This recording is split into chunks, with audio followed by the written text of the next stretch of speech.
The Emerald City of Oz by Frank L. Baum. Chapter 1.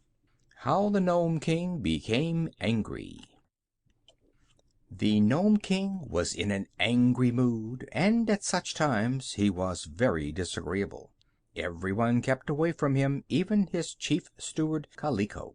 Therefore the king stormed and raved all by himself, walking up and down in his jewel-studded cavern and getting angrier all the time. Then he remembered that it was no fun being angry unless he had someone to frighten and make miserable, and he rushed to his big gong and made it clatter as loud as he could. In came the chief steward, trying not to show the Nome King how frightened he was. "Send the chief counselor here!" shouted the angry monarch. Kaliko ran out as fast as his spindle legs could carry his fat round body, and soon the chief counselor entered the cavern. The king scowled and said to him, "I'm in great trouble over the loss of my magic belt. Every little while I want to do something magical, and find I can't, because the belt is gone. That makes me angry, and when I'm angry I can't have a good time. Now, what do you advise?" "Some people," said the chief counselor, "enjoy getting angry." "But not all the time," declared the king. "To be angry once in a while is really good fun, because it makes others so miserable. But to be angry morning, noon, and night, as I am, grows monotonous and prevents my gaining any other pleasure in life. Now, what do you advise?"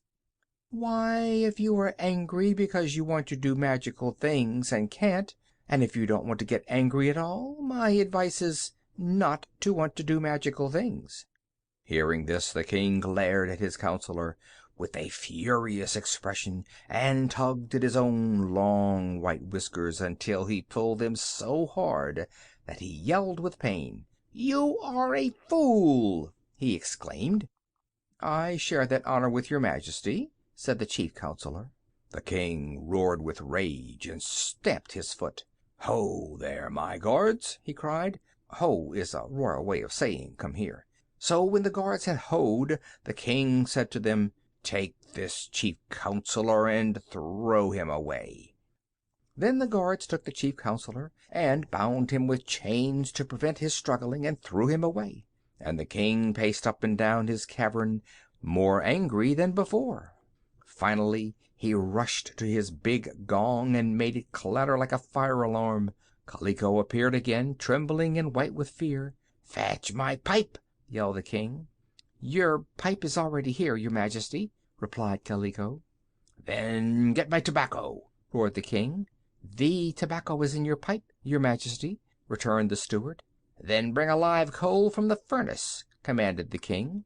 "The tobacco is lighted, and your majesty is already smoking your pipe," answered the steward. "Why, so I am," said the king, who had forgotten this fact. "But you are very rude to remind me of it." "I am a low-born, miserable villain," declared the chief steward humbly. The Nome King could think of nothing to say next, so he puffed away at his pipe and paced up and down the room. Finally he remembered how angry he was, and cried out, "What do you mean, Kaliko, by being so contented when your monarch is unhappy?" "What makes you unhappy?" asked the steward. "I've lost my magic belt. A little girl named Dorothy, who was here with Ozma of Oz, stole my belt and carried it away with her," said the king, grinding his teeth with rage. "She captured it in a fair fight," Kaliko ventured to say. "But I want it. I must have it. Half my power is gone with that belt," roared the king. "You will have to go to the Land of Oz to recover it, and your majesty can't get to the Land of Oz in any possible way," said the steward, yawning because he had been on duty 96 hours and was sleepy. "Why not?" asked the king. "Because there is a deadly desert all around that fairy country which no one is able to cross. You know that fact as well as I do, your majesty. Never mind the lost belt. You have plenty of power left, for you rule this underground kingdom like a tyrant, and thousands of nomes obey your commands. I advise you to drink a glass of melted silver to quiet your nerves, and then go to bed." The king grabbed a big ruby and threw it at Kaliko's head.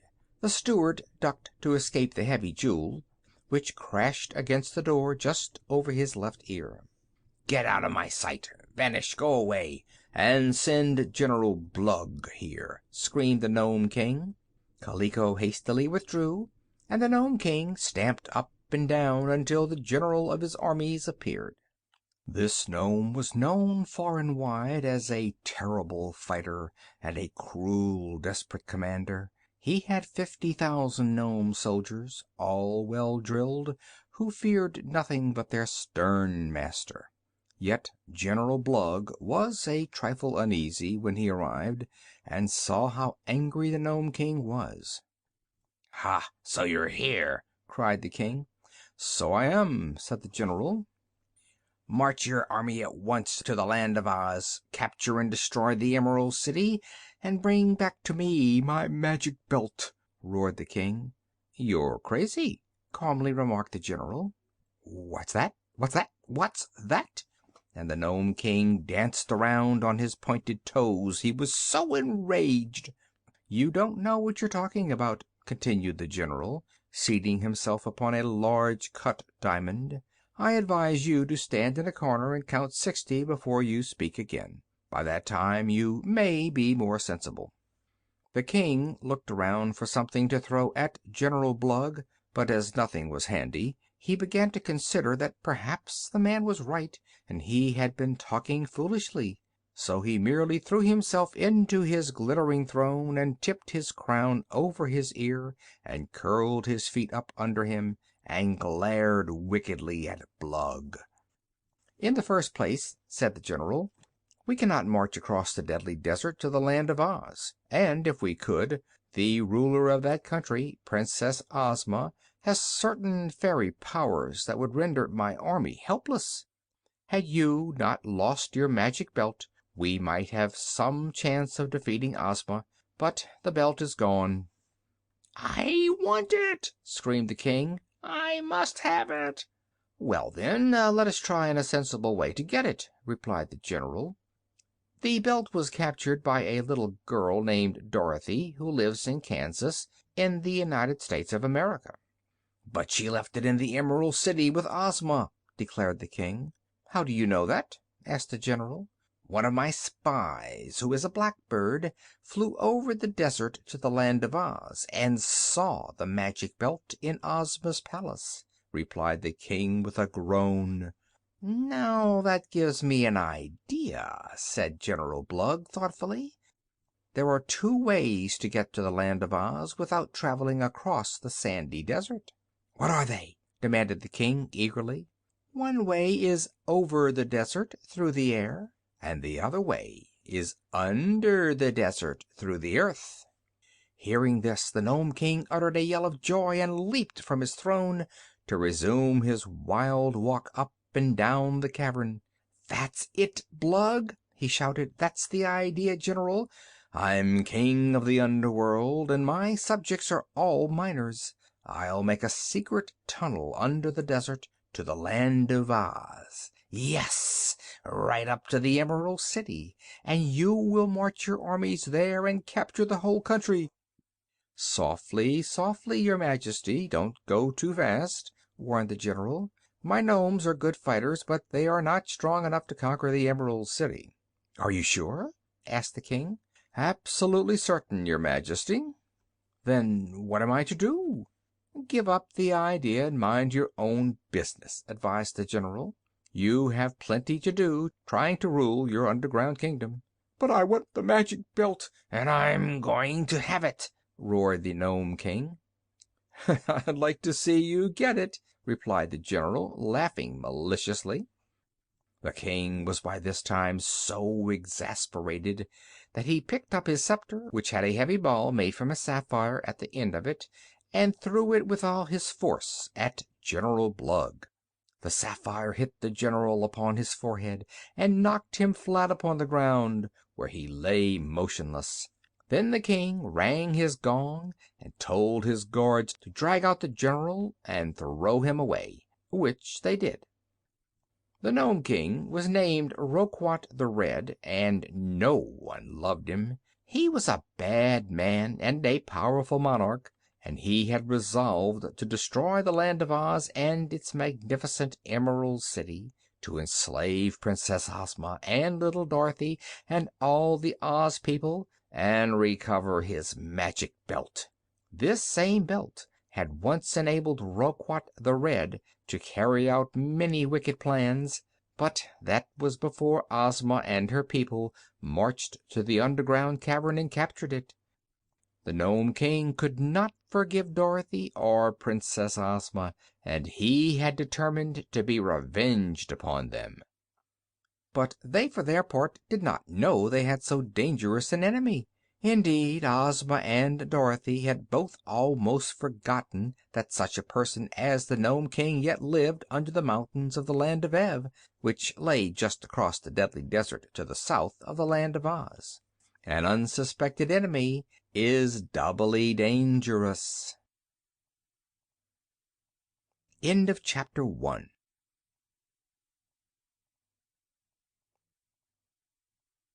Chapter 2 of The Emerald City of Oz by L. Frank Baum. How Uncle Henry Got into Trouble. Dorothy Gale lived on a farm in Kansas with her Aunt Em and her Uncle Henry. It was not a big farm, nor a very good one, because sometimes the rain did not come when the crops needed it, and then everything withered and dried up. Once a cyclone had carried away Uncle Henry's house, so that he was obliged to build another, and as he was a poor man he had to mortgage his farm to get the money to pay for the new house. Then his health became bad, and he was too feeble to work. The doctor ordered him to take a sea voyage, and he went to Australia and took Dorothy with him. That cost a lot of money, too. Uncle Henry grew poorer every year, and the crops raised on the farm only brought food for the family. Therefore the mortgage could not be paid. At last the banker who had loaned him the money said that if he did not pay on a certain day, his farm would be taken away from him. This worried Uncle Henry a good deal, for without the farm he would have no way to earn a living. He was a good man and worked in the field as hard as he could, and Aunt Em did all the housework with Dorothy's help.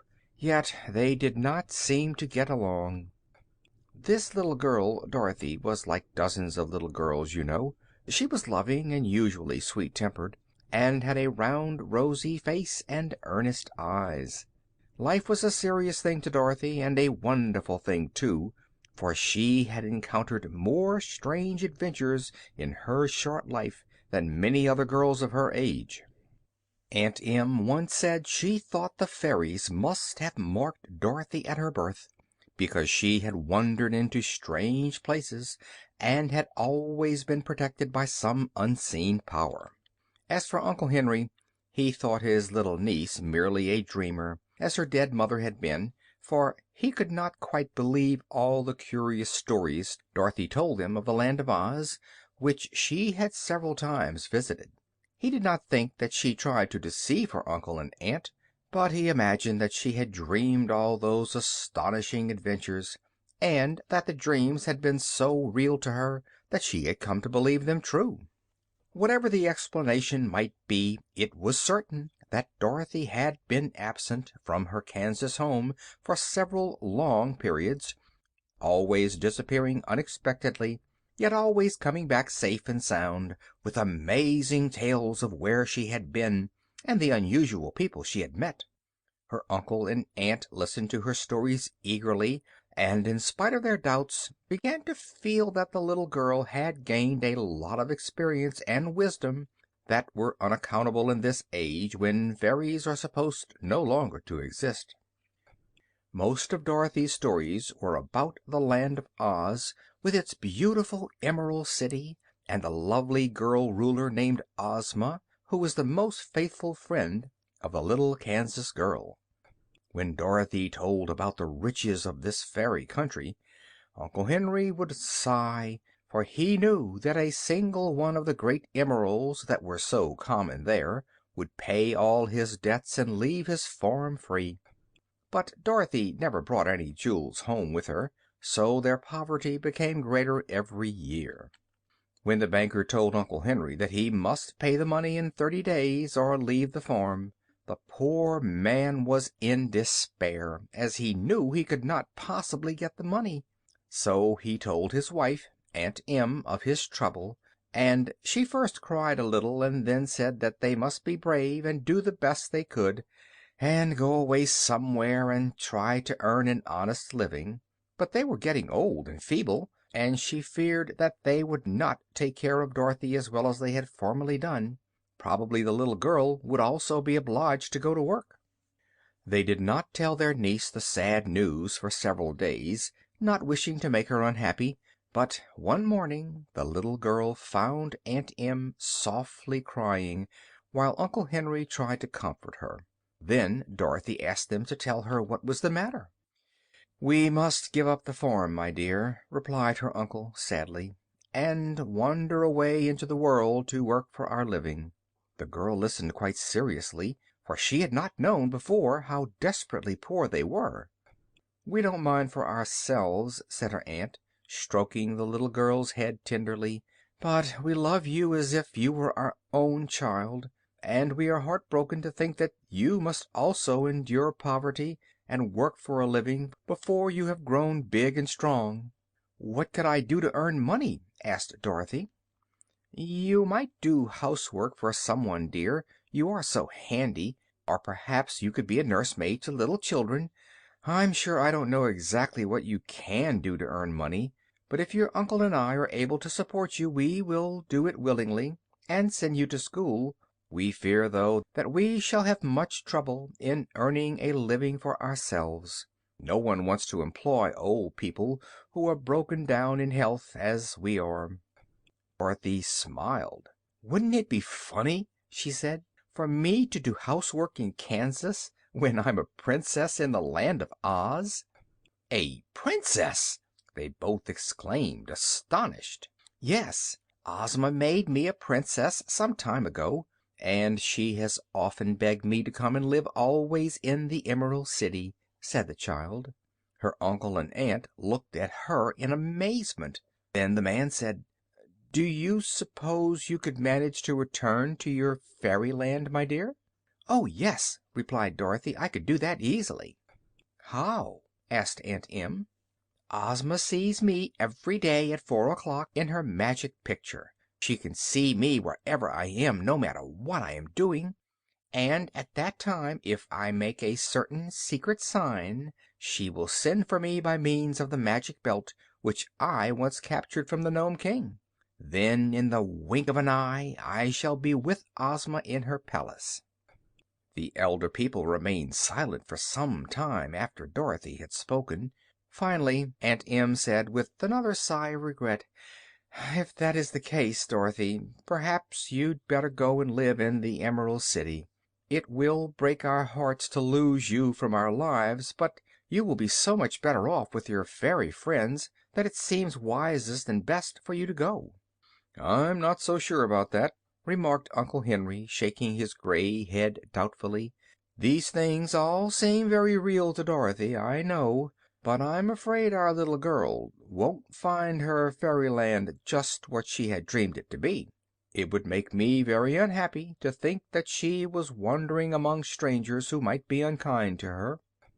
Dorothy laughed merrily at this speech, and then she became very sober again, for she could see how all this trouble was worrying her aunt and uncle, and knew that unless she found a way to help them, their future lives would be quite miserable and unhappy.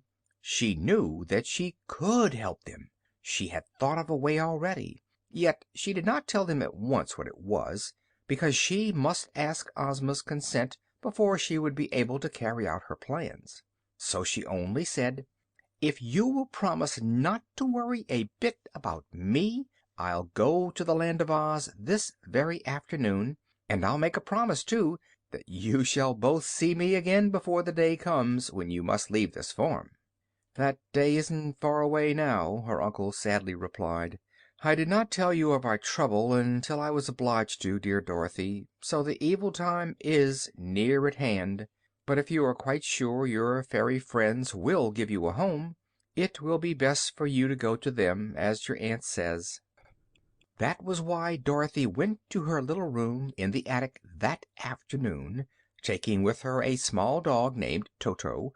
The dog had curly black hair and big brown eyes, and loved Dorothy very dearly.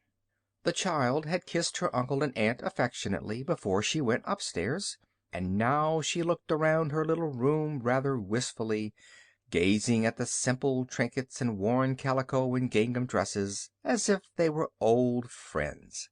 She was tempted at first to make a bundle of them, yet she knew very well that they would be of no use to her in her future life. She sat down upon a broken-backed chair, the only one the room contained, and, holding Toto in her arms, waited patiently until the clock struck 4. Then she made the secret signal that had been agreed upon between her and Ozma. Uncle Henry and Aunt Em waited downstairs. They were uneasy and a good deal excited, for this is a practical humdrum world, and it seemed to them quite impossible that their little niece could vanish from her home and travel instantly to Fairyland. So they watched the stairs, which seemed to be the only way that Dorothy could get out of the farmhouse, and they watched them a long time. They heard the clock strike 4, but there was no sound from above. 4:30 came, and now they were too impatient to wait any longer. Softly they crept up the stairs to the door of the little girl's room. "Dorothy, Dorothy!" they called. There was no answer. They opened the door and looked in. The room was empty. End of chapter 2.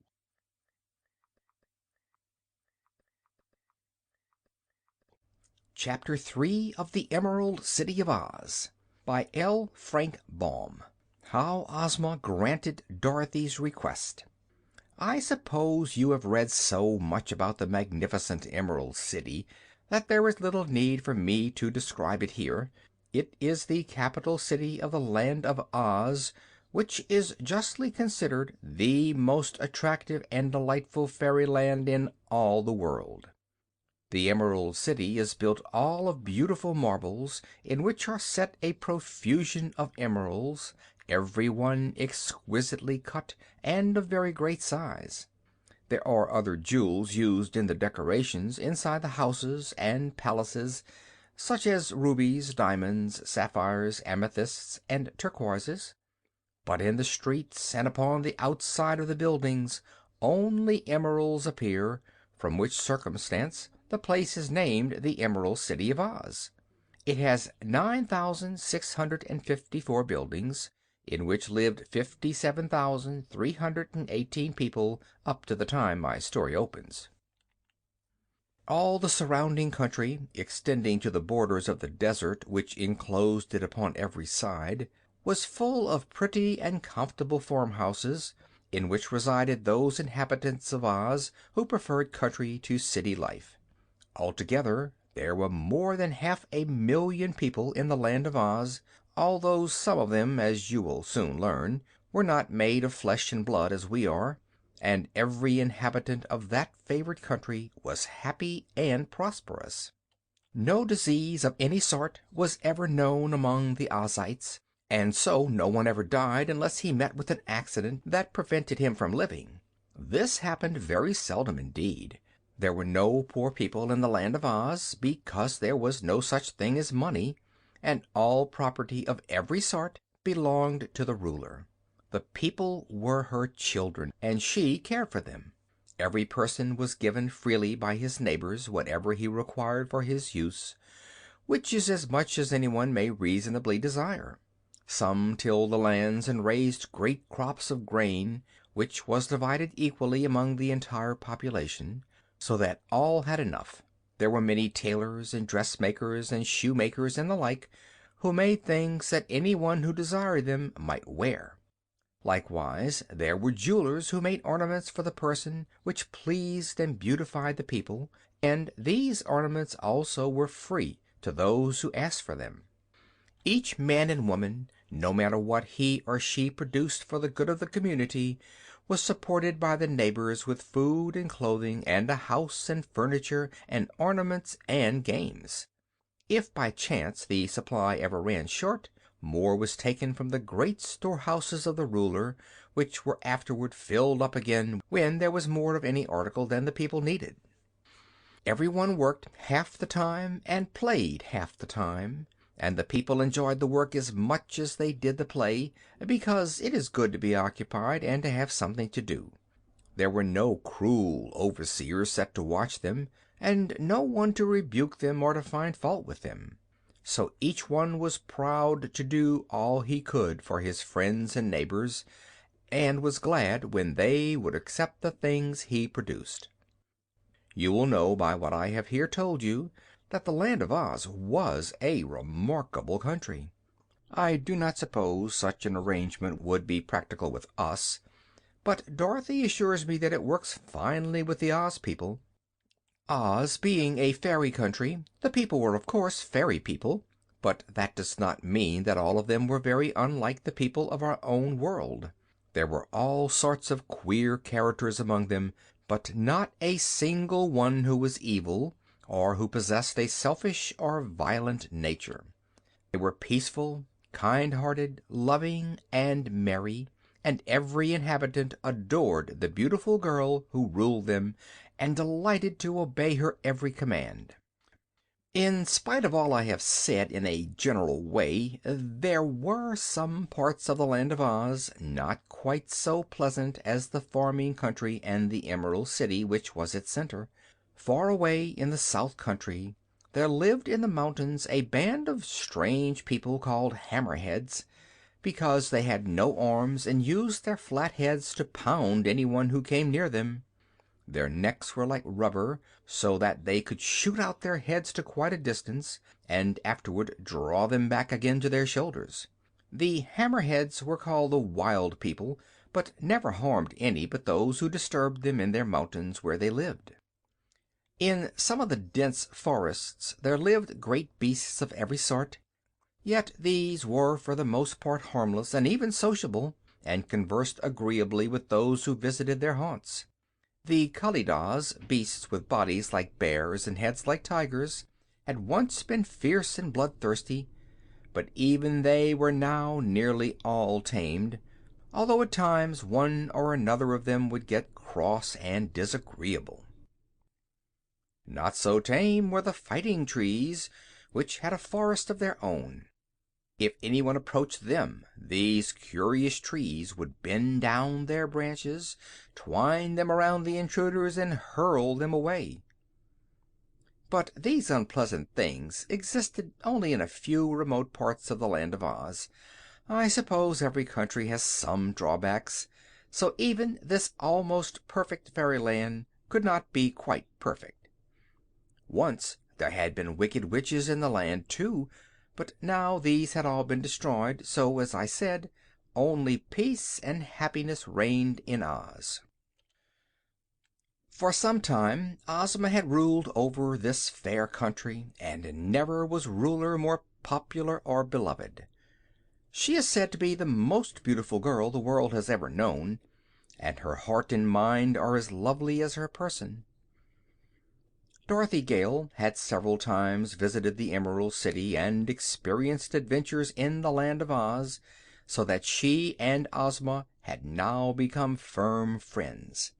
The girl ruler had even made Dorothy a Princess of Oz, and had often implored her to come to Ozma's stately palace and live there always.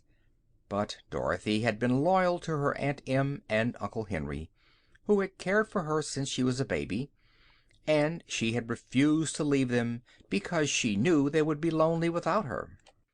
However, Dorothy now realized that things were going to be different with her uncle and aunt from this time forth, so after giving the matter deep thought she decided to ask Ozma to grant her a very great favor. A few seconds after she had made the secret signal in her little bedchamber, the Kansas girl was seated in a lovely room in Ozma's palace in the Emerald City of Oz. When the first loving kisses and embraces had been exchanged, the fair ruler inquired, "What is the matter, dear?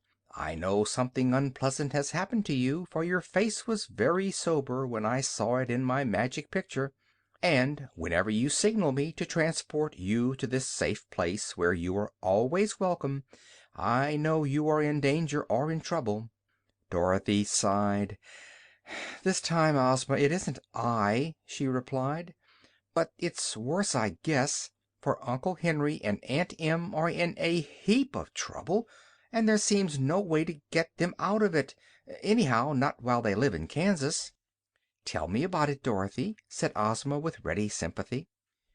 "Well, you see, Uncle Henry is poor, for the farm in Kansas doesn't mount to much, as farms go. So one day Uncle Henry borrowed some money and wrote a letter saying that if he didn't pay the money back they could take his farm for pay. 'Course he expected to pay by making money from the farm, but he just couldn't. And so they're going to take the farm, and Uncle Henry and Aunt Em won't have any place to live. They're pretty old to do much hard work, Ozma, so I'll have to work for them, unless—" Ozma had been thoughtful during the story, but now she smiled and pressed her little friend's hand. "Unless what, dear?" she asked. Dorothy hesitated, because her request meant so much to them all. "Well," said she, "I'd like to live here in the Land of Oz, where you've often invited me to live. But I can't, you know, unless Uncle Henry and Aunt Em could live here too." "Of course not!" exclaimed the ruler of Oz, laughing gaily. "So, in order to get you, little friend, we must invite your uncle and aunt to live in Oz also." "Oh, will you, Ozma?" cried Dorothy, clasping her chubby little hands eagerly. "Will you bring them here with the Magic Belt, and give them a nice little farm in the Munchkin Country, or the Winkie Country, or some other place?" "To be sure," answered Ozma, full of joy at the chance to please her little friend. "I have long been thinking of this very thing, Dorothy dear, and often I have had it in my mind to propose it to you. I am sure your uncle and aunt must be good and worthy people, or you would not love them so much. And for your friends, Princess, there is always room in the Land of Oz." Dorothy was delighted, yet not altogether surprised, for she had clung to the hope that Ozma would be kind enough to grant her request. When indeed had her powerful and faithful friend refused her anything? "But you must not call me Princess," she said, "for after this I shall live on the little farm with Uncle Henry and Aunt Em, and princesses ought not to live on farms." "Princess Dorothy will not," replied Ozma, with her sweet smile. "You are going to live in your own rooms in this palace, and be my constant companion." "But Uncle Henry—" began Dorothy. "Oh, he is old, and has worked enough in his lifetime," interrupted the girl Ruler. "So we must find a place for your uncle and aunt where they will be comfortable and happy, and need not work more than they care to. When shall we transport them here, Dorothy?" "I promised to go and see them again before they were turned out of the farmhouse," answered Dorothy, "so perhaps next Saturday." "But why wait so long?" asked Ozma. "And why make the journey back to Kansas again? Let us surprise them and bring them here without any warning." "I'm not sure that they believe in the Land of Oz," said Dorothy, "though I've told them 'bout it lots of times." "They'll believe when they see it," declared Ozma. "And if they are told they are to make a magical journey to see our fairyland, it may make them nervous. I think the best way will be to use the Magic Belt without warning them, and when they have arrived you can explain to them whatever they do not understand." "Perhaps that's best," decided Dorothy. "There isn't much use in their staying at the farm until they are put out, 'cause it's much nicer here." "Then tomorrow morning they shall come here," said Princess Ozma. "I will order Jellia Jamb, who is the palace housekeeper, to have rooms all prepared for them, and after breakfast we will get the Magic Belt, and by its aid transport your uncle and aunt to the Emerald City." "Thank you, Ozma," cried Dorothy, kissing her friend gratefully. "And now," Ozma proposed, "let us take a walk in the gardens before we dress for dinner. Come, Dorothy dear."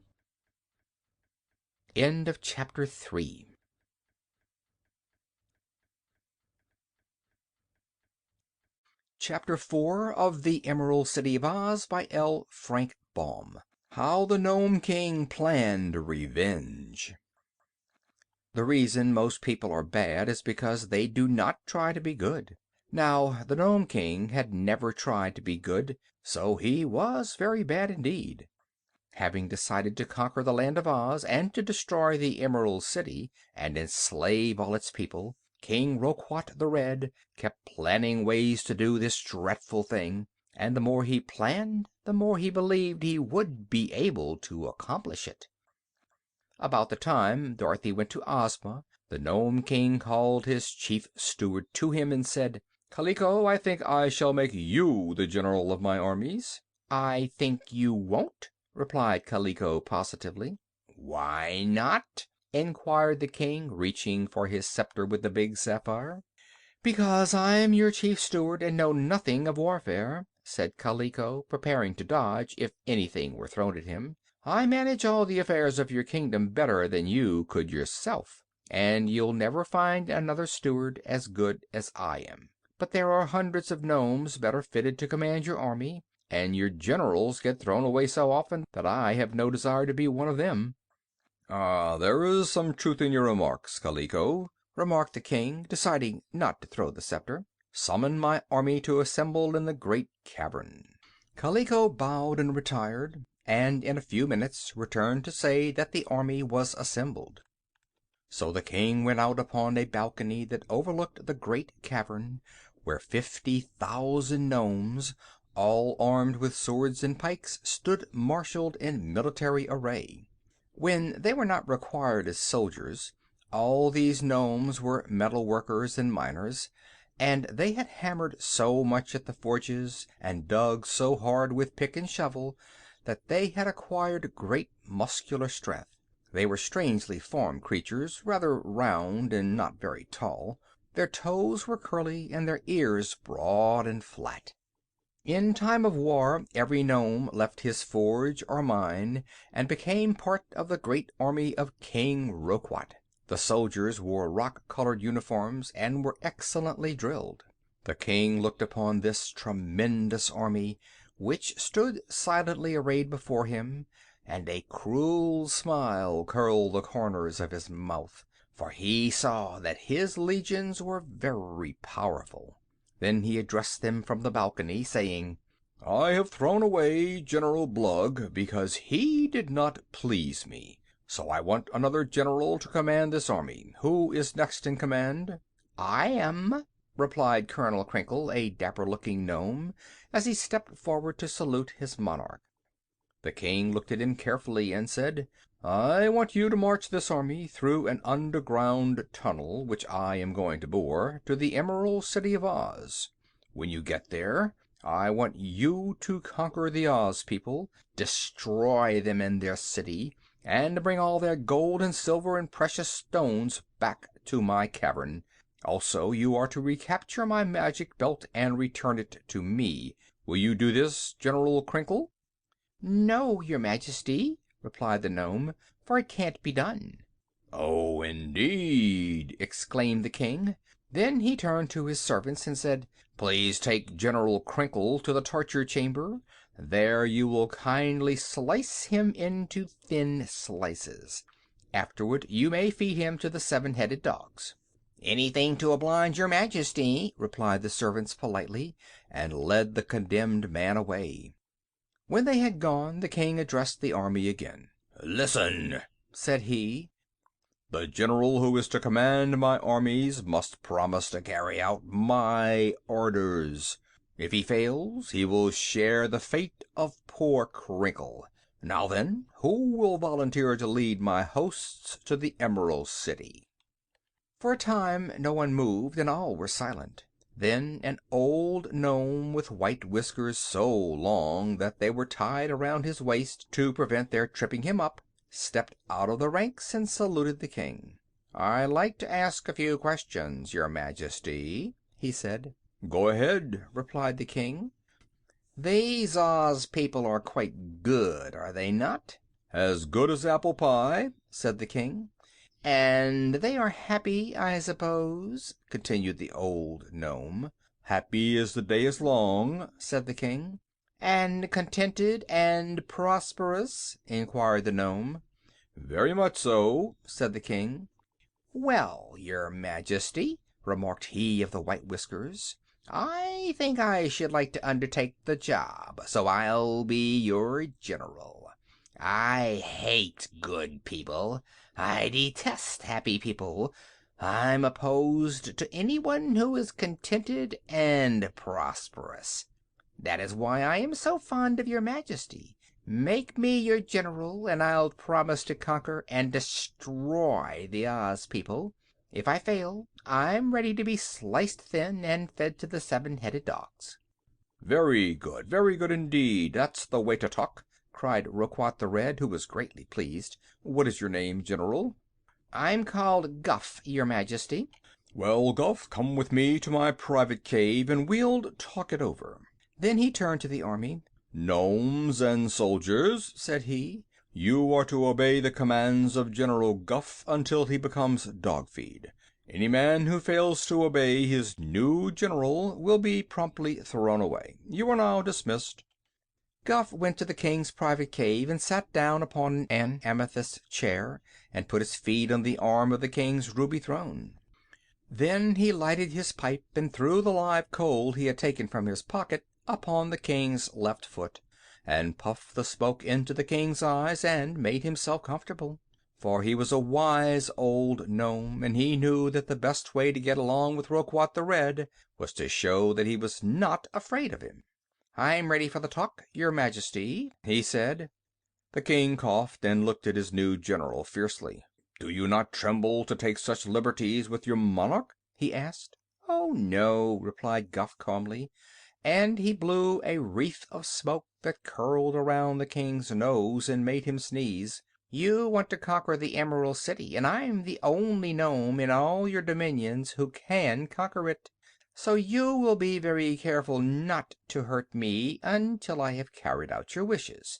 After that—" "Well, what then?" inquired the king. "Then you will be so gratified that you won't care to hurt me," replied the general. "That is a very good argument," said Roquat. "But suppose you fail?" "Then it's the slicing machine." "I agree to that," announced Guff. "But if you do as I tell you, there will be no failure. The trouble with you, Roquat, is that you don't think carefully enough. I do. You would go ahead and march through your tunnel into Oz and get defeated and driven back. I won't. And the reason I won't is because when I march, I'll have all my plans made and a host of allies to assist my gnomes." "What do you mean by that?" asked the king. "I'll explain, King Roquat.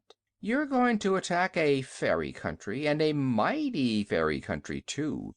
They haven't much of an army in Oz, but the princess who rules them has a fairy wand, and the little girl Dorothy has your magic belt. And at the north of the Emerald City lives a clever sorceress called Glinda the Good, who commands the spirits of the air. Also, I have heard that there is a wonderful wizard in Ozma's palace, who is so skillful that people used to pay him money in America to see him perform. So, you see, it will be no easy thing to overcome all this magic." "We have 50,000 soldiers!" cried the king proudly. "Yes, but they are gnomes," remarked Guff, taking a silk handkerchief from the king's pocket and wiping his own pointed shoes with it. "Gnomes are immortals, but they are not strong on magic. When you lost your famous belt, the greater part of your own power was gone from you. Against Ozma, you and your gnomes would have no show at all." Roquat's eyes flashed angrily. "Then away with you to the slicing machine!" he cried. "Not yet," said the general, filling his pipe from the king's private tobacco pouch. "What do you propose to do?" asked the monarch. "I propose to obtain the power we need," answered Guff. There are a good many evil creatures who have magic powers sufficient to destroy and conquer the Land of Oz. We will get them on our side, band them all together, and then take Ozma and her people by surprise. It's all very simple and easy when you know how.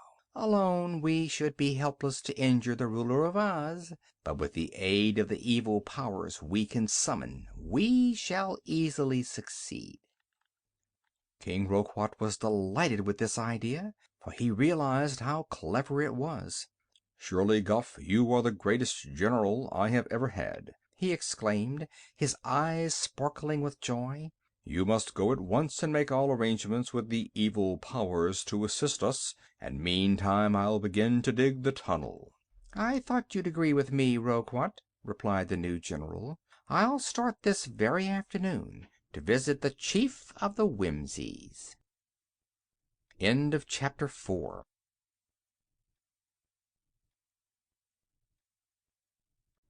Chapter 5 of The Emerald City of Oz by L. Frank Baum. How Dorothy Became a Princess.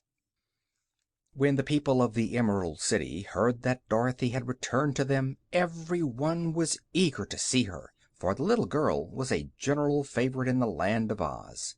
From time to time some of the folk from the great outside world had found their way into this fairyland, but all except one had been the companions of Dorothy, and had turned out to be very agreeable people.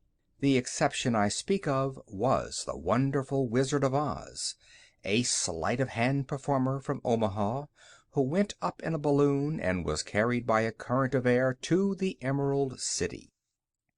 His queer and puzzling tricks made the people of Oz believe him to be a great wizard for a time, and he ruled over them until Dorothy arrived on her first visit and showed the Wizard to be a mere humbug. He was a gentle, kind-hearted little man, and Dorothy grew to like him afterward.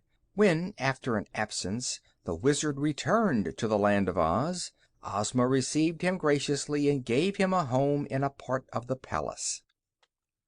In addition to the Wizard, two other personages from the outside world had been allowed to make their home in the Emerald City. The first was a quaint, shaggy man, whom Ozma had made the governor of the royal storehouses, and the second a yellow hen named Billina, who had a fine house in the gardens back of the palace, where she looked after a large family. Both of these had been old comrades of Dorothy, so you see the little girl was quite an important personage in Oz, and the people thought she had brought them good luck, and loved her next best to Ozma. During her several visits this little girl had been the means of destroying two wicked witches who oppressed the people, and she had discovered a live scarecrow who was now one of the most popular personages in all the fairy country. With the Scarecrow's help, she had rescued Nick Chopper, a Tin Woodman, who had rusted in a lonely forest, and the Tin Man was now the Emperor of the Country of the Winkies, and much beloved because of his kind heart. No wonder the people thought Dorothy had brought them good luck.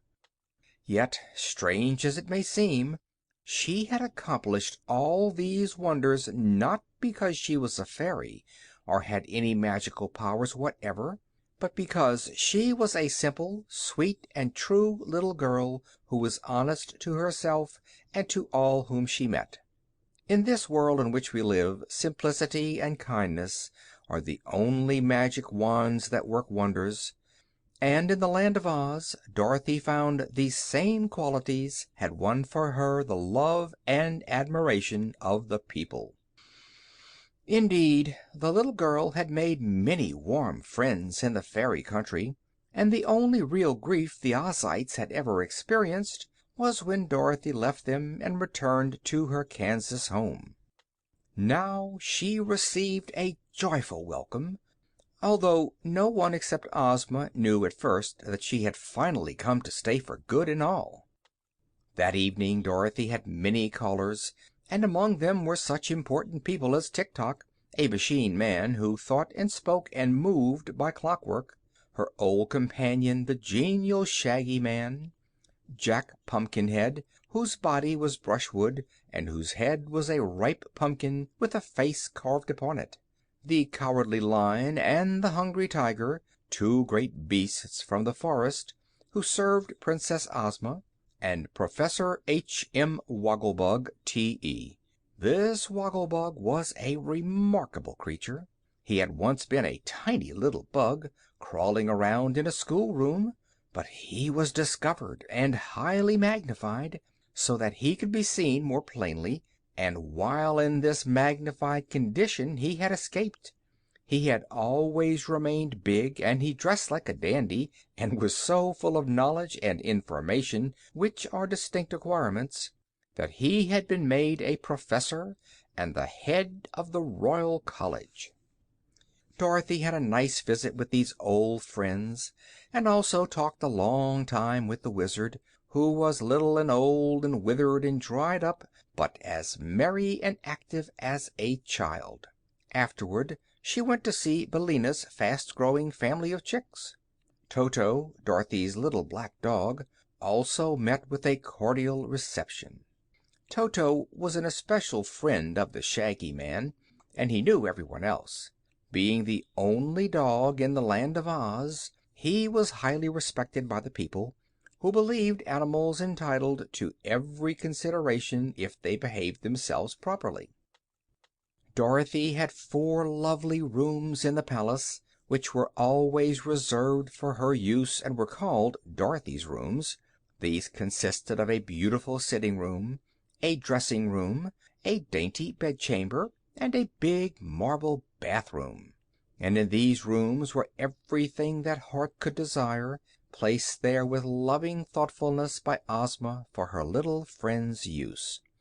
The royal dressmakers had the little girl's measure, so they kept the closets in her dressing room filled with lovely dresses of every description and suitable for every occasion.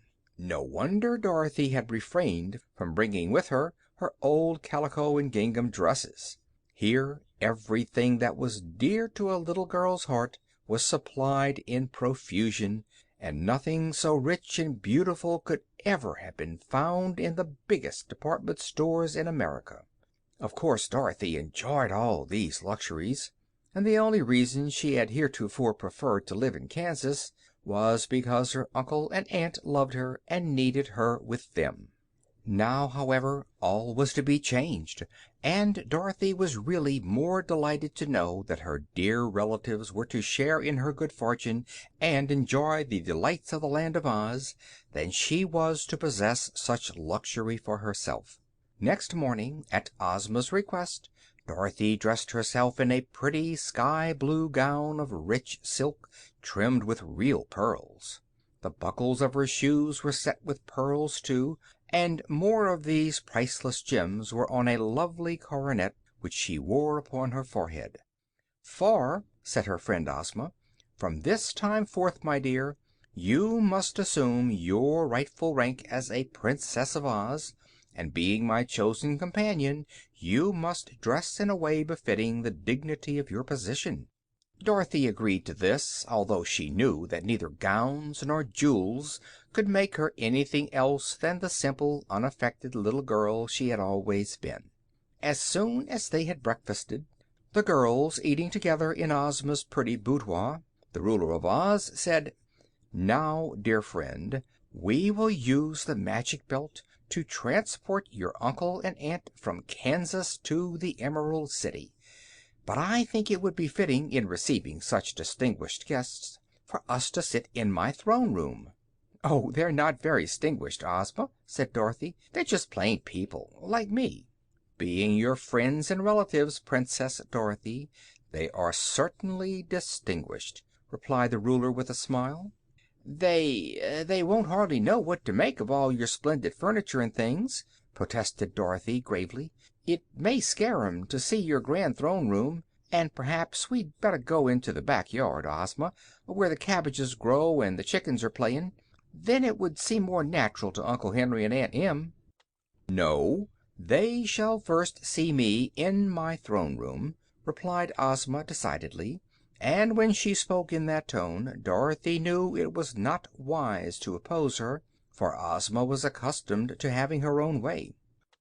So together they went to the throne room, an immense domed chamber in the center of the palace. Here stood the royal throne, made of solid gold and encrusted with enough precious stones to stock a dozen jewelry stores in our country.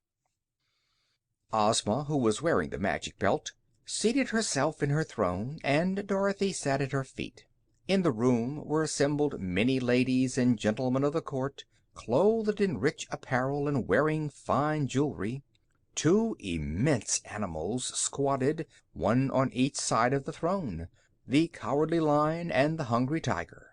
In a balcony high up in the dome an orchestra played sweet music, and beneath the dome two electric fountains sent sprays of colored, perfumed water shooting up nearly as high as the arched ceiling.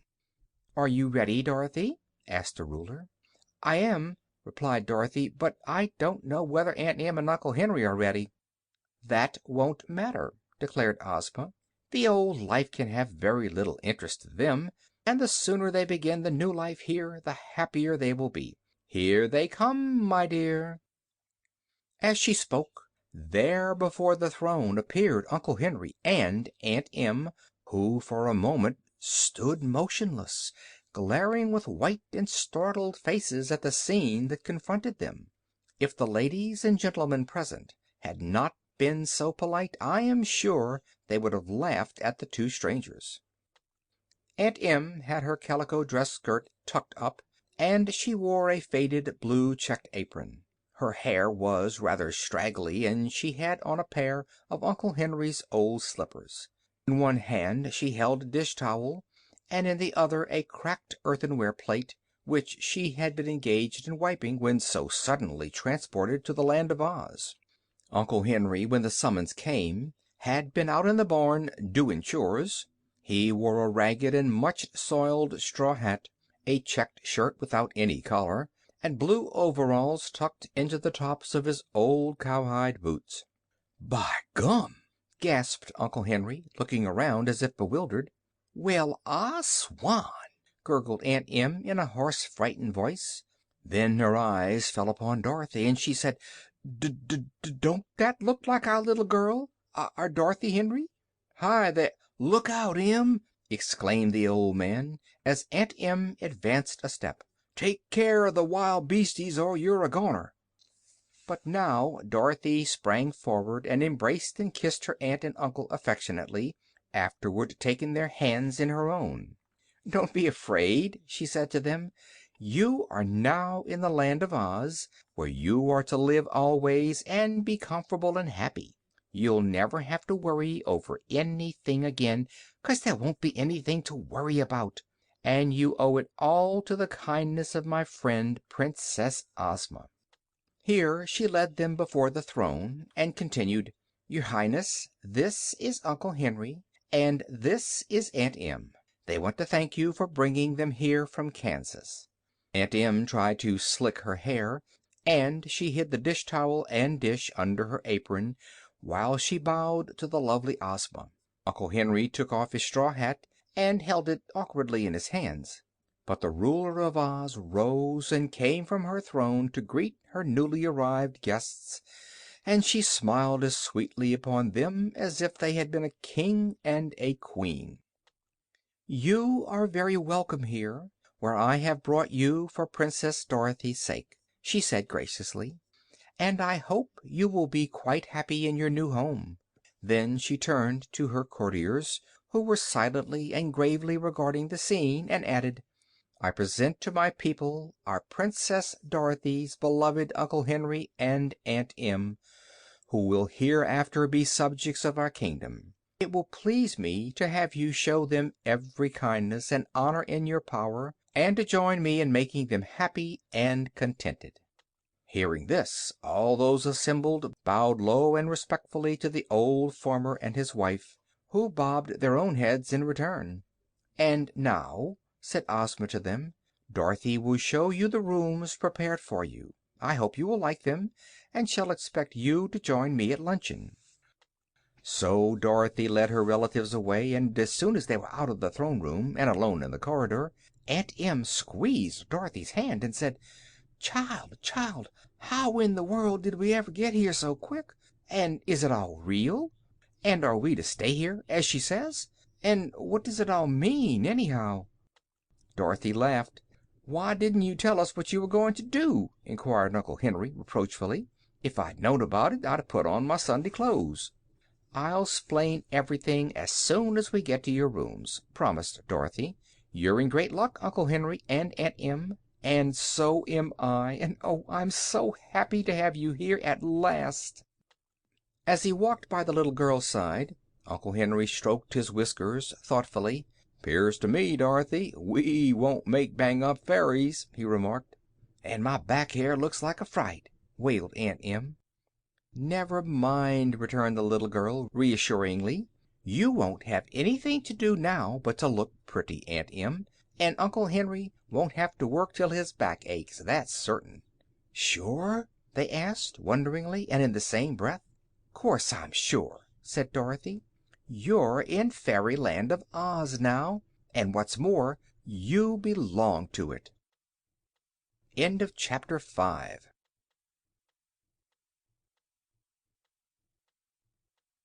Chapter 6 of the Emerald City of Oz by L. Frank Baum.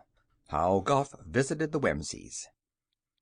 The new general of the Nome King's army knew perfectly well that to fail in his plans meant death for him. Yet he was not at all anxious or worried. He hated everyone who was good and longed to make all who were happy unhappy. Therefore he had accepted this dangerous position as general quite willingly, feeling sure in his evil mind that he would be able to do a lot of mischief and finally conquer the Land of Oz. Yet Guph determined to be careful and to lay his plans well so as not to fail. He argued that only careless people fail in what they attempt to do. The mountains underneath which the Nome King's extensive caverns were located lay grouped just north of the Land of Ev, which lay directly across the deadly desert to the east of the Land of Oz. As the mountains were also on the edge of the desert, the Nome King found that he had only to tunnel underneath the desert to reach Ozma's dominions. He did not wish his armies to appear above ground in the country of the Winkies, which was the part of the Land of Oz nearest to King Roquat's own country, as then the people would give the alarm and enable Ozma to fortify the Emerald City and assemble an army. He wanted to take all the Oz people by surprise, so he decided to run the tunnel clear through to the Emerald City, where he and his hosts would break through the ground without warning and conquer the people before they had time to defend themselves. Roquat the Red began work at once upon his tunnel, setting 1,000 miners at the task and building it high and broad enough for his armies to march through it with ease. The Nomes were used to making tunnels, as all the kingdom in which they lived was underground, so they made rapid progress. While this work was going on, General Guph started out alone to visit the chief of the Whimsies. These Whimsies were curious people who lived in a retired country of their own. They had large, strong bodies, but heads so small that they were no bigger than doorknobs. Of course, such tiny heads could not contain any great amount of brains, and the Whimsies were so ashamed of their personal appearance and lack of common sense that they wore big heads made of pasteboard, which they fastened over their own little heads. On these pasteboard heads they sewed sheep's wool for hair, and the wool was colored many tints, pink, green, and lavender being the favorite colors. The faces of these false heads were painted in many ridiculous ways, according to the whims of the owners, and these big, burly creatures looked so whimsical and absurd in their queer masks that they were called Whimsies. They foolishly imagined that no one would suspect the little heads that were inside the imitation ones, not knowing that it is folly to try to appear otherwise than as nature has made us. The chief of the Whimsies had as little wisdom as the others, and had been chosen chief merely because none among them was any wiser or more capable of ruling. The Whimsies were evil spirits and could not be killed. They were hated and feared by everyone, and were known as terrible fighters because they were so strong and muscular and had not sense enough to know when they were defeated. General Guph thought the Whimsies would be a great help to the Nomes in the conquest of Oz, for under his leadership they could be induced to fight as long as they could stand up. So he traveled to their country and asked to see the chief, who lived in a house that had a picture of his grotesque false head painted over the doorway. The chief's false head had blue hair, a turned-up nose, and a mouth that stretched half across the face.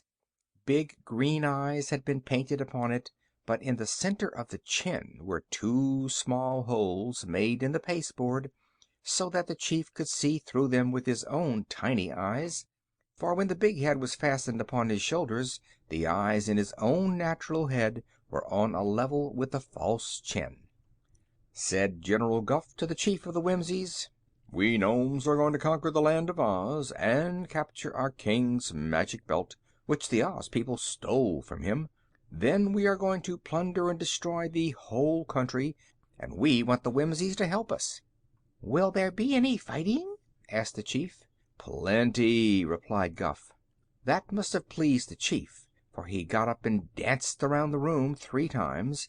Then he seated himself again, adjusted his false head, and said, "We have no quarrel with Ozma of Oz."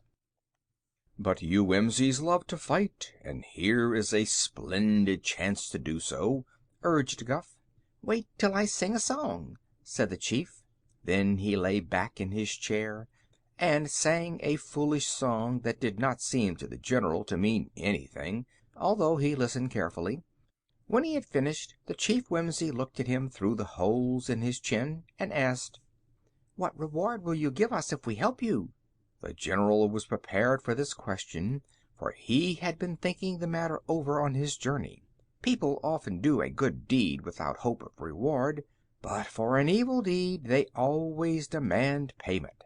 "When we get our magic belt," he made reply, "our king, Roquat the Red, will use its power to give every Whimsy a natural head as big and fine as the false head he now wears.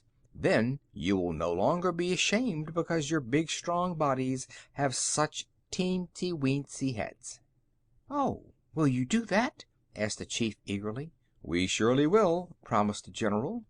"I'll talk to my people," said the chief. So he called a meeting of all the Whimsies and told them of the offer made by the Nomes.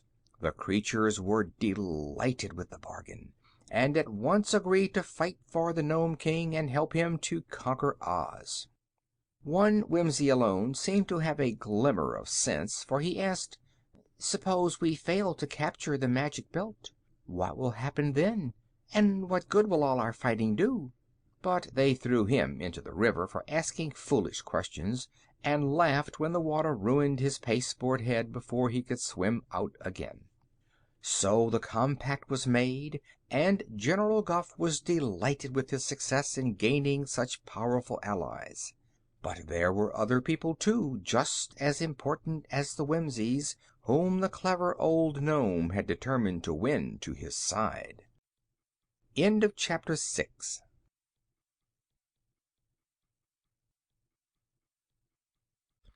Chapter 7 of The Emerald City of Oz by L. Frank Baum. How Aunt Em Conquered the Lion. "These are your rooms," said Dorothy, opening a door. Aunt Em drew back at the sight of the splendid furniture and draperies. "Ain't there any place to wipe my feet?" she asked. "You will soon change your slippers for new shoes," replied Dorothy. "Don't be afraid, Aunt Em. Here is where you are to live, so walk right in and make yourself at home." Aunt Em advanced hesitatingly. "It beats Topeka Hotel," she cried admiringly. "But this place is too grand for us, child. Can't we have some back room in the attic that's more in our class?" "No," said Dorothy. "You've got to live here 'cause Ozma says so, And all the rooms in this palace are just as fine as these, and some are better. It won't do any good to fuss, Aunt Em.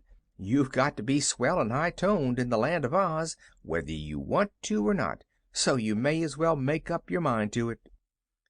"It's hard luck," replied her aunt, looking around with an awed expression, "but folks can get used to anything if they try. Eh, Henry?" "Why, as to that," said Uncle Henry, slowly, "I believe in taking what's provided us and asking no questions. I've traveled some, Em, in my time, and you hain't, and that makes a difference between us." Then Dorothy showed them through the rooms. The first was a handsome sitting room, with windows opening upon the rose gardens. Then came separate bedrooms for Aunt Em and Uncle Henry, with a fine bathroom between them. Aunt Em had a pretty dressing room besides, and Dorothy opened the closets and showed several exquisite costumes that had been provided for her aunt by the royal dressmakers, who had worked all night to get them ready. Everything that Aunt Em could possibly need was in the drawers and closets, and her dressing table was covered with engraved gold toilet articles. Uncle Henry had 9 suits of clothes, cut in the popular Munchkin fashion, with knee breeches, silk stockings, and low shoes with jeweled buckles. The hats to match these costumes had pointed tops and wide brims, with small gold bells around the edges.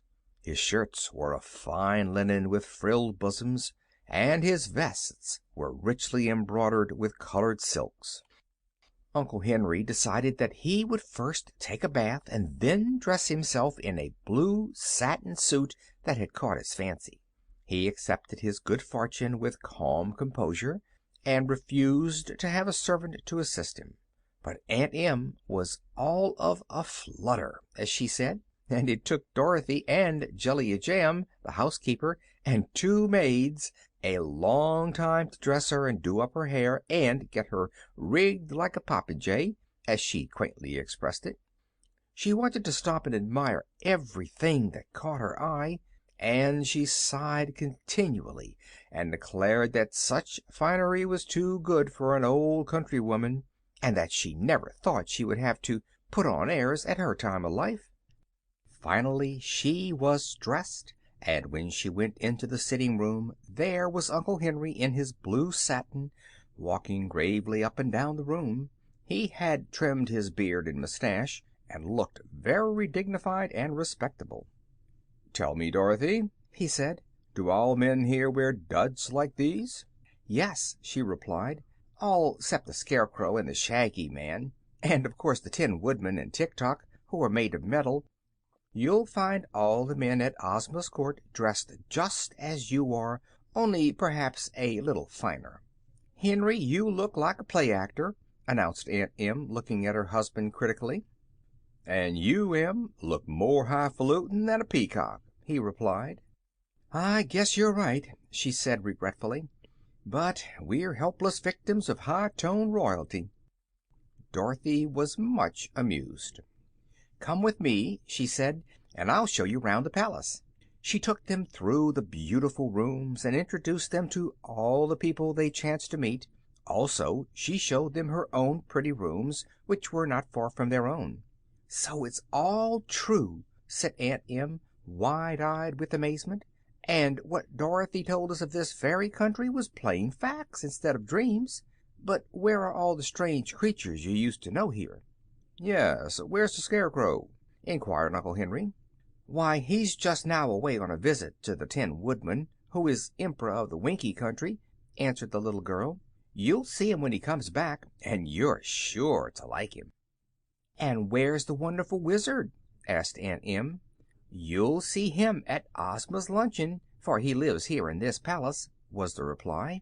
"And Jack Pumpkinhead?" "Oh, he lives a little way out of town, in his own pumpkin field. We'll go there sometime and see him, and we'll call on Professor Wogglebug, too. The Shaggy Man will be at the luncheon, I guess, and Tik-Tok. And now I'll take you out to see Billina, who has a house of her own." So they went into the backyard, and after walking along winding paths some distance through the beautiful gardens, They came to an attractive little house where the yellow hen sat on the front porch sunning herself. "Good morning, my dear mistress," called Billina, fluttering down to meet them. "I was expecting you to call, for I heard you had come back and brought your uncle and aunt with you." "We're here for good and all this time, Billina," cried Dorothy joyfully. "Uncle Henry and Aunt Em belong to Oz now as much as I do." "Then they are very lucky people," declared Billina, "for there couldn't be a nicer place to live. But come, my dear, I must show you all my Dorothys. 9 are living and have grown up to be very respectable hens, but one took cold at Ozma's birthday party and died of the pip, and the other 2 turned out to be horrid roosters, so I had to change their names from Dorothy to Daniel. They all had the letter D engraved upon their gold lockets, you remember, with your picture inside, and D stands for Daniel as well as for Dorothy." "Do you call both the roosters Daniel?" asked Uncle Henry. "Yes, indeed. I've 9 Dorothys and 2 Daniels, and the 9 Dorothys have 86 sons and daughters, and over 300 grandchildren," said Billina proudly. "What names do you give 'em all, dear?" inquired the little girl. "Oh, they are all Dorothys and Daniels, some being juniors and some double juniors. Dorothy and Daniel are 2 good names, and I see no object in hunting for others," declared the yellow hen. "But just think, Dorothy, what a big chicken family we've grown to be, and our numbers increase nearly every day. Ozma doesn't know what to do with all the eggs we lay, and we are never eaten or harmed in any way, as chickens are in your country. They give us everything to make us contented and happy, and I, my dear, am the acknowledged Queen and Governor of every chicken in Oz, because I'm the eldest and started the whole colony." "You ought to be very proud, ma'am," said Uncle Henry, who was astonished to hear a hen talk so sensibly.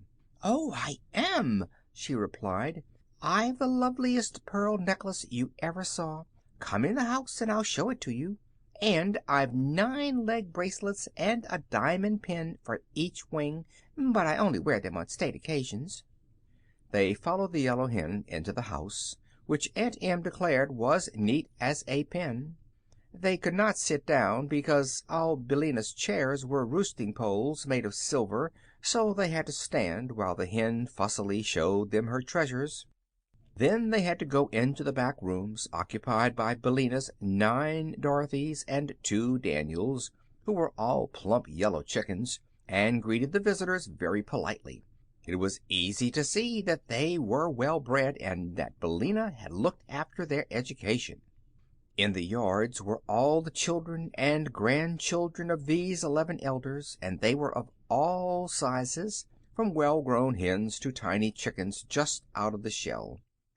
About 50 fluffy yellow youngsters were at school, being taught good manners and good grammar by a young hen who wore spectacles. They sang in chorus a patriotic song of the Land of Oz, in honor of their visitors, and Aunt Em was much impressed by these talking chickens. Dorothy wanted to stay and play with the young chickens for a while, but Uncle Henry and Aunt Em had not seen the palace grounds and gardens yet, and were eager to get better acquainted with the marvelous and delightful land in which they were to live. "I'll stay here and you can go for a walk," said Dorothy. "You'll be perfectly safe anywhere, and may do whatever you want to. When you get tired, go back to the palace and find your rooms, and I'll come to you before luncheon is ready." So Uncle Henry and Aunt Em started out alone to explore the grounds, and Dorothy knew that they couldn't get lost, because all the palace grounds were enclosed by a high wall of green marble set with emeralds.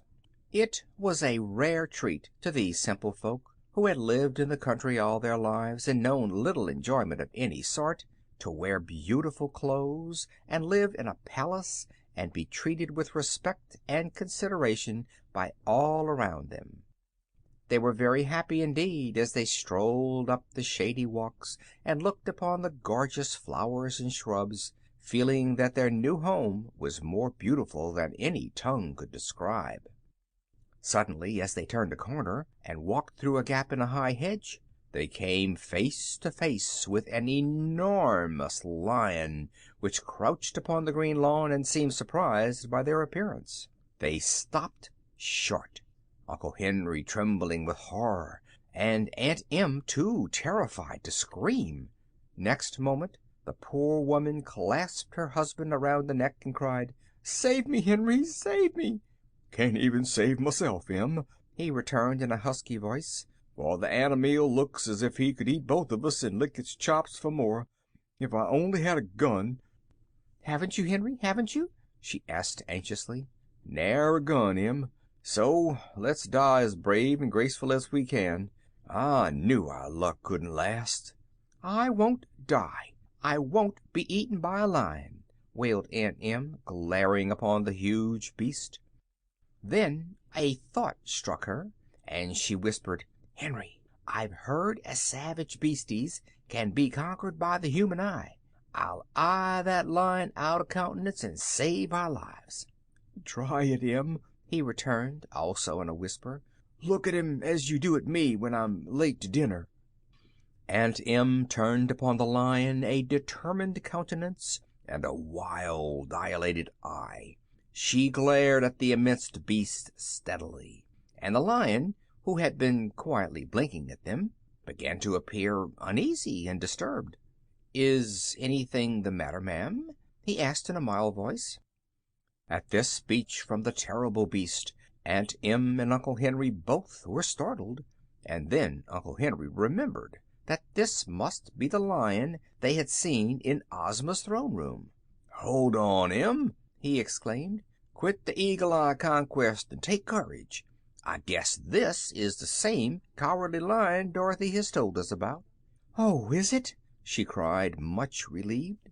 "When he spoke I got the idea, and when he looked so shamed like I was sure of it," Uncle Henry continued. Aunt Em regarded the animal with new interest. "Are you the Cowardly Lion?" she inquired. "Are you Dorothy's friend?" "Yes'm," answered the Lion meekly. "Dorothy and I are old chums, and are very fond of each other. I'm the King of Beasts, you know, and the Hungry Tiger and I serve Princess Ozma as her bodyguards." "To be sure," said Aunt Em, nodding. "But the King of Beasts shouldn't be cowardly." "I've heard that said before," remarked the Lion, yawning till he showed two great rows of sharp white teeth. "But that does not keep me from being frightened whenever I go into battle." "What do you do? Run?" asked Uncle Henry. "No, that would be foolish, for the enemy would run after me," declared the Lion. "So I tremble with fear and pitch in as hard as I can, and so far I have always won my fight." "Ah, I begin to understand," said Uncle Henry. "Were you scared when I looked at you just now?" inquired Aunt Em. "Terribly scared, madam," answered the Lion. "For at first I thought you were going to have a fit. Then I noticed you were trying to overcome me by the power of your eye, and your glance was so fierce and penetrating that I shook with fear." This greatly pleased the lady, and she said quite cheerfully, "Well, I won't hurt you, so don't be scared any more. I just wanted to see what the human eye was good for." "The human eye is a fearful weapon," remarked the Lion, scratching his nose softly with his paw to hide a smile. "Had I not known you were Dorothy's friends, I might have torn you both into shreds in order to escape your terrible gaze." Aunt Em shuddered at hearing this, and Uncle Henry said hastily, "I'm glad you knew us. Good morning, Mr. Lion. We'll hope to see you again by and by, some time in the future." "Good morning," replied the Lion, squatting down upon the lawn again. "You are likely to see a good deal of me if you live in the Land of Oz."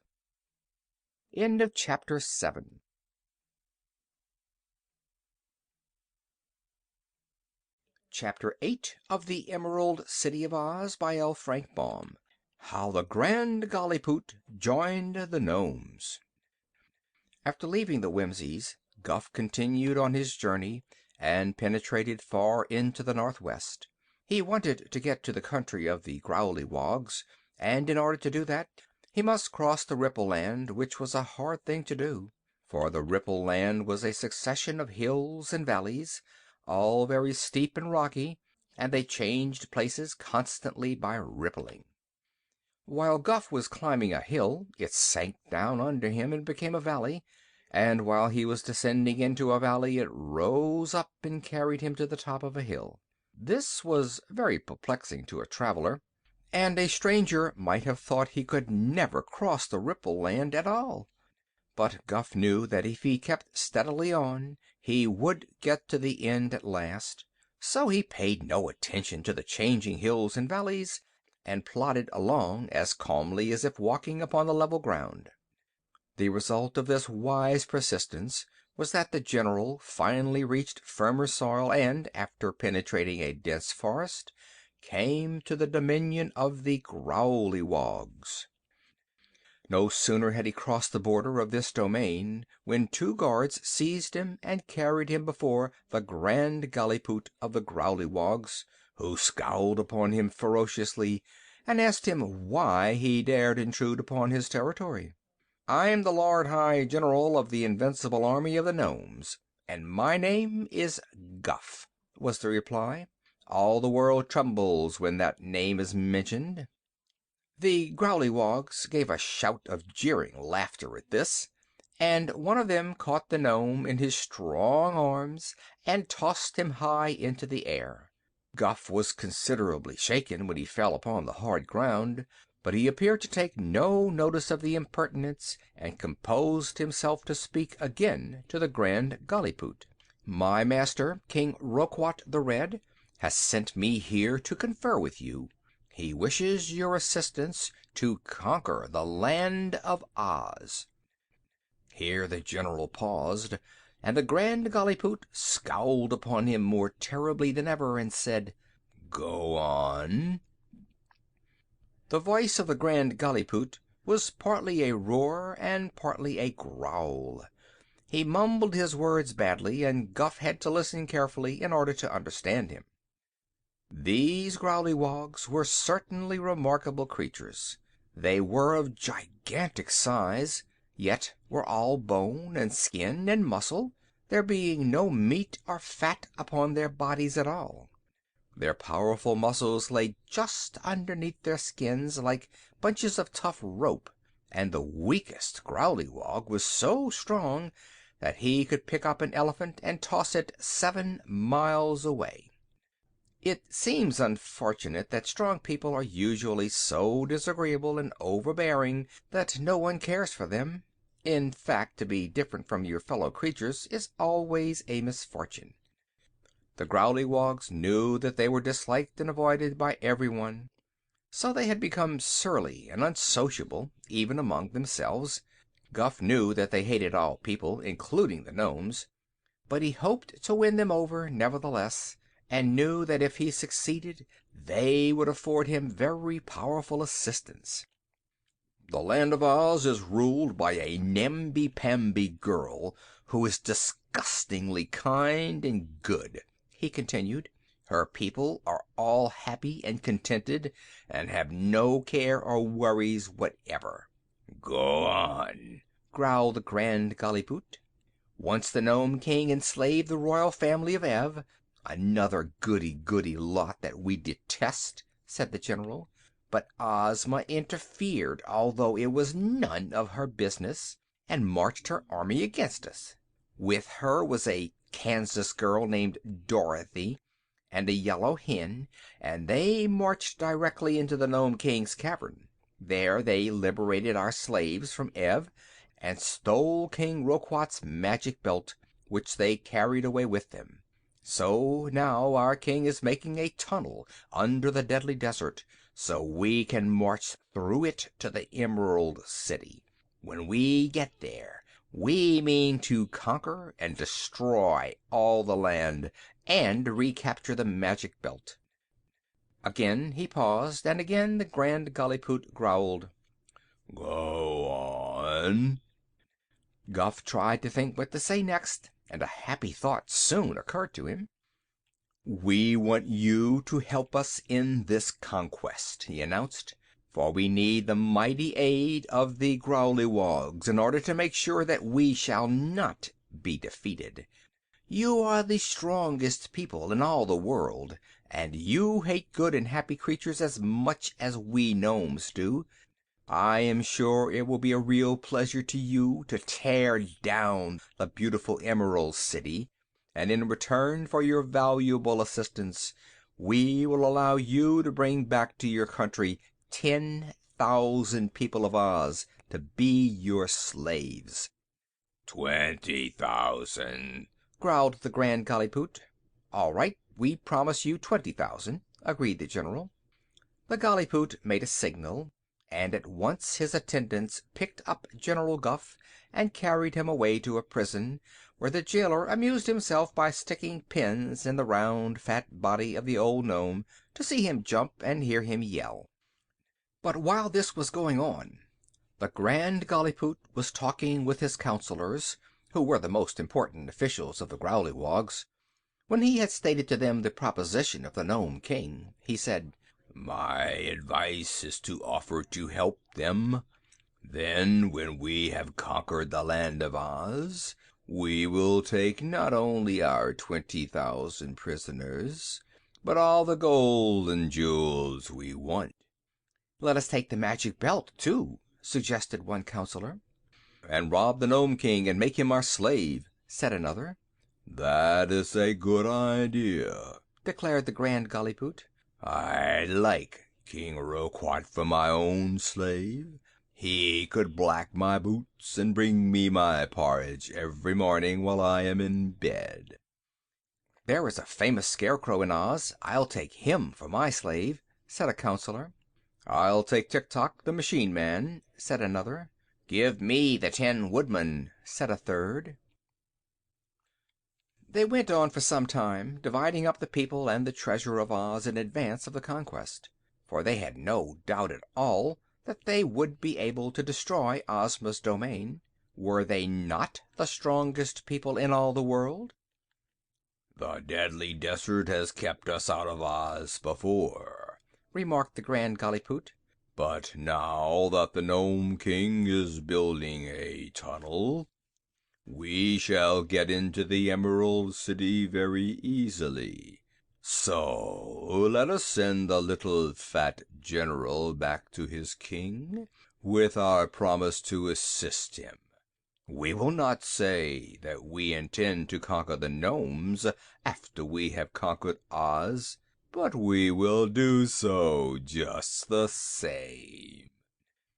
This plan being agreed upon, they all went home to dinner, leaving General Guph still in prison.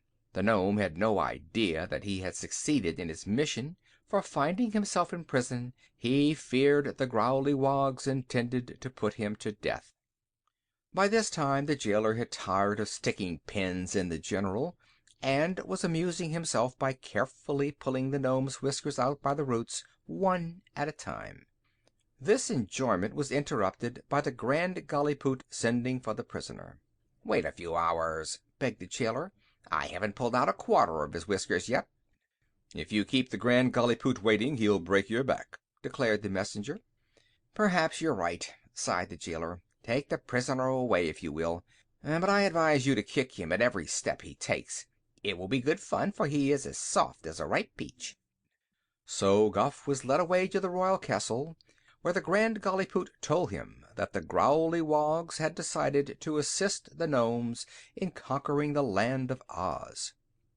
"Whenever you are ready," he added, "send me word, and I will march with 18,000 of my most powerful warriors to your aid." Guph was so delighted that he forgot all the smarting caused by the pins and the pulling of the whiskers.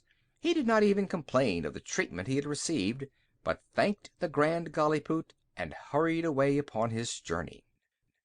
He had now secured the assistance of the Whimsies and the Growlywogs, but his success made him long for still more allies.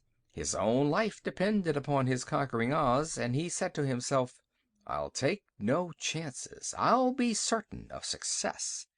Then, when Oz is destroyed, Perhaps I shall be a greater man than old Roquat, and I can throw him away and be king of the gnomes myself. Why not? Whimsies are stronger than the gnomes, and they also are my friends. There are some people still stronger than the Growlywogs, and if I can but induce them to aid me, I shall have nothing more to fear. End of chapter 8.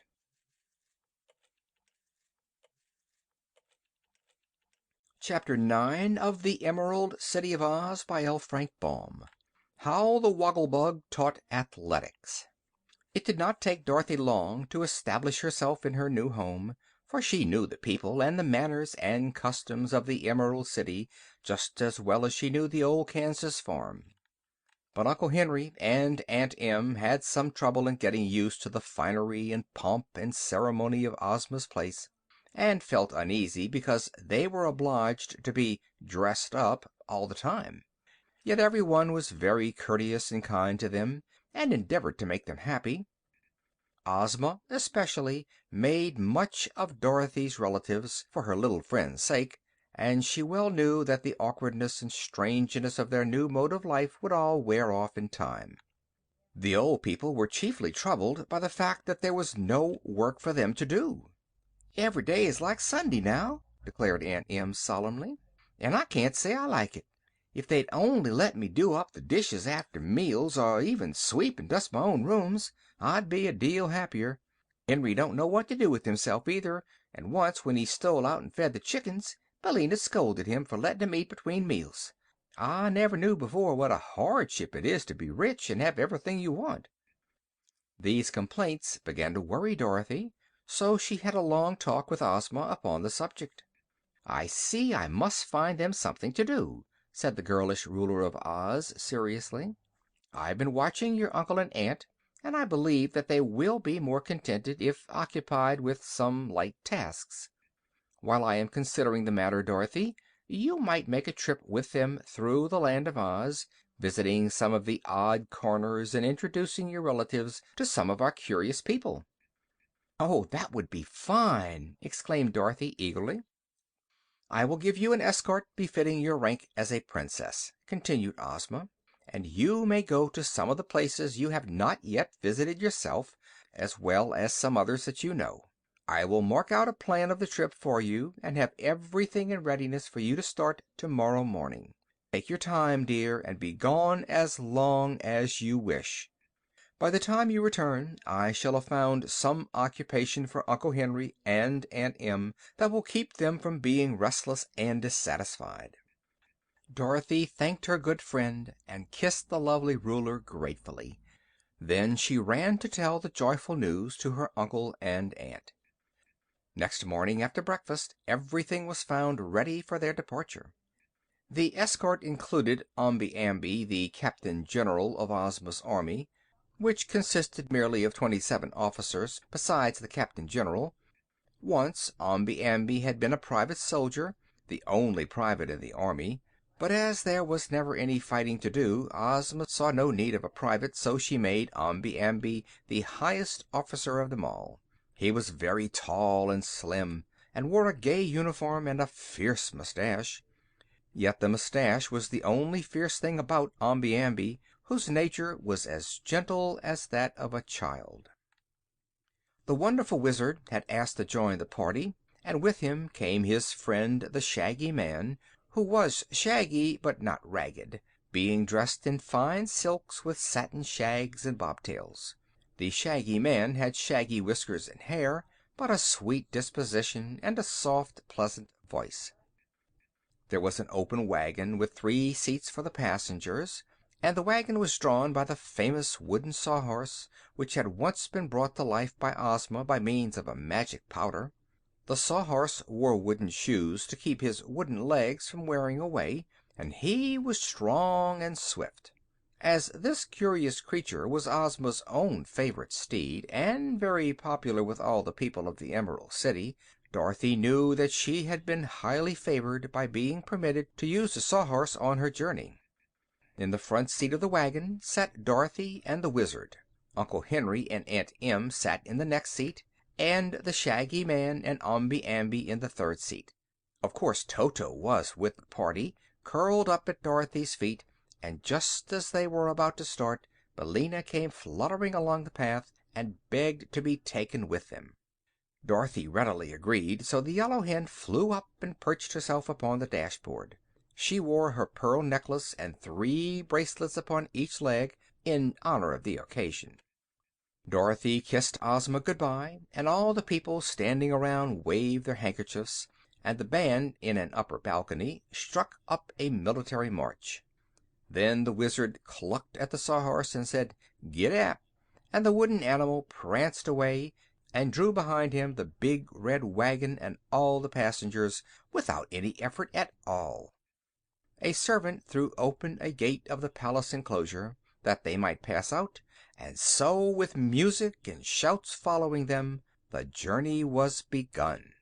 "It's almost like a circus," said Aunt Em proudly. "I can't help feeling high and mighty in this kind of a turnout." Indeed, as they passed down the street, all the people cheered them lustily, and the Shaggy Man and the Wizard and the Captain General all took off their hats and bowed politely in acknowledgment. When they came to the Great Wall of the Emerald City, the gates were opened by the Guardian, who always tended them. Over the gateway hung a dull-colored metal magnet shaped like a horseshoe, placed around a shield of polished gold. "That," said the Shaggy Man impressively, "is the wonderful Love Magnet.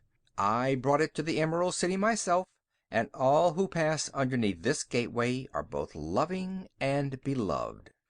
"It's a fine thing," declared Aunt Em admiringly. "If we'd had it in Kansas, I guess the man who held a mortgage on the farm wouldn't have turned us out."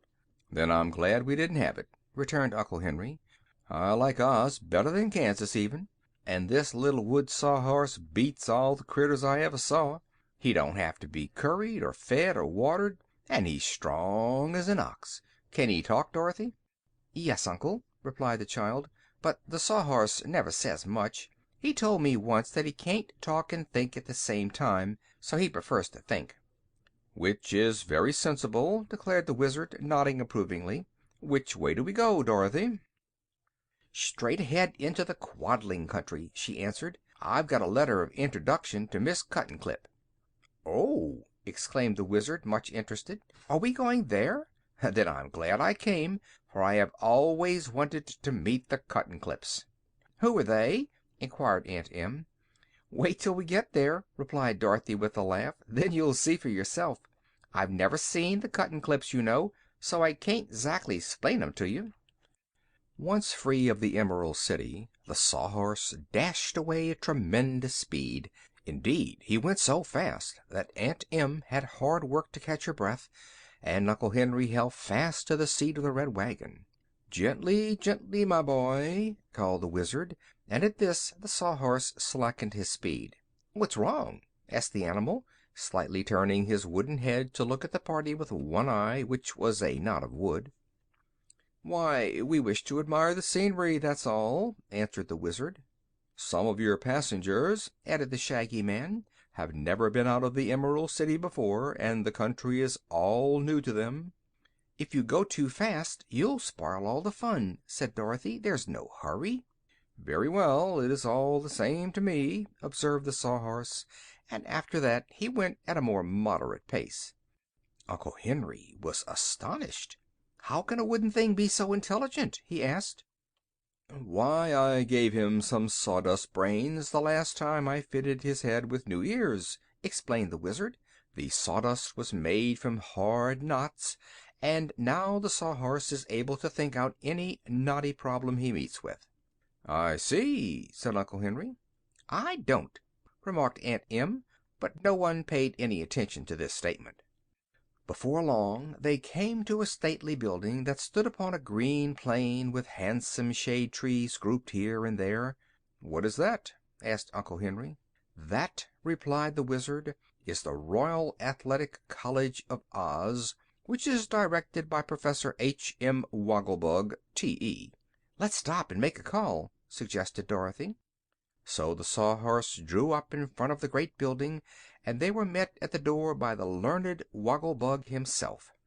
He seemed fully as tall as the Wizard, and was dressed in a red and white checkered vest, and a blue swallow-tailed coat, and had yellow knee breeches and purple stockings upon his slender legs. A tall hat was jauntily set upon his head, and he wore spectacles over his big bright eyes. "Welcome, Dorothy," said the Woggle-Bug, "and welcome to all your friends. We are indeed pleased to receive you at this great Temple of Learning." "I thought it was an athletic college," said the Shaggy Man. "It is, my dear sir," answered the Woggle-Bug proudly. "Here it is that we teach the youth of our great land scientific college athletics in all their purity." "Don't you teach them anything else?" asked Dorothy. "Don't they get any reading, writing, and arithmetic?" "Oh, yes, of course. They get all those and more," returned the Professor. "But such things occupy little of their time. Please follow me, and I will show you how my scholars are usually occupied. This is a class hour, and they are all busy." They followed him to a big field back of the college building, where several hundred young Ozites were at their classes. In one place they played football, in another baseball. Some played tennis, some golf, some were swimming in a big pool. Upon a river which wound through the grounds, several crews and racing boats were rowing with great enthusiasm. Other groups of students played basketball and cricket, while in one place a ring was roped in to permit boxing and wrestling by the energetic youths. All the collegians seemed busy, and there was much laughter and shouting. "This college," said Professor Woggle-Bug complacently, "is a great success. Its educational value is undisputed, and we are turning out many great and valuable citizens every year." "But when do they study?" asked Dorothy. "Study?" said the Woggle-Bug, looking perplexed at the question. "Yes, when do they get their arithmetic and geography and such things?" "Oh, they take doses of those every night and morning," was the reply. "What do you mean by doses?" Dorothy inquired wonderingly. "Why, we use the newly invented school pills, made by your friend the Wizard. These pills we have found to be very effective, and they save a lot of time. Please step this way, and I will show you our laboratory of learning." He led them to a room in the building where many large bottles were standing in rows upon shelves. "These are the algebra pills," said the Professor, taking down one of the bottles. "One at night, on retiring, is equal to 4 hours of study. Here are the geography pills, one at night and one in the morning. In this next bottle are the Latin pills, one 3 times a day. Then we have the grammar pills, one before each meal, and the spelling pills, which are taken whenever needed." "Your scholars must have to take a lot of pills," remarked Dorothy thoughtfully. "How do they take 'em? In apple sauce?" "No, my dear. They are sugar-coated, and are quickly and easily swallowed.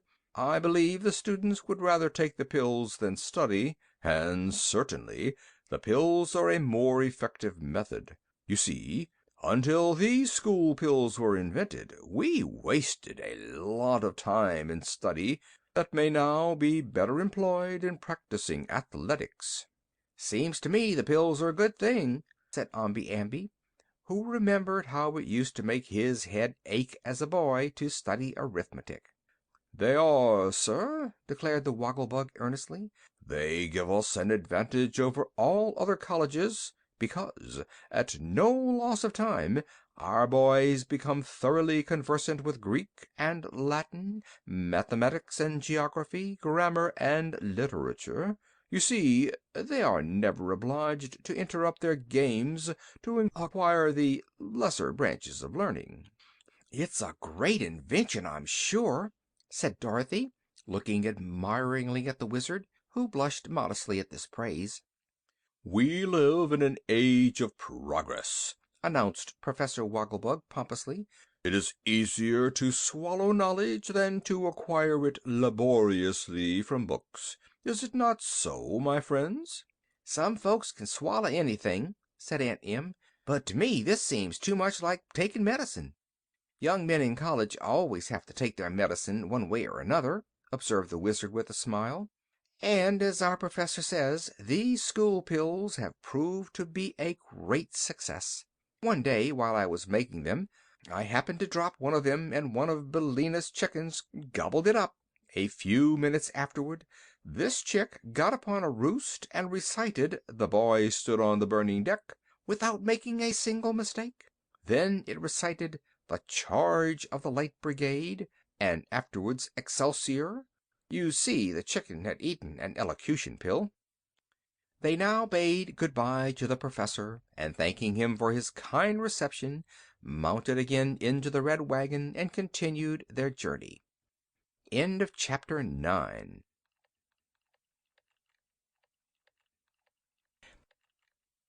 Chapter 10 of The Emerald City of Oz by L. Frank Baum. How the Cotton Clips Lived. The travelers had taken no provisions with them, because they knew that they would be welcomed wherever they might go in the Land of Oz, and that the people would feed and lodge them with genuine hospitality. So about noon they stopped at a farmhouse and were given a delicious luncheon of bread and milk, fruits, and wheat cakes with maple syrup. After resting a while and strolling through the orchards with their host, a round, jolly farmer, they got into the wagon and again started the Sawhorse along the pretty winding road. There were signposts at all the corners, and finally they came to one which read, "Take this road to the Cotton Clips." There was a hand pointing in the right direction, so they turned the Sawhorse that way and found it a very good road, but seemingly little traveled. "I've never seen the Cotton Clips before," remarked Dorothy. "Nor I," said the Captain General. "Nor I," said the Wizard. "Nor I," said Billina. "I've hardly been out of the Emerald City since I arrived in this country," added the Shaggy Man. "Why, none of us has been there, then!" exclaimed the little girl. "I wonder what the Cotton Clips are like." "We'll soon find out," said the Wizard with a sly laugh. "I've heard they are rather flimsy things." The farmhouses became fewer as they proceeded, and the path was at times so faint that the Sawhorse had hard work to keep in the road. The wagon began to jounce, too, so they were obliged to go slowly. After a somewhat wearisome journey they came in sight of a high wall painted blue with pink ornaments. This wall was circular and seemed to enclose a large space. It was so high that only the tops of the trees could be seen above it. The path led up to a small door in the wall, which was closed and latched. Upon the door was a sign in gold letters, reading as follows: "Visitors are requested to move slowly and carefully, and to avoid coughing or making any breeze or draught." "That's strange," said the Shaggy Man, reading the sign aloud. "Who are the Cotton Clips, anyhow?" "Why, they're paper dolls," answered Dorothy. "Didn't you know that?" "Paper dolls? Then let's go somewhere else," said Uncle Henry. "We're too old to play with dolls, Dorothy." "But these are different," declared the girl. "They're alive." "Alive!" gasped Aunt Em in amazement. "Yes, let's go in," said Dorothy. So they all got out of the wagon, since the door in the wall was not big enough for them to drive the Sawhorse and the wagon through it.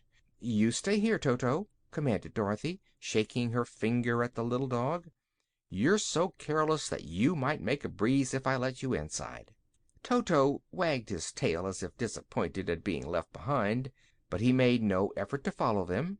The Wizard unlatched the door, which opened outward, and they all looked eagerly inside. Just before the entrance was drawn up a line of tiny soldiers with uniforms brightly painted with paper guns upon their shoulders. They were exactly alike from one end of the line to the other, and all were cut out of paper and joined together in the centers of their bodies. As the visitors entered the enclosure, the Wizard let the door swing back into place, and at once the line of soldiers tumbled over, fell flat upon their backs, and lay fluttering upon the ground. "Hi there!" called one of them. What do you mean by slamming the door and blowing us over?" "I beg your pardon, I'm sure," said the Wizard, regretfully. "I didn't know you were so delicate." "We're not delicate," retorted another soldier, raising his head from the ground. "We are strong and healthy, but we can't stand drafts." "May I help you up?" asked Dorothy. "If you please," replied the Inn soldier, "but do it gently, little girl." Dorothy carefully stood up the line of soldiers, who first dusted their painted clothes and then saluted the visitors with their paper muskets. From the end it was easy to see that the entire line had been cut out of paper, although from the front the soldiers looked rather solid and imposing. "I've a letter of introduction from Princess Ozma to Miss Cuttenclip," announced Dorothy. "Very well," said the Inn soldier, and blew upon a paper whistle that hung around his neck. At once a paper soldier in a captain's uniform came out of a paper house near by and approached the group at the entrance. He was not very big, and he walked rather stiffly and uncertainly on his paper legs, but he had a pleasant face with very red cheeks and very blue eyes, and he bowed so low to the strangers that Dorothy laughed, and the breeze from her mouth nearly blew the captain over. He wavered and struggled and finally managed to remain upon his feet. "Take care, miss," he said warningly. "You're breaking the rules, you know, by laughing." "Oh, I didn't know that," she replied. "To laugh in this place is nearly as dangerous as to cough," said the captain. "You'll have to breathe very quietly, I assure you." "We'll try to," promised the girl. "May we see Miss Cuttenclip, please?" "You may," promptly returned the captain. "This is one of her reception days. Be good enough to follow me." He turned and led the way up a path, and as they followed slowly, because the paper captain did not move very swiftly, they took the opportunity to gaze around them at this strange paper country. Beside the path were paper trees, all cut out very neatly and painted a brilliant green color. And back of the trees were rows of cardboard houses, painted in various colors, but most of them having green blinds. Some were large and some were small, and in the front yards were beds of paper flowers quite natural in appearance. Over some of the porches paper vines were twined, giving them a cozy and shady look. As the visitors passed along the street, a good many paper dolls came to the doors and windows of their houses to look at them curiously. These dolls were nearly all the same height, but some were cut into various shapes, some being fat and some lean. The girl dolls wore many beautiful costumes of tissue paper, making them quite fluffy, but their heads and hands were no thicker than the paper of which they were made. Some of the paper people were on the street, walking along or congregated in groups and talking together, but as soon as they saw the strangers they all fluttered into the houses as fast as they could go, so as to be out of danger. "Excuse me if I go edgewise," remarked the captain as they came to a slight hill. "I can get along faster that way, and not flutter so much." "That's all right," said Dorothy. "We don't mind how you go, I'm sure." At one side of the street was a paper pump, and a paper boy was pumping paper water into a paper pail. The yellow hen happened to brush against this boy with her wing, and he flew into the air and fell into a paper tree, where he stuck until the Wizard gently pulled him out. At the same time the pail went into the air, spilling the paper water, while the paper pump bent nearly double. "Goodness me!" said the hen. "If I should flop my wings I believe I'd knock over the whole village." "Then don't flop them, please don't," entreated the captain. "Miss Cuttenclip would be very much distressed if her village was spoiled." "Oh, I'll be careful," promised Billina.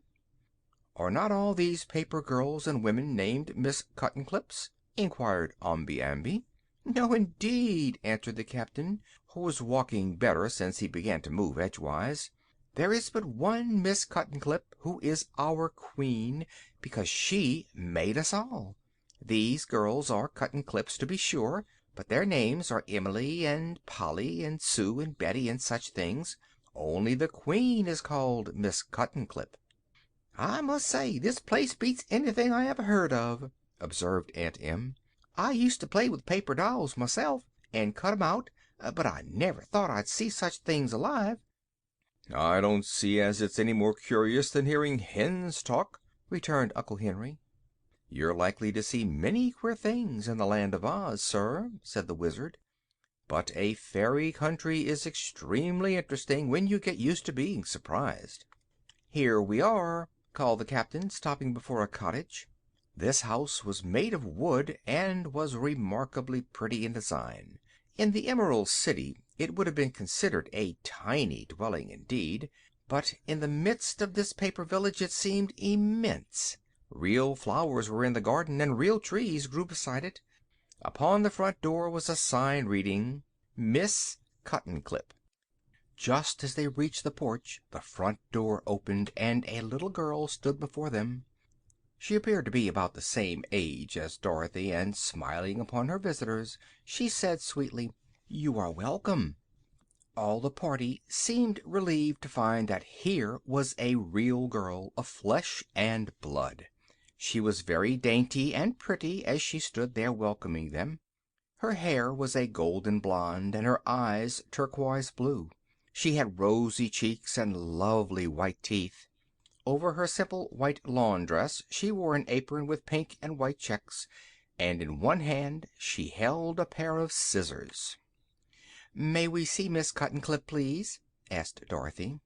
"I am Miss Cuttenclip," was the reply. "Won't you come in?" She held the door open while they all entered a pretty sitting room that was littered with all sorts of paper, some stiff, some thin, and some tissue. The sheets and scraps were of all colors. Upon a table were paints and brushes, while several pair of scissors of different sizes were lying about. "Sit down, please," said Miss Cuttenclip, clearing the paper scraps off some of the chairs.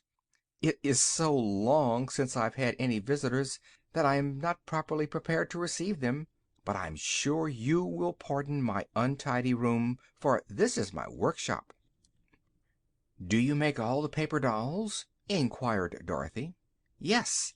I cut them out with my scissors, and paint the faces and some of the costumes. It is very pleasant work, and I am happy making my paper village grow." "But how do the paper dolls happen to be alive?" asked Aunt Em. "The first dolls I made were not alive," said Miss Cuttenclip.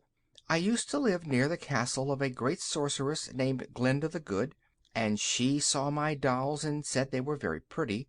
I told her I thought I would like them better if they were alive, and the next day the sorceress brought me a lot of magic paper.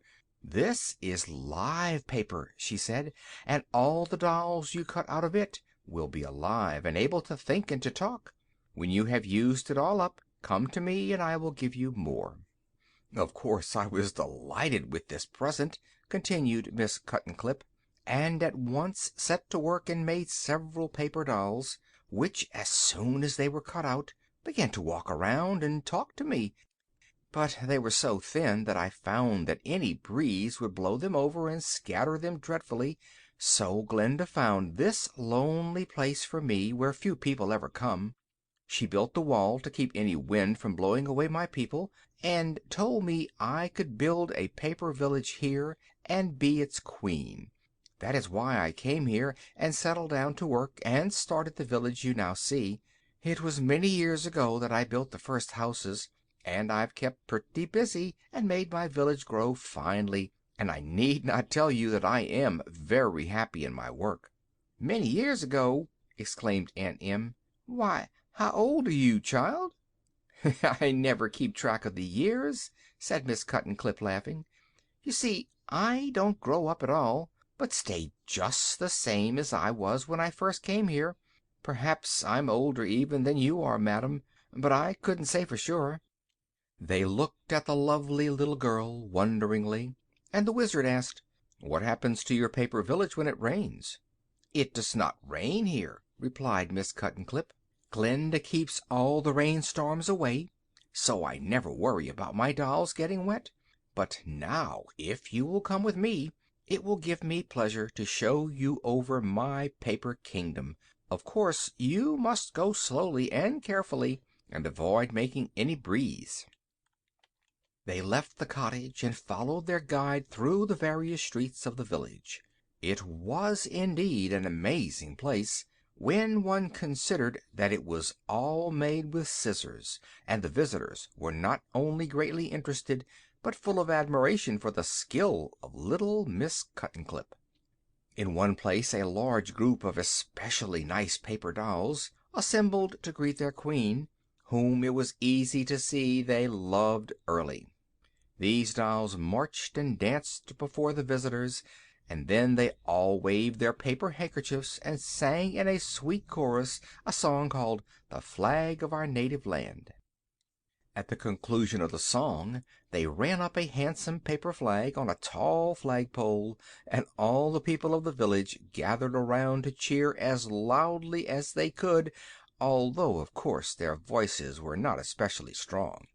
Miss Cuttenclip was about to make her subjects a speech in reply to this patriotic song, when the Shaggy Man happened to sneeze. He was a very loud and powerful sneezer at any time, and he had tried so hard to hold in this sneeze that, when it suddenly exploded, the results were terrible. The paper dolls were mowed down by dozens, and flew and fluttered in wild confusion in every direction, tumbling this way and that, and getting more or less wrinkled and bent.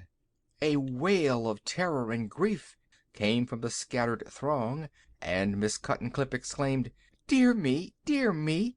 and hurried at once to the rescue of her overturned people. "Oh, Shaggy Man, how could you?" asked Dorothy reproachfully. "I couldn't help it, really I couldn't," protested the Shaggy Man, looking quite ashamed. "And I had no idea it took so little to upset these paper dolls." "So little!" said Dorothy. "Why, it was most as bad as a Kansas cyclone." And then she helped Miss Cuttenclip rescue the paper folk and stand them on their feet again. Two of the cardboard houses had also tumbled over, and the little Queen said she would have to repair them and paste them together before they could be lived in again. And now, fearing they might do more damage to the flimsy paper people, they decided to go away. But first they thanked Miss Cuttenclip very warmly for her courtesy and kindness to them. "Any friend of Princess Ozma is always welcome here, unless he sneezes," said the Queen, with a rather severe look at the Shaggy Man, who hung his head. "I like to have visitors admire my wonderful village, and I hope you will call again." Miss Cuttenclip herself led them to the door in the wall, and as they passed along the street the paper dolls peered at them half fearfully from the doors and windows. Perhaps they will never forget the Shaggy Man's awful sneeze, and I am sure they were all glad to see the meat people go away. End of chapter 10.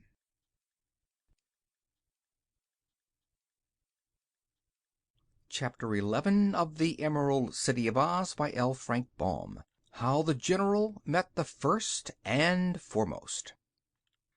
On leaving the Growleywogs, General Guph had to recross the Ripple Lands, and he did not find it a pleasant thing to do.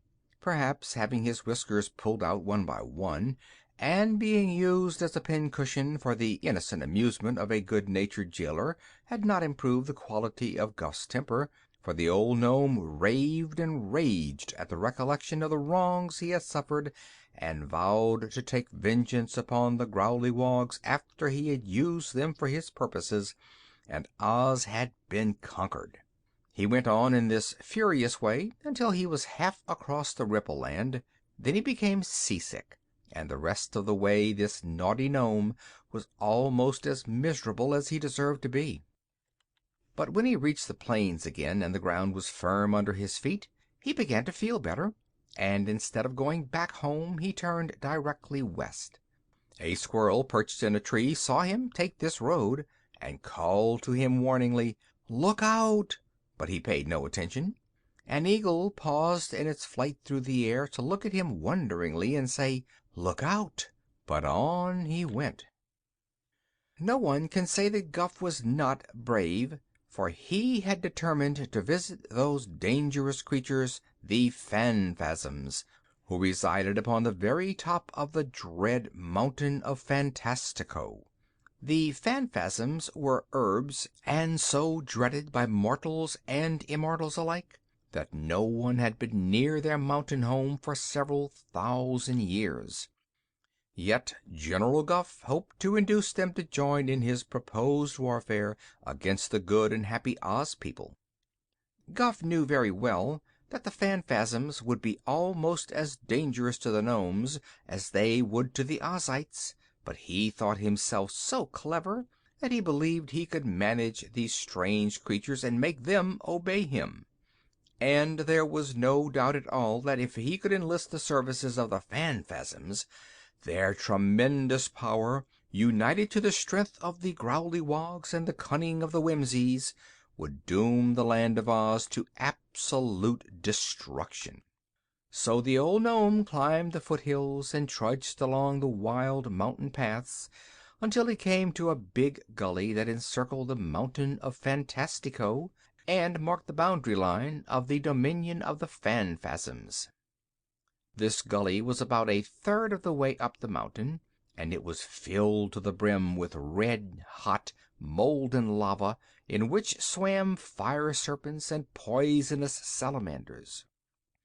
The heat from this mass and its poisonous smell were both so unbearable that even birds hesitated to fly over the gully but circled around it. All living things kept away from the mountain. Now, Guffe had heard, during his long lifetime, many tales of these dreaded Phanfasms, so he had heard of this barrier of melted lava, and also he had been told that there was a narrow bridge that spanned it in one place. So he walked along the edge until he found the bridge. It was a single arch of gray stone, and lying flat upon the bridge was a scarlet alligator, seemingly fast asleep. When Guffe stumbled over the rocks in approaching the bridge, the creature opened its eyes, from which tiny flames shot in all directions, and after looking at the intruder very wickedly, the scarlet alligator closed its eyelids again and lay still. Guffe saw there was no room for him to pass the alligator on the narrow bridge, so he called out to it, "Good morning, friend. I don't wish to hurry you, but please tell me if you are coming down or going up." "Neither," snapped the alligator, clicking its cruel jaws together. The general hesitated. "Are you likely to stay there long?" he asked. "A few hundred years or so," said the alligator. Guffe softly rubbed the end of his nose and tried to think what to do. "Do you know whether the first and foremost Phanfasm of Fantastico is at home or not?" he presently inquired. "I expect he is, seeing he is always at home," replied the alligator.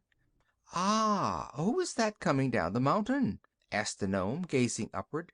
The alligator turned to look over its shoulder, and at once Guffe ran to the bridge and leaped over the sentinel's back before it could turn back again. The scarlet monster made a snap at the Nome's left foot, but missed it by fully an inch. "Ha ha!" laughed the general, who was now on the mountain path.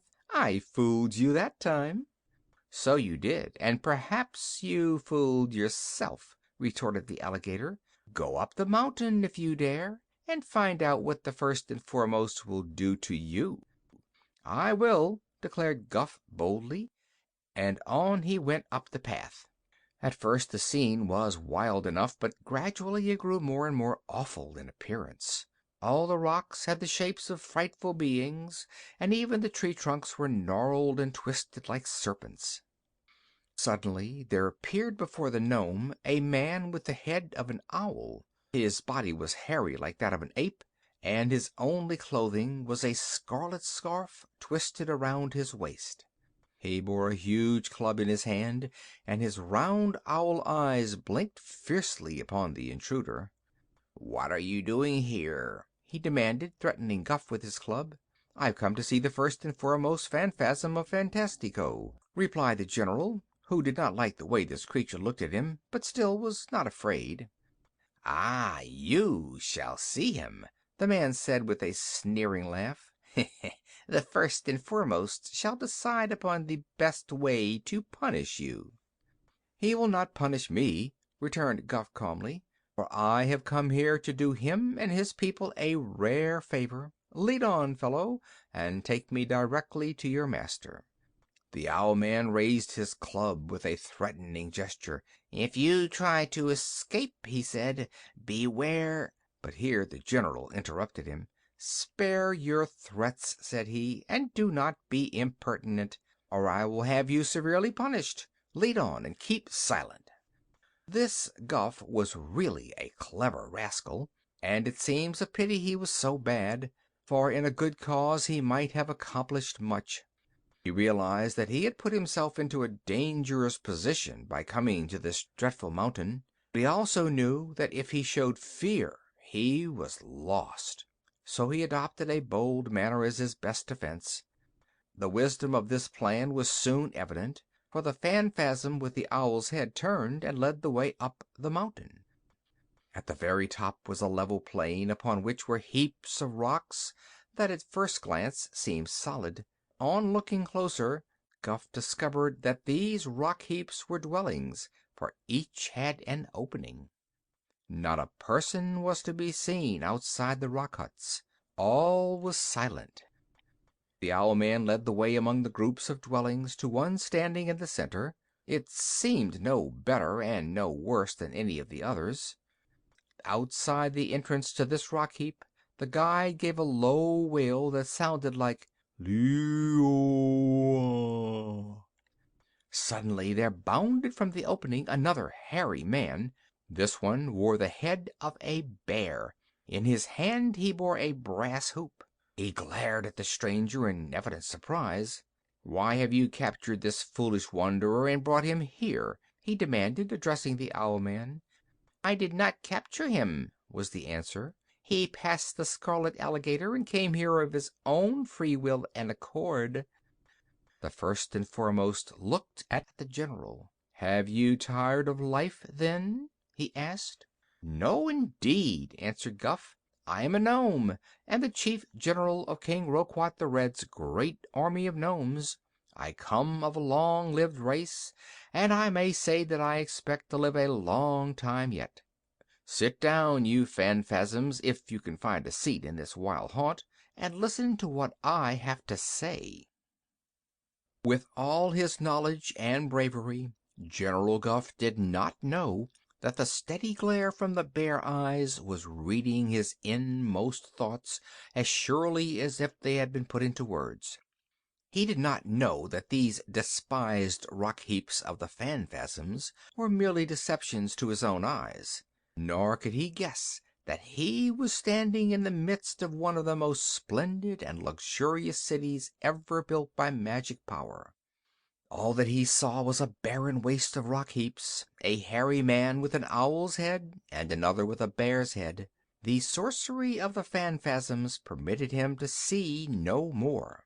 Suddenly the first and foremost swung his brass hoop and caught Guph around the neck with it.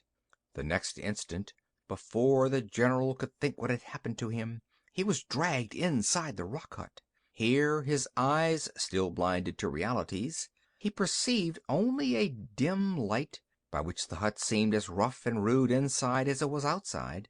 Yet he had a strange feeling that many bright eyes were fastened upon him, and that he stood in a vast and extensive hall. The first and foremost now laughed grimly and released his prisoner. "If you have anything to say that is interesting," he remarked, "speak out before I strangle you." So Guph spoke out. He tried not to pay any attention to the strange rustling sound that he heard, as of an unseen multitude drawing near to listen to his words. His eyes could see only the fierce Bear Man, and to him he addressed his speech. First he told him of his plan to conquer the Land of Oz and plunder the country of its riches and enslave its people, who, being fairies, could not be killed. After relating all this, and telling of the tunnel the Nome King was building, He said he had come to ask the First and Foremost to join the Nomes with his band of terrible warriors and help them to defeat the Oz people. The general spoke very earnestly and impressively, but when he had finished the Bear Man began to laugh as if much amused, and his laughter seemed to be echoed by a chorus of merriment from an unseen multitude. Then, for the first time, Guph began to feel a trifle worried. "Who else has promised to help you?" finally asked the First and Foremost. "The Whimsies," replied the general. Again the bare-headed Phanfasm laughed. "Any others?" he inquired. "Only the Growleywogs," said Gulf. This answer set the First and Foremost laughing anew. "What share of the spoils am I to have?" was the next question. "Anything you like, except King Roquat's magic belt," replied Guph. At this the Phanfasms set up a roar of laughter, which had its echo in the unseen chorus, and the Bear Man seemed so amused that he actually rolled upon the ground and shouted with merriment. "Oh, these blind and foolish Nomes!" he said. "How big they seem to themselves, and how small they really are!" Suddenly he arose and seized Guph's neck with one hairy paw, dragging him out of the hut into the open. Here he gave a curious wailing cry, and, as if in answer, from all the rocky huts on the mountain top came flocking a horde of Phanfasms, all with hairy bodies but wearing heads of various animals, birds, and reptiles. All were ferocious and repulsive looking to the deceived eyes of the Nome, and Guph could not repress a shudder of disgust as he looked upon them. The First and Foremost slowly raised his arms, and in a twinkling his hairy skin fell from him, and he appeared before the astonished Nome as a beautiful woman, clothed in a flowing gown of pink gauze. In her dark hair flowers were entwined, and her face was noble and calm. At the same instant the entire band of Phanfasms was transformed into a pack of howling wolves, running here and there as they snarled and showed their ugly yellow fangs. The woman now raised her arms, even as the man bear had done, and in a twinkling the wolves became crawling lizards, while she herself changed into a huge butterfly. Guph had only time to cry out in fear and take a step backward to avoid the lizards, when another transformation occurred, and all returned instantly to the forms they had originally worn. Then the First and Foremost, who had resumed his hairy body and bare head, turned to the Nome and asked, "Do you still demand our assistance?" "More than ever," answered the general firmly. "Then tell me, what can you offer the Phanfasms that they have not already?" inquired the First and Foremost. Guph hesitated. He really did not know what to say. The Nome King's vaunted magic belt seemed a poor thing compared to the astonishing magical powers of these people. Gold, jewels, and slaves they might secure in any quantity without special effort. He felt that he was dealing with powers greatly beyond him. There was but one argument that might influence the Phanfasms, who were creatures of evil. "Permit me to call your attention to the exquisite joy of making the happy unhappy," said he at last. "Consider the pleasure of destroying innocent and harmless people." "Ah, you have answered me," cried the First and Foremost. "For that reason alone we will aid you. Go home and tell your bandy-legged king that as soon as his tunnel is finished, the Phanfasms will be with him and lead his legions to the conquest of Oz.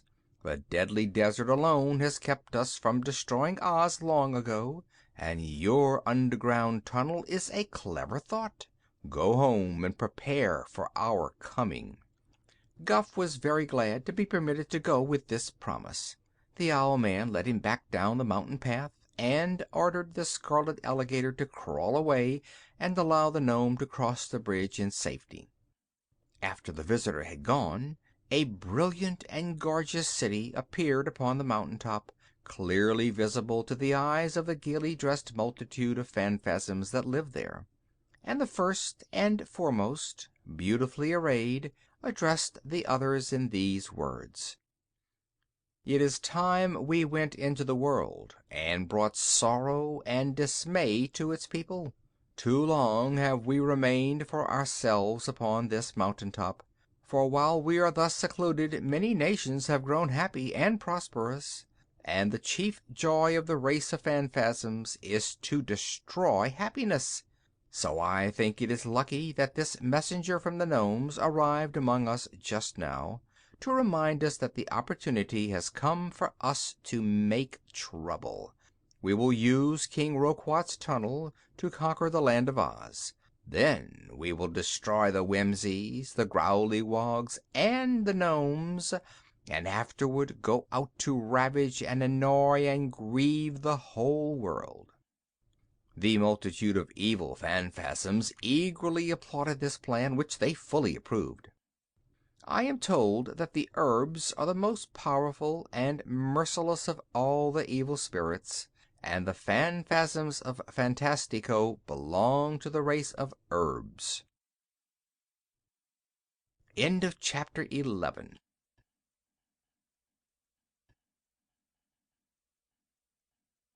Chapter 12 of The Emerald City of Oz by L. Frank Baum. How They Matched the Fuddles. Dorothy and her fellow travelers rode away from the Cuttenclip village and followed the indistinct path as far as the signpost. Here they took the main road again and proceeded pleasantly through the pretty farming country. When evening came they stopped at a dwelling and were joyfully welcomed and given plenty to eat and good beds for the night. Early the next morning, however, they were up and eager to start, and after a good breakfast they bade their host good-bye and climbed into the red wagon, to which the Sawhorse had been hitched all night. Being made of wood, this horse never got tired nor cared to lie down. Dorothy was not quite sure whether he ever slept or not, but it was certain that he never did when anybody was around. The weather is always beautiful in Oz, and this morning the air was cool and refreshing, and the sunshine brilliant and delightful. In about an hour they came to a place where another road branched off. There was a signpost here which read: "This way to Fuddlecumjig." "Oh, here is where we turn," said Dorothy, observing the sign. "What, are we going to Fuddlecumjig?" asked the Captain General. "Yes. Ozma thought we might enjoy the Fuddles. They are said to be very interesting," she replied. "No one would suspect it from their name," said Aunt Em. "Who are they, anyhow? More paper things?" "I think not," answered Dorothy, laughing. "But I can't say 'zactly, Aunt Em, what they are. We'll find out when we get there." "Perhaps the Wizard knows," suggested Uncle Henry. "No, I've never been there before," said the Wizard. "But I've often heard of Fuddlecumjig and the Fuddles, who are said to be the most peculiar people in all the Land of Oz." "In what way?" asked the Shaggy Man. "I don't know, I'm sure," said the Wizard. Just then, as they rode along the pretty green lane toward Fuddlecumjig, they espied a kangaroo sitting by the roadside. The poor animal had its face covered with both its front paws, and was crying so bitterly that the tears coursed down its cheeks in two tiny streams and trickled across the road, where they formed a pool in a small hollow. The Sawhorse stopped short at this pitiful sight, and Dorothy cried out with ready sympathy: "What's the matter, Kangaroo?" "Boo-hoo! Boo-hoo!" wailed the Kangaroo. "I've lost my oh, boo-hoo! Boo-hoo!" "Poor thing!" said the Wizard. "She's lost her mister. It's probably her husband, and he's dead." "No, no, no!" sobbed the Kangaroo. It isn't that. I've lost my oh, boo hoo!" "I know," said the Shaggy Man. She's lost her mirror." "No, it's my boo-hoo, oh, boo-hoo!" And the kangaroo cried harder than ever. "It must be her mince pie," suggested Aunt Em. "Or her milk toast," proposed Uncle Henry. "I've lost my mittens," said the kangaroo, getting it out at last. "Oh!" cried the yellow hen, with a cackle of relief. "Why didn't you say so before?" "Boo-hoo! I couldn't," answered the kangaroo. "But see here," said Dorothy, "you don't need mittens in this warm weather." "Yes, indeed I do," replied the animal, stopping her sobs and removing her paws from her face to look at the little girl reproachfully.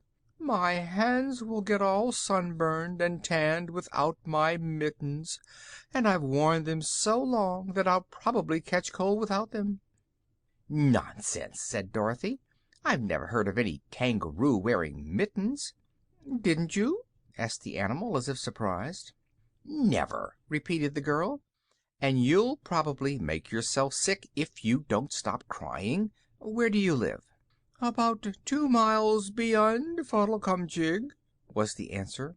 "Grandmother Gnit made me the mittens, and she's one of the Fuddles." "Well, you'd better go home now, and perhaps the old lady will make you another pair," suggested Dorothy. "We're on our way to Fuddlecumjig, and you may hop along beside us." So they rode on, and the kangaroo hopped beside the red wagon and seemed quickly to have forgotten her loss. By and by the Wizard said to the animal, "Are the Fuddles nice people?" "Oh, very nice," answered the kangaroo. "That is, when they're properly put together. But they get dreadfully scattered and mixed up at times, and then you can't do anything with them." "What do you mean by their getting scattered?" inquired Dorothy. "Why, they're made in a good many small pieces," explained the kangaroo, "and whenever any stranger comes near them they have a habit of falling apart and scattering themselves around. That's when they get so dreadfully mixed, and it's a hard puzzle to put them together again." "Who usually puts them together?" asked Omby Amby. "Anyone who is able to match the pieces. I sometimes put Grandmother Gnit together myself, because I know her so well I can tell every piece that belongs to her. Then, when she's all matched, she knits for me, and that's how she made my mittens. But it took a good many days' hard knitting, and I had to put Grandmother together a good many times, because every time I came near she'd scatter herself." "I should think she would get used to your coming, and not be afraid," said Dorothy. "It isn't that," replied the kangaroo. "They're not a bit afraid, when they're put together, and they're usually very jolly and pleasant. It's just a habit they have, to scatter themselves, and if they didn't do it they wouldn't be Fuddles." The travelers thought upon this quite seriously for a time, while the Sawhorse continued to carry them rapidly forward. Then Aunt Em remarked, "I don't see much use our visiting these Fuddles. If we find them scattered, all we can do is to sweep 'em up, and then go about our business." "Oh, I believe we'd better go on," replied Dorothy. "I'm getting hungry, and we must try to get some luncheon at Fuddlecumjig. Perhaps the food won't be scattered as badly as the people." "You'll find plenty to eat there," declared the kangaroo, hopping along in big bounds because the Sawhorse was going so fast. "And they have a fine cook, too, if you can manage to put him together. There's a town now, just ahead of us." They looked ahead and saw a group of very pretty houses standing in a green field a little apart from the main road. "Some Munchkins came here a few days ago and matched a lot of people together," said the kangaroo. "I think they are together yet, and if you go softly, without making any noise, perhaps they won't scatter." "Let's try it," suggested the Wizard. So they stopped the Sawhorse and got out of the wagon, and after bidding good bye to the kangaroo, who hopped away home, they entered the field and very cautiously approached the group of houses. So silently did they move that soon they saw through the windows of the house people moving around, while others were passing to and fro in the yards between the buildings. They seemed much like other people from a distance, and apparently they did not notice the little party so quietly approaching. They had almost reached the nearest house when Toto saw a large beetle crossing the path and barked loudly at it. Instantly a wild clatter was heard from the houses and yards. Dorothy thought it sounded like a sudden hailstorm, and the visitors, knowing that caution was no longer necessary, hurried forward to see what had happened. After the clatter, an intense stillness reigned in the town. The strangers entered the first house they came to, which was also the largest, and found the floor strewn with pieces of the people who lived there. They looked much like fragments of wood neatly painted, and were all sorts of curious and fantastic shapes, no two pieces being in any way alike. They picked up some of these pieces and looked at them carefully. On one which Dorothy held was an eye, which looked at her pleasantly, but with an interested expression, as if it wondered what she was going to do with it. Quite near by she discovered and picked up a nose, and by matching the two pieces together found that they were part of a face. "If I could find the mouth," she said, "this fuddle might be able to talk and tell us what to do next." "Then let us find it," replied the Wizard, and so all got down on their hands and knees and began examining the scattered pieces. "I've found it!" cried the Shaggy Man, and ran to Dorothy with a queer shaped piece that had a mouth on it. But when they tried to fit it to the eye and nose, they found the parts wouldn't match together. "That mouth belongs to some other person," said Dorothy. "You see, we need a curve here and a point there to make it fit the face." "Well, it must be here some place," declared the Wizard, "so if we search long enough we shall find it." Dorothy fitted an ear on next, and the ear had a little patch of red hair above it. So while the others were searching for the mouth, she hunted for pieces with red hair and found several of them which, when matched to the other pieces, formed the top of a man's head. She had also found the other eye and the ear by the time Omby Amby, in a far corner, discovered the mouth. When the face was thus completed, all the parts joined together with a nicety that was astonishing. "Why, it's like a picture puzzle!" exclaimed the little girl. "Let's find the rest of him and get him all together." "What's the rest of him like?" asked the Wizard. "Here are some pieces of blue legs and green arms, but I don't know whether they're his or not." "Look for a white shirt and a white apron," said the head which had been put together, speaking in a rather faint voice. "I'm the cook." "Oh, thank you," said Dorothy. "It's lucky we started you first, for I'm hungry, and you can be cooking something for us to eat while we match the other folks together." It was not so very difficult, now that they had a hint as to how the man was dressed, to find the other pieces belonging to him, and as all of them now worked on the cook, trying piece after piece to see if it would fit, they finally had the cook set up complete. When he was finished he made them a low bow and said, "I will go at once to the kitchen to prepare your dinner. You will find it something of a job to get all the fuddles together, so I advise you to begin on the Lord High Chigglewitz, whose first name is Larry. He's a bald-headed fat man, and is dressed in a blue coat with brass buttons, a pink vest, and drab breeches. A piece of his left knee is missing, having been lost years ago when he scattered himself too carelessly. That makes him limp a little, but he gets along very well with half a knee. As he is the chief personage in the town of Fuddlecumjig, he will be able to welcome you and assist you with the others, so it will be best to work on him while I'm getting your dinner." "We will," said the Wizard, "and thank you very much, cook, for the suggestion." Aunt Em was the first to discover a piece of the Lord High Chigglewitz. "It seems to me like a fool business, this matching folks together," she remarked, "but as we haven't anything to do till dinner's ready, we may as well get rid of some of this rubbish. Here, Henry, get busy and look for Larry's bald head. I've got his pink vest, all right." They worked with eager interest, and Billina proved a great help to them. The yellow hen had sharp eyes and could put her head close to the various pieces that lay scattered around. She would examine the Lord High Chigglewitz, and see which piece of him was next needed, and then hunt around until she found it.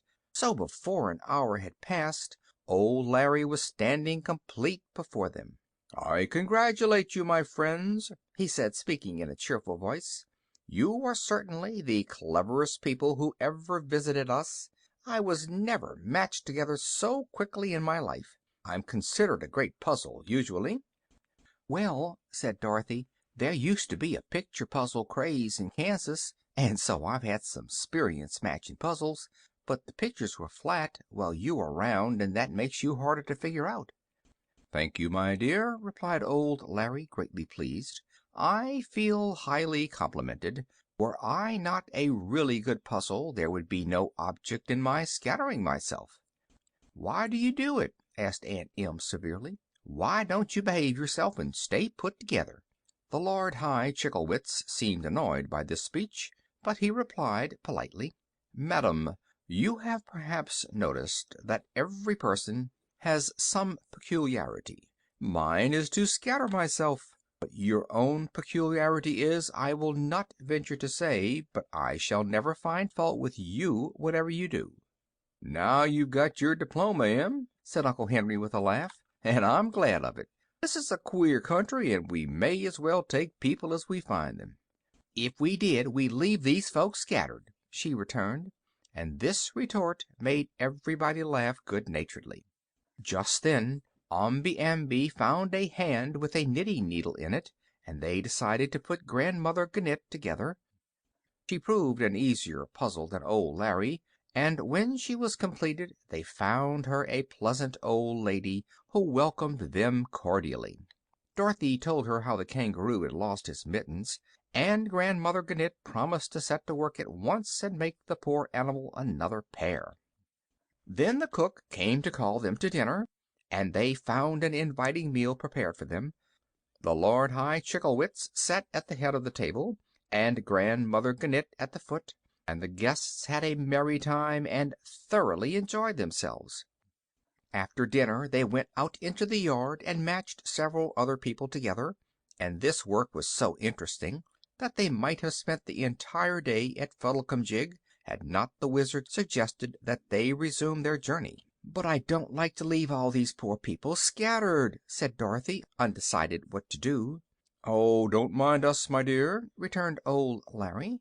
"Every day or so some of the Gillikins or Munchkins or Winkies come here to amuse themselves by matching us together, so there will be no harm in leaving these pieces where they are for a time.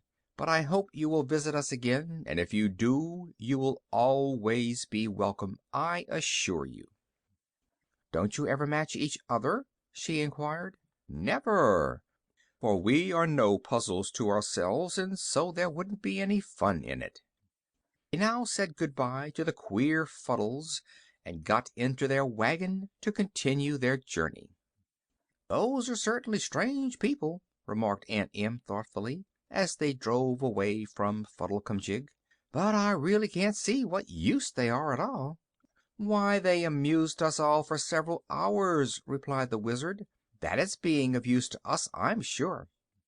"I think they're more fun than playing solitaire or mumbly peg," declared Uncle Henry soberly. "For my part, I'm glad we visited the Fuddles."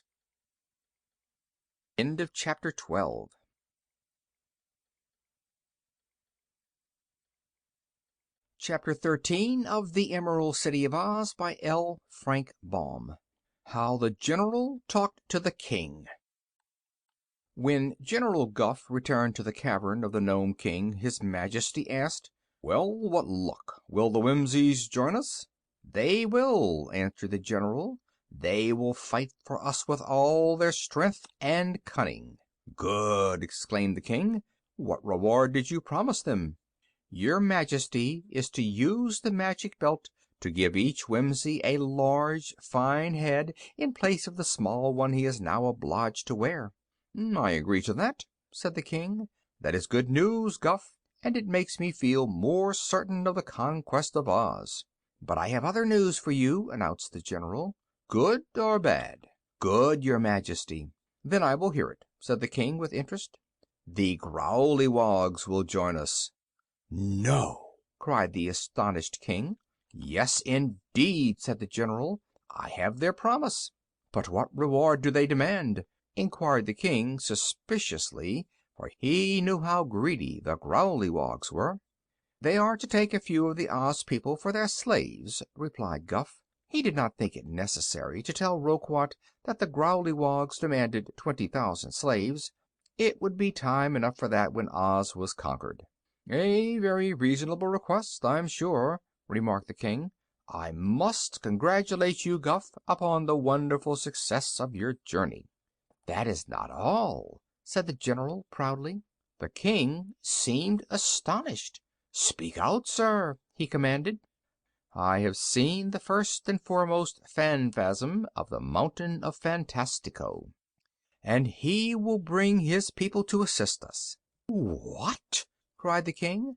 The Phanfasms? You don't mean it, Guph. It is true, declared the general proudly. The king became thoughtful, and his brows wrinkled. I'm afraid, Guph, he said rather anxiously, that the first and foremost may prove as dangerous to us as to the Oz people. If he and his terrible band come down from the mountains, they may take the notion to conquer the Nomes. Ah, that is a foolish idea, retorted Guph irritably, but he knew in his heart that the king was right. The first and foremost is a particular friend of mine and will do us no harm. Why, when I was there, he even invited me into his house. The general neglected to tell the king how he had been jerked into the hut of the first and foremost by means of the brass hoop. So Roquat the Red looked at his general admiringly and said, "You are a wonderful gnome, Guph. I'm sorry I did not make you my general before. But what reward did the first and foremost demand?" "Nothing at all," replied Guph. "Even the magic belt itself could not add to his powers of sorcery. All the Phanfasms wish is to destroy the Oz people, who are good and happy. This pleasure will amply repay them for assisting us." "When will they come?" asked Roquat, half fearfully. "When the tunnel is completed," said the general. "We are nearly halfway under the desert now," announced the king, "and that is fast work, because the tunnel has to be drilled through solid rock. But after we have passed the desert, it will not take us long to extend the tunnel to the walls of the Emerald City." "Well, whenever you are ready, we shall be joined by the Whimsies, the Growleywogs, and the Phanfasms," said Guph.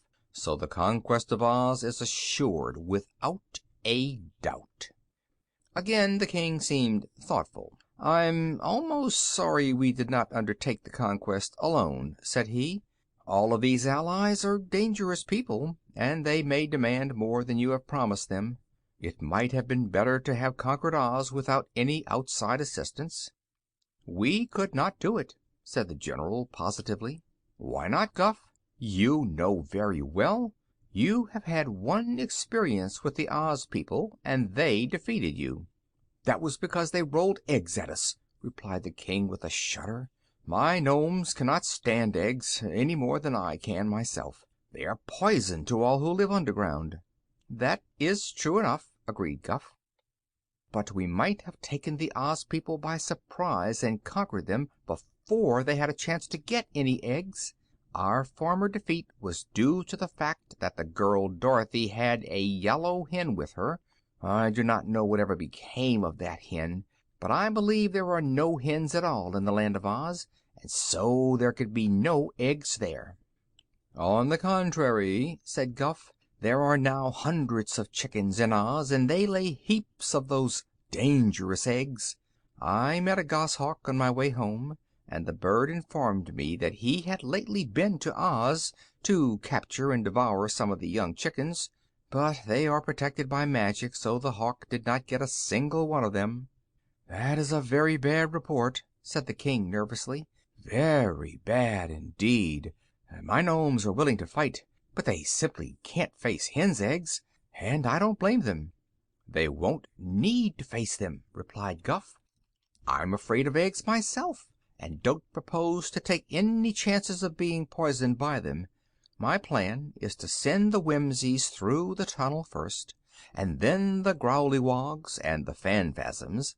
By the time we Gnomes get there, the eggs will all be used up, and we may then pursue and capture the inhabitants at our leisure." "Perhaps you are right," returned the King with a dismal sigh. "But I want it distinctly understood that I claim Ozma and Dorothy as my own prisoners. They are rather nice girls, and I do not intend to let any of those dreadful creatures hurt them, or make them their slaves. When I have captured them, I will bring them here and transform them into china ornaments to stand on my mantel. They will look very pretty, Dorothy on one end of the mantel and Ozma on the other, and I shall take great care to see they are not broken when the maids dust them." "Very well, Your Majesty. Do what you will with the girls for all I care. Now that our plans are arranged, and we have the three most powerful bands of evil spirits in the world to assist us, let us make haste to get the tunnel finished as soon as possible." "It will be ready in 3 days," promised the King, and hurried away to inspect the work and see that the Nomes kept busy.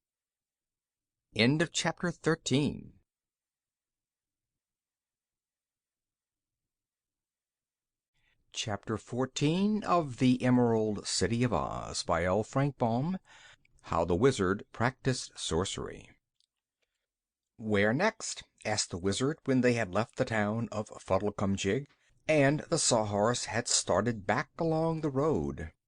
"Why, Ozma laid out this trip," replied Dorothy, "and she advised us to see the Rigmaroles next, and then visit the Tin Woodman." "That sounds good," said the Wizard. "But what road do we take to get to the Rigmaroles?" "I don't know 'zactly," returned the little girl, "but it must be somewhere just southwest of here." "Then why need we go way back to the crossroads?" asked the Shaggy Man. "We might save a lot of time by branching off here." "There isn't any path," asserted Uncle Henry. "Then we'd better go back to the signposts and make sure of our way," decided Dorothy. But after they had gone a short distance farther the Sawhorse, who had overheard their conversation, stopped and said: "Here is a path."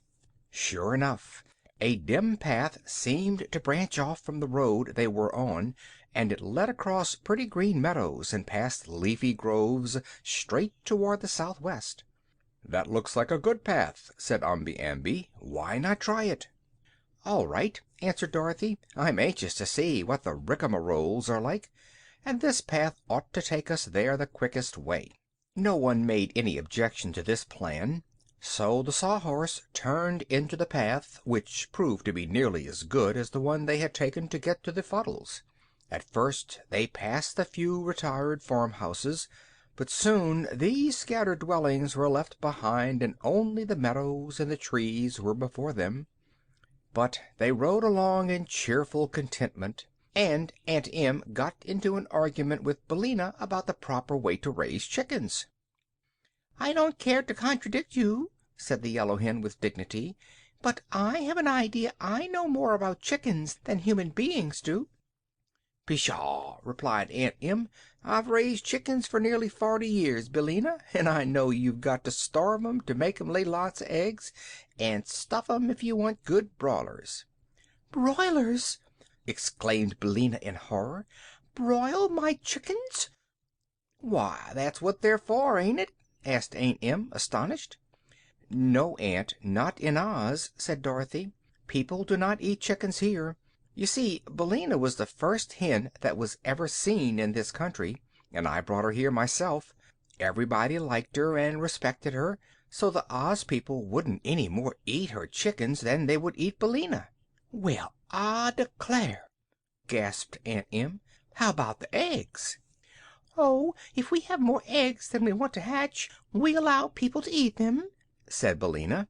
"Indeed, I am very glad the Oz folks like our eggs, for otherwise they would spoil." "This certainly is a queer country," sighed Aunt Em. "Excuse me," called the Sawhorse. "The path has ended, and I'd like to know which way to go." They looked around, and sure enough there was no path to be seen. "Well," said Dorothy, "we're going southwest, and it seems just as easy to follow that direction without a path as with one." "Certainly," answered the Sawhorse. "It is not hard to draw the wagon over the meadow. I only want to know where to go." "There's a forest over there across the prairie," said the Wizard, "and it lies in the direction we are going. Make straight for the forest, Sawhorse, and you're bound to go right." So the wooden animal trotted on again, and the meadow grass was so soft under the wheels that it made easy riding. But Dorothy was a little uneasy at losing the path, because now there was nothing to guide them.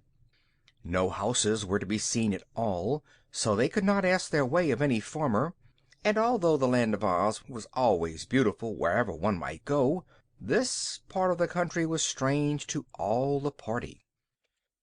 "Perhaps we're lost," suggested Aunt Em, after they had proceeded quite a way in silence. "Never mind," said the Shaggy Man. "I've been lost many a time, and so has Dorothy, and we've always been found again." "But we may get hungry," remarked Omby Amby. "That is the worst of getting lost in a place where there are no houses near." "We had a good dinner at Fuddletown," said Uncle Henry, "and that will keep us from starving to death for a long time." "No one ever starved to death in Oz," declared Dorothy positively. "But people may get pretty hungry sometimes." The Wizard said nothing, and he did not seem especially anxious. The Sawhorse was trotting along briskly, yet the forest seemed farther away than they had thought when they first saw it. So it was nearly sundown when they finally came to the trees, but now they found themselves in a most beautiful spot, the wide spreading trees being covered with flowering vines and having soft mosses underneath them. "This will be a good place to camp," said the Wizard, as the Sawhorse stopped for further instructions. "Camp!" they all echoed. "Certainly," asserted the Wizard. "It will be dark before very long, and we cannot travel through this forest at night. So let us make a camp here and have some supper and sleep until daylight comes again." They all looked at the little man in astonishment, and Aunt Em said with a sniff, "A pretty camp we'll have, I must say. I suppose you intend us to sleep under the wagon?" "And chew grass for our supper," added the Shaggy Man, laughing. But Dorothy seemed to have no doubts, and was quite cheerful. "It's lucky we have the wonderful Wizard with us," she said, "because he can do most anything he wants to." "Oh, yes, I forgot we had a Wizard," said Uncle Henry, looking at the little man curiously. "I didn't," chirped Billina, contentedly. The Wizard smiled and climbed out of the wagon, and all the others followed him. "In order to camp," said he, "the first thing we need is tents. Will someone please lend me a handkerchief?"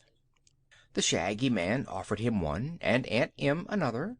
He took them both and laid them carefully upon the grass near to the edge of the forest. Then he laid his own handkerchief down, too, and, standing a little back from them, he waved his left hand toward the handkerchiefs and said, "Tents of canvas white as snow, let me see how fast you grow." Then, lo and behold, the handkerchiefs became tiny tents, and as the travelers looked at them the tents grew bigger and bigger, until in a few minutes each one was large enough to contain the entire party. "This," said the Wizard, pointing to the first tent, "is for the accommodation of the ladies. Dorothy, you and your aunt may step inside and take off your things." Everyone ran to look inside the tent, and they saw two pretty white beds, all ready for Dorothy and Aunt Em, and a silver roost for Billina. Rugs were spread upon the grassy floor, and some camp chairs and a table completed the furniture. "Well, well, well! This beats anything I ever saw or heard of!" exclaimed Aunt Em, and she glanced at the Wizard almost fearfully, as if he might be dangerous because of his great powers. "Oh, Mr. Wizard, how did you manage to do it?" asked Dorothy. "It's a trick Glinda the Sorceress taught me, and it is much better magic than I used to practice in Omaha, or when I first came to Oz," he answered. When the good Glinda found I was to live in the Emerald City always, she promised to help me, because she said the Wizard of Oz ought to be a clever wizard and not a humbug. So we have been much together, and I am learning so fast that I expect to be able to accomplish some really wonderful things in time." "You've done it now," declared Dorothy. "These tents are just wonderful." "But come and see the men's tent," said the Wizard. So they went to the second tent, which had shaggy edges because it had been made from the Shaggy Man's handkerchief, and found that completely furnished also. It contained 4 neat beds for Uncle Henry, Omby Amby, the Shaggy Man, and the Wizard, and there was a soft rug for Toto to lie upon. "The third tent," explained the Wizard, "is our dining room and kitchen." They visited that next, and found a table and dishes in the dining tent, with plenty of those things necessary to use for cooking. The Wizard carried out a big kettle and set it swinging on a crossbar before the tent. While he was doing this, Omby Amby and the Shaggy Man brought a supply of twigs from the forest, and then they built a fire underneath the kettle. "Now, Dorothy," said the Wizard, smiling, "I expect you to cook our supper." "But there's nothing in the kettle," she cried. "Are you sure?" inquired the Wizard. "I didn't see anything put in it, and I'm almost sure it was empty when you brought it out," she replied. "Nevertheless," said the little man, winking slyly at Uncle Henry, "you'll do well to watch our supper, my dear, and see that it doesn't boil over." Then the men took some pails and went into the forest to search for a spring of water, and while they were gone Aunt Em said to Dorothy, "I believe the Wizard is fooling us. I saw the kettle myself, and when he hung it over the fire there wasn't a thing in it but air." "Don't worry," remarked Billina, confidently, as she nestled in the grass before the fire. "You'll find something in the kettle when it's taken off, and it won't be poor innocent chickens, either." "Your hen has very bad manners, Dorothy," said Aunt Em, looking somewhat disdainfully at Billina. "It seems too bad she ever learned how to talk." There might have been another unpleasant quarrel between Aunt Em and Billina had not the men returned just then with their pails filled with clear, sparkling water. The Wizard told Dorothy that she was a good cook, and he believed their supper was ready. So Uncle Henry lifted the kettle from the fire and poured its contents into a big platter, which the Wizard held for him. The platter was fairly heaped with a fine stew, smoking hot, with many kinds of vegetables and dumplings and a rich, delicious gravy. The Wizard triumphantly placed the platter upon the table in the dining room, and then they all sat down in camp chairs to the feast. There were several other dishes on the table, all carefully covered, and when the time came to remove these covers they found bread and butter, cakes, cheese, pickles, and fruits, including some of the luscious strawberries of Oz. No one ventured to ask a question as to how these things came there. They contented themselves by eating heartily the good things provided, and Toto and Billina had their full share, you may be sure. After the meal was over, Aunt Em whispered to Dorothy, "That may have been magic food, my dear, and for that reason perhaps it won't be very nourishing, but I'm willing to say it tasted as good as anything I ever ate." Then she added in a louder voice, "Who's going to do the dishes?" "No one, madam," answered the Wizard. "The dishes have done themselves." "La sakes!" ejaculated the good lady, holding up her hands in amazement, for sure enough, when she looked at the dishes they had a moment before left upon the table, she found them all washed and dried and piled up into neat stacks. Chapter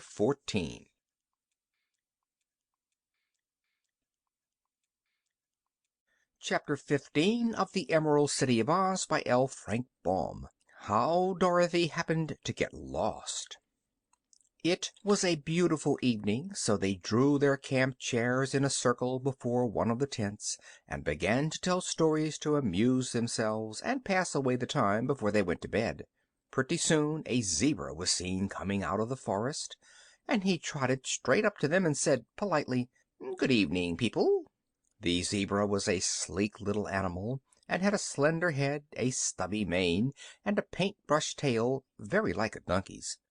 His neatly shaped white body was covered with regular bars of dark brown, and his hoofs were delicate as those of a deer. "Good evening, friend Zebra," said Omby Amby in reply to the creature's greeting. "Can we do anything for you?" "Yes," answered the zebra. "I should like you to settle a dispute that has long been a bother to me as to whether there is more water or land in the world." "Who are you disputing with?" asked the Wizard. "With a soft-shell crab," said the zebra. "He lives in a pool where I go to drink every day, and he is a very impertinent crab, I assure you. I have told him many times that the land is much greater in extent than the water, but he will not be convinced. Even this very evening, when I told him he was an insignificant creature who lived in a small pool, he asserted that the water was greater and more important than the land. So, seeing your camp, I decided to ask you to settle the dispute for once and all, that I may not be further annoyed by this ignorant crab." When they had listened to this explanation, Dorothy inquired, "Where is the soft-shell crab?" "Not far away," replied the zebra. "If you will agree to judge between us, I will run and get him." "Run along, then," said the little girl. So the animal pranced into the forest, and soon came trotting back to them. When he drew near, they found a soft-shell crab clinging fast to the stiff hair of the zebra's head, where it held on by one claw. "Now then, Mr. Crab," said the zebra, "here are the people I told you about, and they know more than you do, who lives in a pool, and more than I do, who lives in a forest, for they have been travelers all over the world and know every part of it." "There is more of the world than Oz," declared the crab in a stubborn voice. "That is true," said Dorothy, "but I used to live in Kansas, in the United States, and I've been to California and to Australia, and so has Uncle Henry." "For my part," added the Shaggy Man, "I've been to Mexico and Boston and many other foreign countries." "And I," said the Wizard, "have been to Europe and Ireland." "So you see," continued the zebra, addressing the crab, "here are people of real consequence, who know what they are talking about." "Then they know there's more water in the world than there is land," asserted the crab in a shrill, petulant voice. "They know you are wrong to make such an absurd statement, and they will probably think you are a lobster instead of a crab," retorted the animal. At this taunt the crab reached out its other claw and seized the zebra's ear, and the creature gave a cry of pain and began prancing up and down, trying to shake off the crab, which clung fast. "Stop pinching!" cried the zebra. "You promised not to pinch if I would carry you here." "And you promised to treat me respectfully," said the crab, letting go the ear. "Well, haven't I?" demanded the zebra. "No, you called me a lobster," said the crab. "Ladies and gentlemen," continued the zebra, "please pardon my poor friend, because he is ignorant and stupid, and does not understand. Also, the pinch of his claw is very annoying. So pray tell him that the world contains more land than water, and when he has heard your judgment, I will carry him back and dump him into his pool, where I hope he will be more modest in the future." "But we cannot tell him that," said Dorothy gravely, "because it would not be true." "What!" exclaimed the zebra in astonishment. "Do I hear you aright?" "The soft-shell crab is correct," declared the Wizard. "There is considerably more water than there is land in the world." "Impossible!" protested the zebra. "Why, I can run for days upon the land and find but little water." "Did you ever see an ocean?" asked Dorothy. "Never," admitted the zebra. "There is no such thing as an ocean in the Land of Oz." "Well, there are several oceans in the world," said Dorothy, "and people sail in ships upon these oceans for weeks and weeks, and never see a bit of land at all." And the geographers will tell you that all the oceans put together are bigger than all the land put together." At this, the crab began laughing in queer chuckles that reminded Dorothy of the way Billina sometimes cackled. "Now will you give up, Mr. Zebra?" it cried jeeringly. "Now will you give up?" The zebra seemed much humbled. "Of course I cannot read geographies," he said. "You could take one of the Wizard's school pills," suggested Billina, "and that would make you learned and wise without studying." The crab began laughing again, which so provoked the zebra that he tried to shake the little creature off. This resulted in more ear pinching, and finally Dorothy told them that if they could not behave they must go back to the forest. "I'm sorry I asked you to decide this question," said the zebra crossly. "So long as neither of us could prove we were right, we quite enjoyed the dispute. But now I can never drink at that pool again without the soft-shell crab laughing at me. So I must find another drinking place." "Do, you ignoramus!" shouted the crab, as loudly as his little voice would carry. "Rile some other pool with your clumsy hoofs, and let your betters alone after this." Then the zebra trotted back to the forest, bearing the crab with him, and disappeared amid the gloom of the trees. And as it was now getting dark, the travelers said good night to one another and went to bed. Dorothy awoke just as the light was beginning to get strong next morning, and not caring to sleep any later, she quietly got out of bed, dressed herself, and left the tent where Aunt Em was yet peacefully slumbering. Outside she noticed Billina busily pecking around to secure bugs or other food for breakfast, but none of the men in the other tent seemed awake.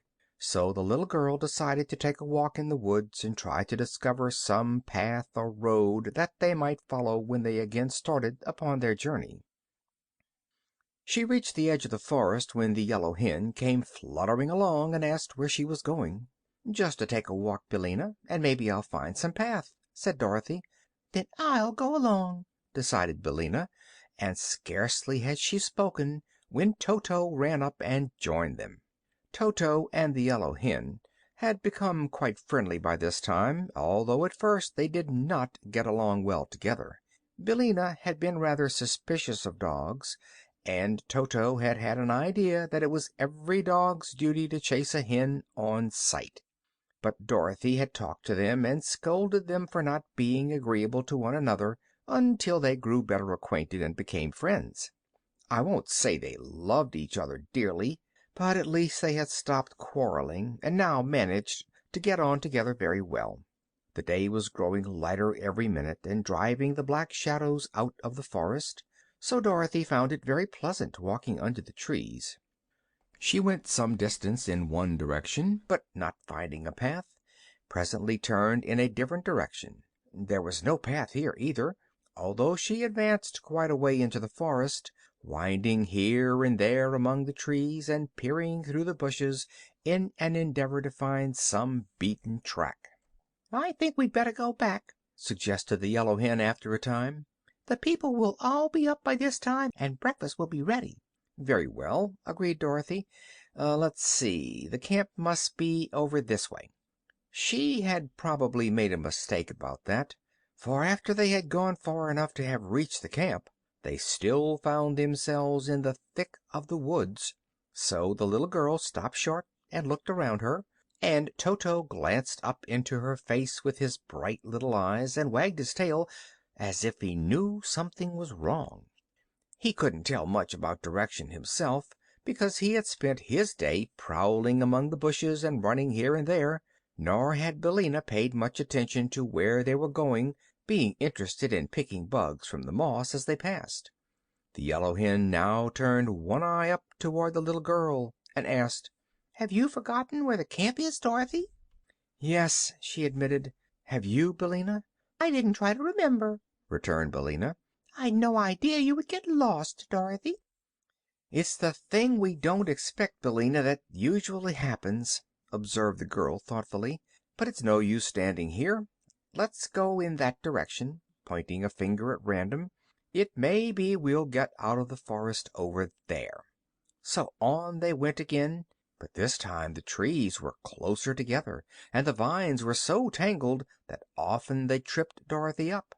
Suddenly a voice cried, "Halt!" At first Dorothy could see nothing, although she looked around very carefully. But Billina exclaimed, "Well, I declare!" "What is it?" asked the little girl, for Toto began barking at something, and following his gaze she discovered what it was. A row of spoons had surrounded the three, and these spoons stood straight up on their handles and carried swords and muskets. Their faces were outlined in the polished bowls, and they looked very stern and severe. Dorothy laughed at the queer things. "Who are you?" she asked. "We're the Spoon Brigade," said one. "In the service of his Majesty King Kleaver," said another. "And you are our prisoners," said a third. Dorothy sat down on an old stump and looked at them, her eyes twinkling with amusement. "What would happen," she inquired, "if I should set my dog on your brigade?" "He would die," replied one of the spoons sharply. "One shot from our deadly muskets would kill him, big as he is." "Don't risk it, Dorothy," advised the yellow hen. "Remember, this is a fairy country, yet none of us three happens to be a fairy." Dorothy grew sober at this. "Perhaps you're right, Billina," she answered. "But how funny it is to be captured by a lot of spoons!" "I do not see anything very funny about it," declared a spoon. "We're the regular military brigade of the kingdom." "What kingdom?" she asked. "Utensia," said he. "I've never heard of it before," asserted Dorothy. Then she added thoughtfully, "I don't believe Ozma ever heard of Utensia, either. Tell me, are you not subjects of Ozma of Oz?" "We have never heard of her," retorted a spoon. "We are subjects of King Kleaver, and obey only his orders, which are to bring all prisoners to him as soon as they are captured. So step lively, my girl, and march with us, or we may be tempted to cut off a few of your toes with our swords." This threat made Dorothy laugh again. She did not believe she was in any danger, but here was a new and interesting adventure, so she was willing to be taken to Utensia, that she might see what King Kleaver's kingdom was like. End of chapter 15.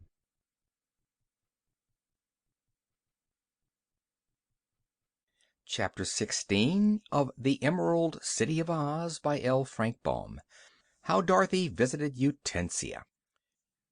There must have been from 6 to 8 dozen spoons in the brigade, and they marched away in the shape of a hollow square, with Dorothy, Billina, and Toto in the center of the square.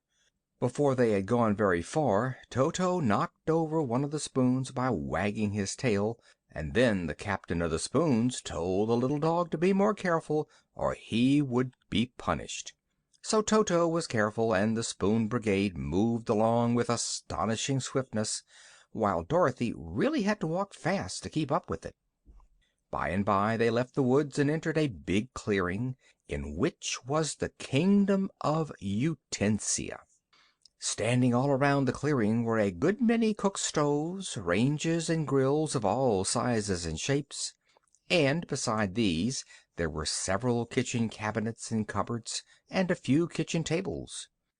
These things were crowded with utensils of all sorts: frying pans, saucepans, kettles, forks, knives, basting and soup spoons, nutmeg graters, sifters, colanders, meat saws, flat irons, rolling pins, and many other things of a like nature. When the Spoon Brigade appeared with the prisoners, a wild shout arose, and many of the utensils hopped off their stoves or their benches and ran crowding around Dorothy and the hen and the dog. "Stand back!" cried the captain sternly, and he led his captives through the curious throng until they came before a big range that stood in the center of the clearing. Beside this range was a butcher block, upon which lay a great cleaver with a keen edge. It rested upon the flat of its back, its legs were crossed, and it was smoking a long pipe. "Wake up, your majesty," said the captain. "Here are prisoners." Hearing this, King Cleaver sat up and looked at Dorothy sharply. "Grizzle and fat!" he cried. "Where did this girl come from?" "I found her in the forest and brought her here as a prisoner." "Why did you do that?" inquired the king, puffing his pipe lazily. "To create some excitement," the captain answered. "It is so quiet here that we are all getting rusty for want of amusement. For my part, I prefer to see stirring times." "Naturally," returned the cleaver with a nod. "I have always said, Captain, without a bit of irony, that you are a sterling officer and a solid citizen, bold and polished to a degree. But what do you expect me to do with these prisoners?" "That is for you to decide," declared the captain. "You are the king." To be sure," murmured the cleaver, musingly. "As you say, we have had dull times since the steel and grindstone eloped and left us. Command my counselors and the royal courtiers to attend me, as well as the high priest and the judge. We'll then decide what can be done." The captain saluted and retired, and Dorothy sat down on an overturned kettle and asked, "Have you anything to eat in your kingdom?" "Here, get off of me!" called a faint voice, at which his majesty the cleaver said, "Excuse me, but you're sitting on my friend, the tin-quart kettle." Dorothy at once arose, and the kettle turned right side up and looked at her reproachfully. "I'm a friend of the king, so no one dare sit on me," said he. "I'd prefer a chair, anyway," she replied. "Sit on that hearth," commanded the king. So Dorothy sat on the hearth shelf of the big range, and the subjects of Utensia began to gather around in a large and inquisitive throng. Toto lay at Dorothy's feet, and Billina flew upon the range, which had no fire in it, and perched there as comfortably as she could. When all the counselors and courtiers had assembled, and these seemed to include most of the inhabitants of the kingdom, the king rapped on the block for order and said, "Friends and fellow utensils, our worthy commander of the Spoon Brigade, Captain Dip, has captured the 3 prisoners you see before you and brought them here for I don't know what for. So I ask your advice how to act in this matter, and what fate should I mete out to these captives. Judge Sifter, stand on my right. It is your business to sift this affair to the bottom. High Priest Calendar, stand on my left, and see that no one testifies falsely in this matter." As these 2 officials took their places, Dorothy asked, "Why is the Calendar the High Priest?" "He's the holiest thing we have in the kingdom," replied King Cleaver. "Except me," said a sieve. "I'm the whole thing when it comes to holes." "What we need," remarked the king rebukingly, "is a wireless sieve. I must speak to Macaroni about it. These old-fashioned sieves talk too much. Now, it is the duty of the king's counselors to counsel the king at all times of emergencies, so I beg you to speak out and advise me what to do with these prisoners." "I demand that they be killed several times until they are dead," shouted a pepper box, hopping around very excitedly. "Compose yourself, Mr. Paprika," advised the king. "Your remarks are piquant and highly seasoned, but you need a scattering of common sense. It is only necessary to kill a person once to make him dead, but I do not see that it is necessary to kill this little girl at all." "I don't either," said Dorothy. "Pardon me, but you are not expected to advise me in this matter," replied King Cleaver. "Why not?" asked Dorothy. "You might be prejudiced in your own favor, and so mislead me," he said. "Now then, good subjects, who speaks next?" "I'd like to smooth this thing over in some way," said a flatiron, earnestly. "We are supposed to be useful to mankind, you know." "But this girl isn't mankind, she's womankind," yelled a corkscrew. "What do you know about it?" inquired the king. "I'm a lawyer," said the corkscrew proudly. "I'm accustomed to appear at the bar." "But you're crooked," retorted the king, "and that debars you. You may be a corking good lawyer, Mr. Pop, but I must ask you to withdraw your remarks." "Very well," said the corkscrew sadly. "I see I haven't any pull at this court." "Permit me," continued the flatiron, "to press my suit, your majesty.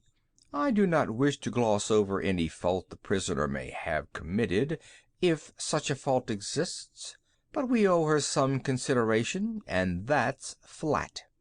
"I'd like to hear from Prince Carver," said the king. At this a stately carving knife stepped forward and bowed. "The captain was wrong to bring this girl here, and she was wrong to come," he said. "But now that the foolish deed is done, let us all prove our mettle and have a slashing good time." "That's it, that's it!" screamed a fat chopping knife. "We'll make mincemeat of the girl, and hash of the chicken, and sausage of the dog."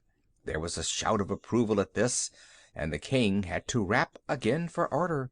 "Gentlemen, gentlemen," he said, "your remarks are somewhat cutting and rather disjointed, as might be expected from such acute intellects. But you give me no reasons for your demands."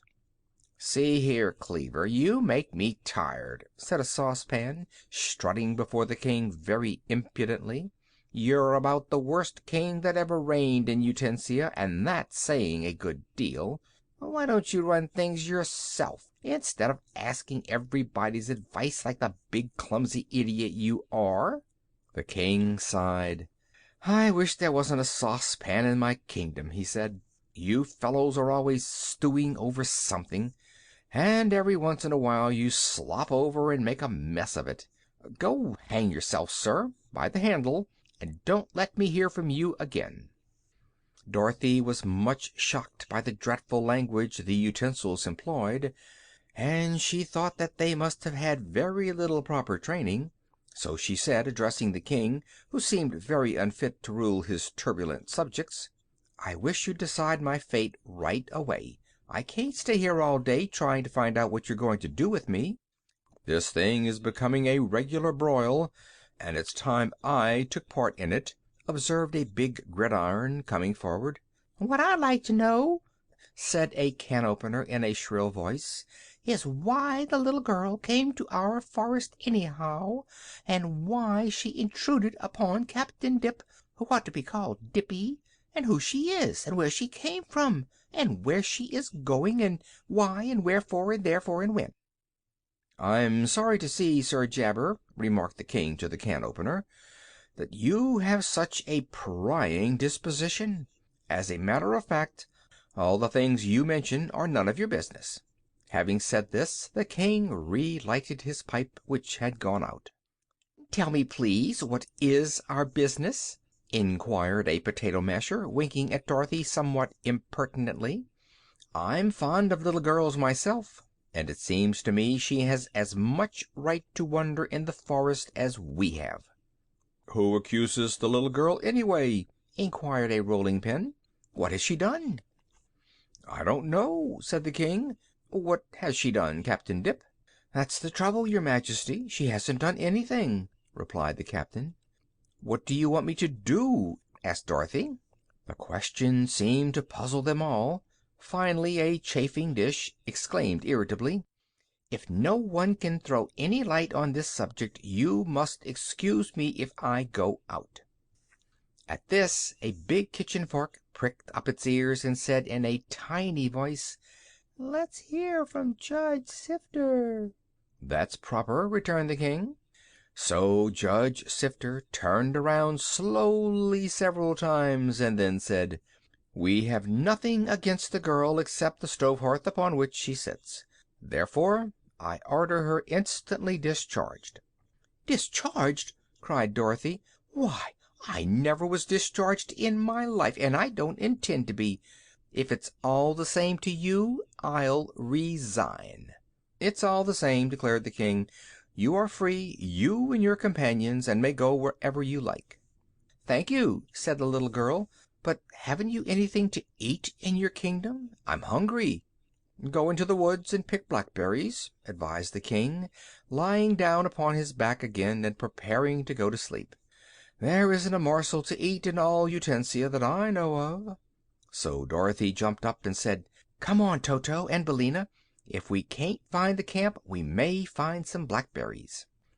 The utensils drew back and allowed them to pass without protest, although Captain Dip marched the Spoon Brigade in close order after them until they had reached the edge of the clearing.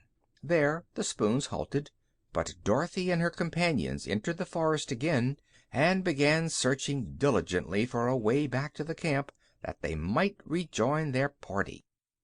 End of chapter 16.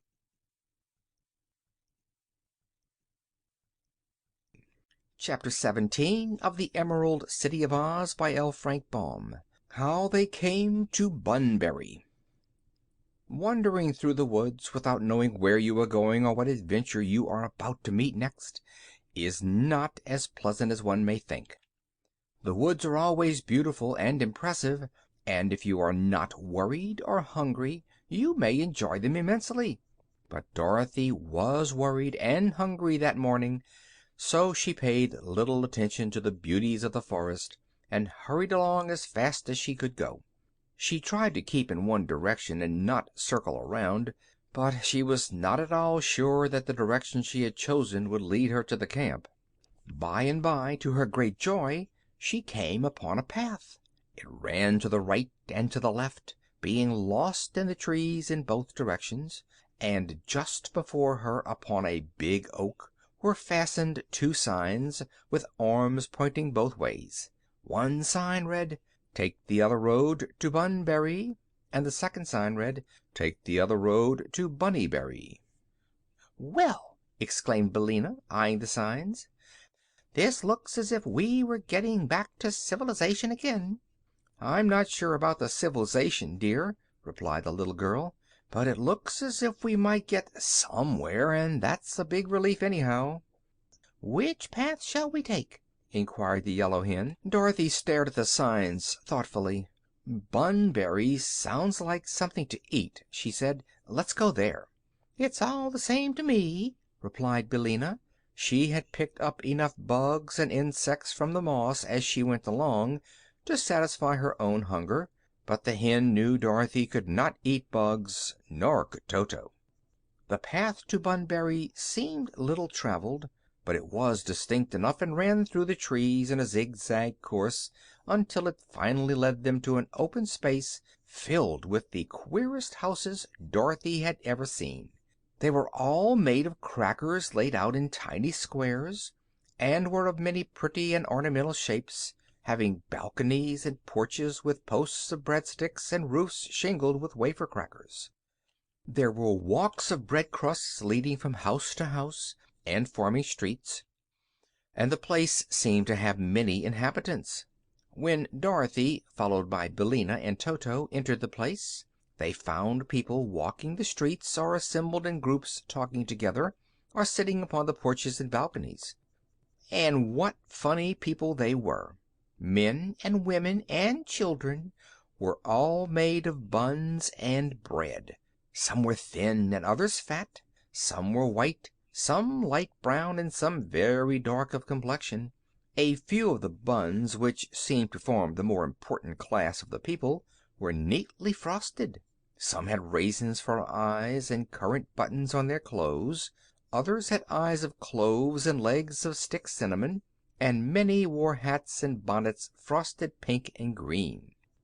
There was something of a commotion in Bunbury when the strangers suddenly appeared among them. Women caught up their children and hurried into their houses, shutting the cracker doors carefully behind them. Some men ran so hastily that they tumbled over one another, while others, more brave, assembled in a group and faced the intruders defiantly. Dorothy at once realized that she must act with caution in order not to frighten these shy people, who were evidently unused to the presence of strangers.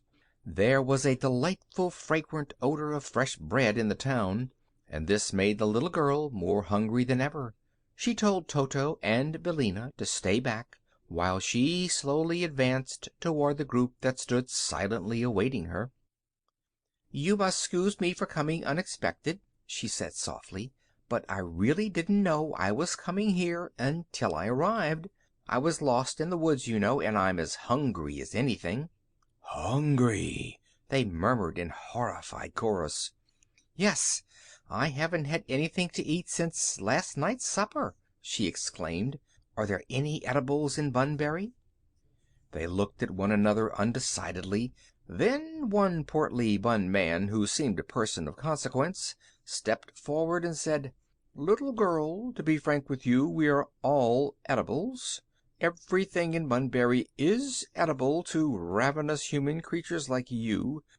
But it is to escape being eaten and destroyed that we have secluded ourselves in this out-of-the-way place, and there is neither right nor justice in your coming here to feed upon us." Dorothy looked at him longingly. "You're bread, aren't you?" she asked. "Yes, bread and butter. The butter is inside me, so it won't melt and run. I do the running myself." At this joke all the others burst into a chorus of laughter, and Dorothy thought they couldn't be much afraid if they could laugh like that. "Couldn't I eat something beside people?" she asked. "Couldn't I eat just one house, or a sidewalk, or something? I wouldn't mind much what it was, you know."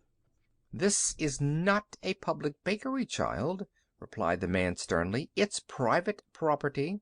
I know Mr. "My name is C. Bunn, Esquire," said the man. "C stands for cinnamon. And this place is called after my family, which is the most aristocratic in the town." "Oh, I don't know about that," objected another of the queer people. "The Grahams and the Browns and Whites are all excellent families, and there is none better of their kind. I'm a Boston Brown myself." "I admit you are all desirable citizens," said Mr. Bunn rather stiffly, "but the fact remains that our town is called Bunbury." "Excuse me," interrupted Dorothy, "but I'm getting hungrier every minute. Now, if you're polite and kind, as I'm sure you ought to be, you'll let me eat something. There's so much to eat here that you would never miss it." Then a big puffed up man, of a delicious brown color, stepped forward and said, "I think it would be a shame to send this child away hungry, especially as she agrees to eat whatever we can spare and not touch our people." "So do I, Pop," replied a roll who stood near. "What then do you suggest, Mr. Over?" inquired Mr. Bunn. "Why, I'll let her eat my back fence if she wants to. It's made of waffles, and they're very crisp and nice." "She may also eat my wheelbarrow," added a pleasant-looking muffin. "It's made of Nabiscos with a zuzu wheel." Very good," remarked Mr. Bunn. "That is certainly very kind of you. Go with Popover and Mr. Muffin, little girl, and they will feed you." "Thank you very much," said Dorothy gratefully. "May I bring my dog Toto and the yellow hen? They're hungry, too." "Will you make them behave?" asked the Muffin. "Of course," promised Dorothy. "Then come along," said Popover. So Dorothy and Billina and Toto walked up the street, and the people seemed no longer to be at all afraid of them. Mr. Muffin's house came first, and as his wheelbarrow stood in the front yard, the little girl ate that first. It didn't seem very fresh, but she was so hungry that she was not particular. Toto ate some too, while Billina picked up the crumbs. While the strangers were engaged in eating, many of the people came and stood in the street curiously watching them. Dorothy noticed 6 roguish-looking brown children standing all in a row, and she asked, "Who are you, little ones?"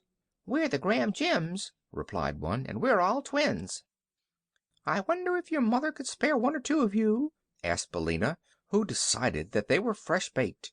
But at this dangerous question the 6 little gems ran away as fast as they could go. "You mustn't say such things, Billina," said Dorothy reprovingly. "Now let's go into Pop Over's back yard and get the waffles." "I sort of hate to let that fence go," remarked Mr. Over nervously as they walked toward his house. "The neighbors back of us are soda biscuits, and I don't care to mix with them." "But I'm hungry yet," declared the girl. "That wheelbarrow wasn't very big." "I've got a shortcake piano, but none of my family can play on it," he said reflectively. "Suppose you eat that." "All right," said Dorothy. "I don't mind. Anything to be accommodating." So Mr. Over led her into the house, where she ate the piano, which was of an excellent flavor. "Is there anything to drink here?" she asked. "Yes, I've a milk pump and a water pump. Which will you have?" he asked. "I guess I'll try 'em both," said Dorothy. So Mr. Over called to his wife, who brought into the yard a pail made of some kind of baked dough, and Dorothy pumped the pail full of cool, sweet milk and drank it eagerly. The wife of Pop Over was several shades darker than her husband. "Aren't you overdone?" the little girl asked her. "No, indeed," answered the woman. "I'm neither overdone nor done over. I'm just Mrs. Over, and I'm the president of the Bunbury Breakfast Band." Dorothy thanked them for their hospitality and went away. At the gate Mr. Cinnamon Bun met her and said he would show her around the town. "We have some very interesting inhabitants," he remarked, walking stiffly beside her on his stick cinnamon legs, "and all of us who are in good health are well bred. If you are no longer hungry, we will call upon a few of the most important citizens." Toto and Billina followed behind them, behaving very well, and a little way down the street they came to a handsome residence where Aunt Sally Lunn lived. The little old lady was glad to meet the little girl, and gave her a slice of white bread and butter which had been used as a doormat. It was almost fresh, and tasted better than anything Dorothy had eaten in the town. "Where do you get the butter?" she inquired. "We dig it out of the ground, which, as you may have observed, is all flour and meal," replied Mr. Bunn. "There is a butter mine just at the opposite side of the village. The trees which you see here are all doughleanders and doughderas, and in the season we get quite a crop of doughnuts off them." "I should think the flour would blow around and get into your eyes," said Dorothy. "No," said he. "We are bothered with cracker dust sometimes, but never with flour." Then he took her to see Johnny Cake, a cheerful old gentleman who lived near by. "I suppose you've heard of me," said old Johnny, with an air of pride. "I'm a great favorite all over the world." "Aren't you rather yellow?" asked Dorothy, looking at him critically. "Maybe, child, but don't think I'm bilious, for I was never in better health in my life," replied the old gentleman. "If anything ailed me, I'd willingly acknowledge the corn." "Johnny's a trifle stale," said Mr. Bunn, as they went away, "but he's a good mixer and never gets cross-grained. I will now take you to call upon some of my own relatives." They visited the Sugar Buns, the Currant Buns, the Spanish Buns, the latter having a decidedly foreign appearance. Then they saw the French Rolls, who were very polite to them, and made a brief call upon the Parker H. Rolls, who seemed a bit proud and overbearing. "But they're not as stuck up as the Frosted Jumbles," declared Mr. Bunn, "who are people I really can't abide. I don't like to be suspicious or talk scandal, but sometimes I think the Jumbles have too much baking powder in them." Just then a dreadful scream was heard, and Dorothy turned hastily around to find a scene of great excitement a little way down the street. The people were crowding around Toto and throwing at him everything they could find at hand. They pelted the little dog with hardtack, crackers, and even articles of furniture which were hard baked and heavy enough for missiles. Toto howled a little as the assortment of baked stuff struck him, but he stood still, with head bowed and tail between his legs, until Dorothy ran up and inquired what the matter was. "Matter!" cried a rye loafer indignantly. "Why, the horrid beast has eaten 3 of our dear crumpets, and is now devouring a salt rising biscuit." "Oh, Toto, how could you!" exclaimed Dorothy, much distressed. Toto's mouth was full of his salt rising victim, so he only whined and wagged his tail. But Billina, who had flown to the top of a cracker house to be in a safe place, called out, "Don't blame him, Dorothy. The crumpets dared him to do it." "Yes, and you pecked out the eyes of a Raisin Bun, one of our best citizens," shouted a bread pudding, shaking its fist at the yellow hen. "What's that? What's that?" wailed Mr. Cinnamon Bun, who had now joined them. "Oh, what a misfortune! What a terrible misfortune!" "See here," said Dorothy, determined to defend her pets. "I think we've treated you all pretty well, seeing you're eatables and regular food for us. I've been kind to you and eaten your old wheelbarrows and pianos and rubbish and not said a word. But Toto and Billina can't be 'spected to go hungry when the town's full of good things they like to eat, 'cause they can't understand your stingy ways as I do." "You must leave here at once," said Mr. Bunn sternly. "Suppose we won't go?" said Dorothy, who was now much provoked. "Then," said he, "we will put you into the great ovens where we are made, and bake you." Dorothy gazed around and saw threatening looks upon the faces of all. She had not noticed any ovens in the town, but they might be there nevertheless, for some of the inhabitants seemed very fresh.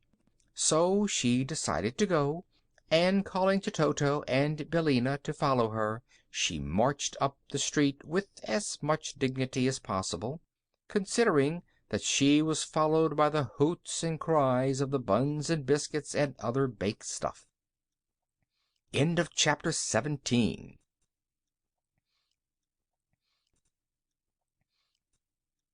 Chapter 18 of The Emerald City of Oz by L. Frank Baum.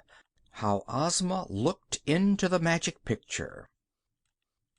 Princess Ozma was a very busy little ruler, for she looked carefully after the comfort and welfare of her people, and tried to make them happy. If any quarrels arose, she decided them justly. If anyone needed counsel or advice, she was ready and willing to listen to them. For a day or two after Dorothy and her companions had started on their trip, Ozma was occupied with the affairs of her kingdom.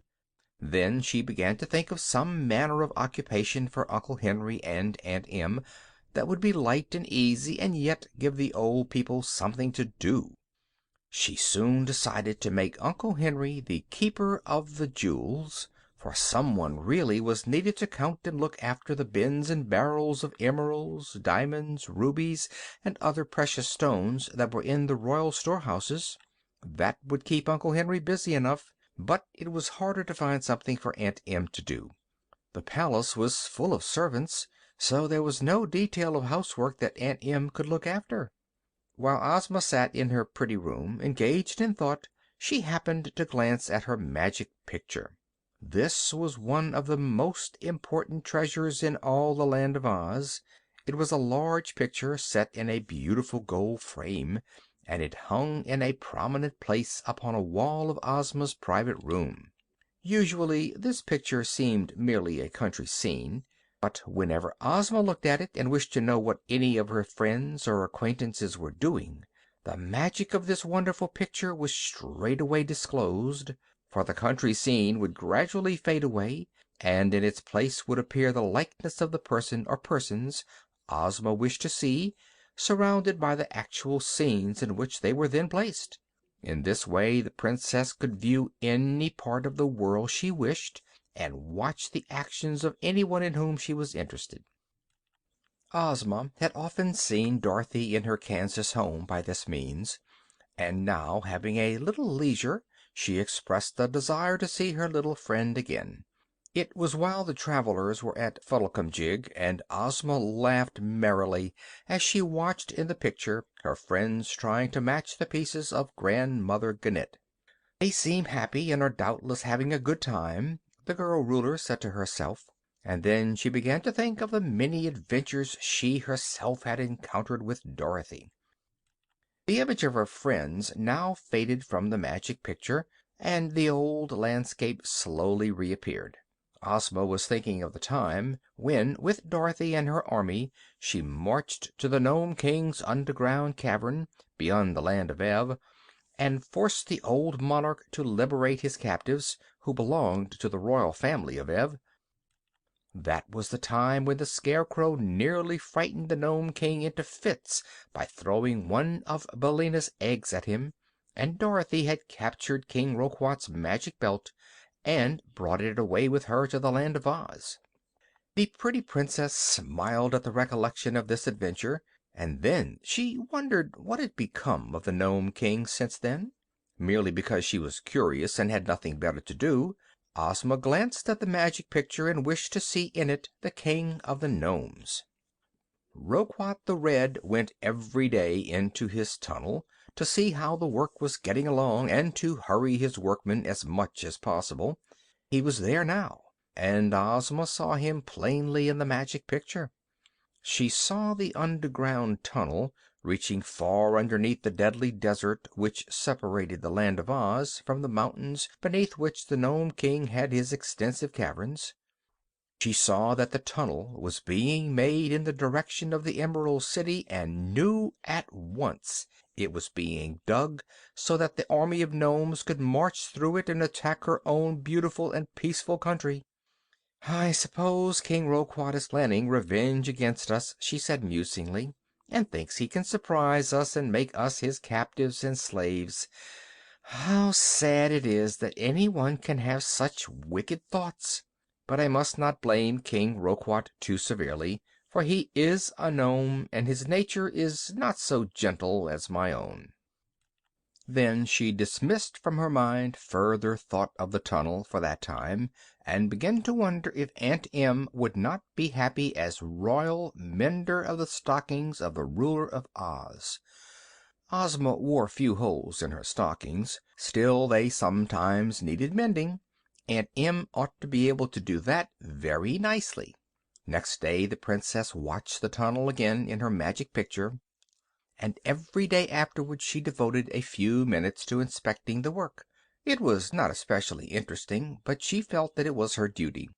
Slowly but surely the big arched hole crept through the rocks underneath the deadly desert, and day by day it drew nearer and nearer to the Emerald City. End of chapter 18.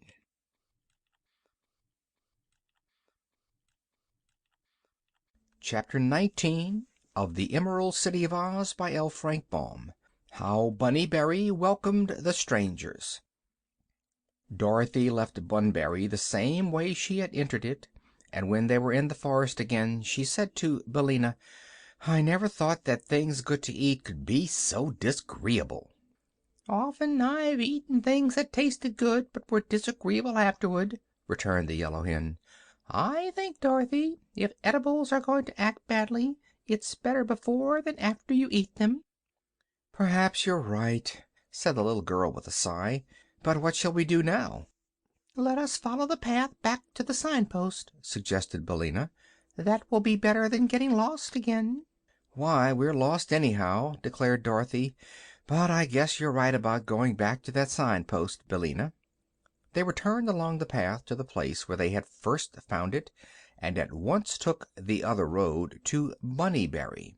This road was a mere narrow strip, worn hard and smooth, but not wide enough for Dorothy's feet to tread. Still, it was a guide, and the walking through the forest was not at all difficult. Before long they reached a high wall of solid white marble, and the path came to an end at this wall. At first Dorothy thought there was no opening at all in the marble, but on looking closely she discovered a small square door about on a level with her head, and underneath this closed door was a bell push. Near the bell push a sign was painted in neat letters upon the marble, and the sign read, "No admittance except on business." This did not discourage Dorothy, however, and she rang the bell. Pretty soon a bolt was cautiously withdrawn, and the marble door swung slowly open. Then she saw it was not really a door, but a window, for several brass bars were placed across it, being set fast in the marble and so close together that the little girl's fingers might barely go between them. Back of the bars appeared the face of a white rabbit, a very sober and sedate face, with an eyeglass held in his left eye and attached to a cord in his buttonhole. "Well, what is it?" asked the rabbit sharply. "I'm Dorothy," said the girl, "and I'm lost, and—" "State your business, please," interrupted the rabbit. "My business," she replied, "is to find out where I am, and to—" "No one is allowed in Bunnybury without an order or a letter of introduction from either Ozma of Oz or Glinda the Good," announced the Rabbit. "So that settles the matter," and he started to close the window. "Wait a minute!" cried Dorothy. "I've got a letter from Ozma." "From the Ruler of Oz?" asked the Rabbit doubtfully. "Of course. Ozma's my best friend, you know. And I'm a princess myself," she announced earnestly. "Ha! Let me see your letter," returned the Rabbit, as if he still doubted her. So she hunted in her pocket and found the letter Ozma had given her. Then she handed it through the bars to the Rabbit, who took it in his paws and opened it. He read it aloud in a pompous voice, as if to let Dorothy and Billina see that he was educated and could read writing. The letter was as follows: "It will please me to have my subjects greet Princess Dorothy, the bearer of this royal missive, with the same courtesy and consideration they would extend to me." "Hum! It is signed Ozma of Oz," continued the Rabbit, "and is sealed with the Great Seal of the Emerald City. Well, well, well! How strange! How remarkable!" "What are you going to do about it?" inquired Dorothy impatiently. "We must obey the royal mandate," replied the Rabbit. "We are subjects of Ozma of Oz, and we live in her country. Also, we are under the protection of the great sorceress, Glinda the Good, who made us promise to respect Ozma's commands." "Then may I come in?" she asked. "I'll open the door," said the Rabbit. He shut the window and disappeared, but a moment afterward a big door in the wall opened and admitted Dorothy to a small room which seemed to be a part of the wall and built into it. Here stood the Rabbit she had been talking with, and now that she could see all of him, she gazed at the creature in surprise. He was a good-sized white rabbit with pink eyes, much like all other white rabbits. But the astonishing thing about him was the manner in which he was dressed. He wore a white satin jacket, embroidered with gold and having diamond buttons. His vest was rose-colored satin, with tourmaline buttons. His trousers were white, to correspond with the jacket, and they were baggy at the knees, like those of a Zouave, being tied with knots of rose ribbons. His shoes were of white plush with diamond buckles, and his stockings were rose silk. The richness and even magnificence of the Rabbit's clothing made Dorothy stare at the little creature wonderingly.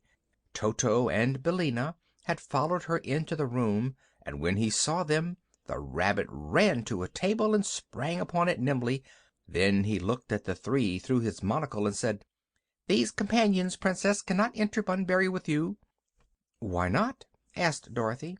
"In the first place, they would frighten our people, who dislike dogs above all things on earth, and secondly, the letter of the royal Ozma does not mention them." "But they're my friends," persisted Dorothy, "and go wherever I go." "Not this time," said the Rabbit decidedly. "You yourself, Princess, are a welcome visitor, since you come so highly recommended, but unless you consent to leave the dog and the hen in this room, I cannot permit you to enter the town." "Never mind us, Dorothy," said Billina. "Go inside and see what the place is like. You can tell us about it afterward, and Toto and I will rest comfortably here until you return." That seemed the best thing to do, for Dorothy was curious to see how the rabbit people lived, and she was aware of the fact that her friends might frighten the timid little creatures. She had not forgotten how Toto and Billina had misbehaved in Bunbury, and perhaps the Rabbit was wise to insist on their staying outside the town. "Very well," she said, "I'll go in alone. I suppose you're the king of this town, aren't you?" "No," answered the Rabbit. "I'm merely the keeper of the wicket, and a person of little importance, although I try to do my duty. I must now inform you, Princess, that before you enter our town you must consent to reduce." "Reduce what?" asked Dorothy. "Your size. You must become the size of the rabbits, although you may retain your own form." "Wouldn't my clothes be too big for me?" she inquired. "No, they will reduce when your body does." "Can you make me smaller?" asked the girl. "Easily. returned the Rabbit. "And will you make me big again when I'm ready to go away?" "I will," said he. "All right, then, I'm willing," she announced. The Rabbit jumped from the table and ran, or rather hopped, to the further wall, where he opened a door so tiny that even Toto could scarcely have crawled through it. "Follow me," he said. Now, almost any other little girl would have declared that she could not get through so small a door, but Dorothy had already encountered so many fairy adventures that she believed nothing was impossible in the Land of Oz. So she quietly walked toward the door, and at every step she grew smaller and smaller, until by the time the opening was reached she could pass through it with ease. Indeed, as she stood beside the Rabbit, who sat upon his hind legs and used his paws as hands, her head was just about as high as his own. Then the Keeper of the Wicket passed through, and she followed, after which the door swung shut and locked itself with a sharp click. Dorothy found herself in a city so strange and beautiful that she gave a gasp of surprise. The high marble wall extended all around the place and shut out all the rest of the world, and here were marble houses of curious forms, most of them resembling overturned kettles, but with delicate slender spires and minarets running far up into the sky. The streets were paved with white marble, and in front of each house was a lawn of rich green clover. Everything was as neat as wax, the green and white contrasting prettily together. But the Rabbit people were, after all, the most amazing things Dorothy saw. The streets were full of them, and their costumes were so splendid that the rich dress of the Keeper of the Wicket was commonplace when compared with the others.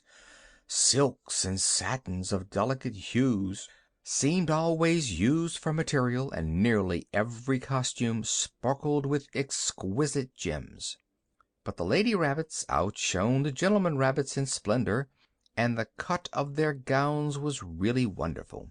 They wore bonnets, too, with feathers and jewels in them, and some wheeled baby carriages in which the girl could see wee bunnies. Some were lying asleep, while others lay sucking their paws and looking around them with big pink eyes. As Dorothy was no bigger in size than the grown-up Rabbits, she had a chance to observe them closely before they noticed her presence. Then they did not seem at all alarmed, although the little girl naturally became the center of attraction and regarded her with great curiosity. "Make way!" cried the Keeper of the Wicket in a pompous voice. "Make way for Princess Dorothy, who comes from Ozma of Oz."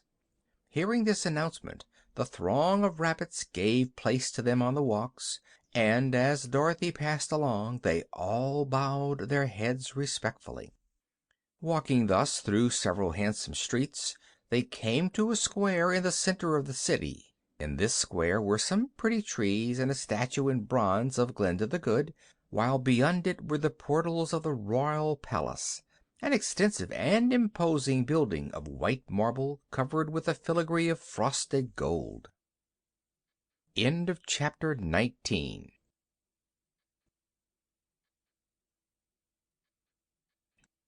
Chapter 20 of the Emerald City of Oz by L. Frank Baum. How Dorothy Lunched with a King. A line of rabbit soldiers was drawn up before the palace entrance, and they wore green and gold uniforms with high shakos upon their heads and held tiny spears in their hands. The captain had a sword and a white plume in his shako. "Salute!" called the Keeper of the Wicket. "Salute Princess Dorothy, who comes from Ozma of Oz." "Salute!" yelled the captain, and all the soldiers promptly saluted. They now entered the great hall of the palace, where they met a gaily dressed attendant, from whom the Keeper of the Wicket inquired if the king were at leisure. "I think so," was the reply. "I heard his majesty blubbering and wailing as usual only a few minutes ago. If he doesn't stop acting like a crybaby, I'm going to resign my position here and go to work." "What's the matter with your king?" asked Dorothy, surprised to hear the rabbit attendant speak so disrespectfully of his monarch. Oh, he doesn't want to be king, that's all. And he simply has to, was the reply. Come, said the keeper of the wicket sternly. Lead us to his majesty, and do not air our troubles before strangers, I beg of you. Why, if this girl is going to see the king, he'll air his own troubles, returned the attendant. That is his royal privilege, declared the keeper. So the attendant led them into a room all draped with cloth of gold and furnished with satin-covered gold furniture. There was a throne in this room, set on a dais and having a big cushioned seat, and on this seat reclined the Rabbit King. He was lying on his back with his paws in the air, and whining very much like a puppy dog.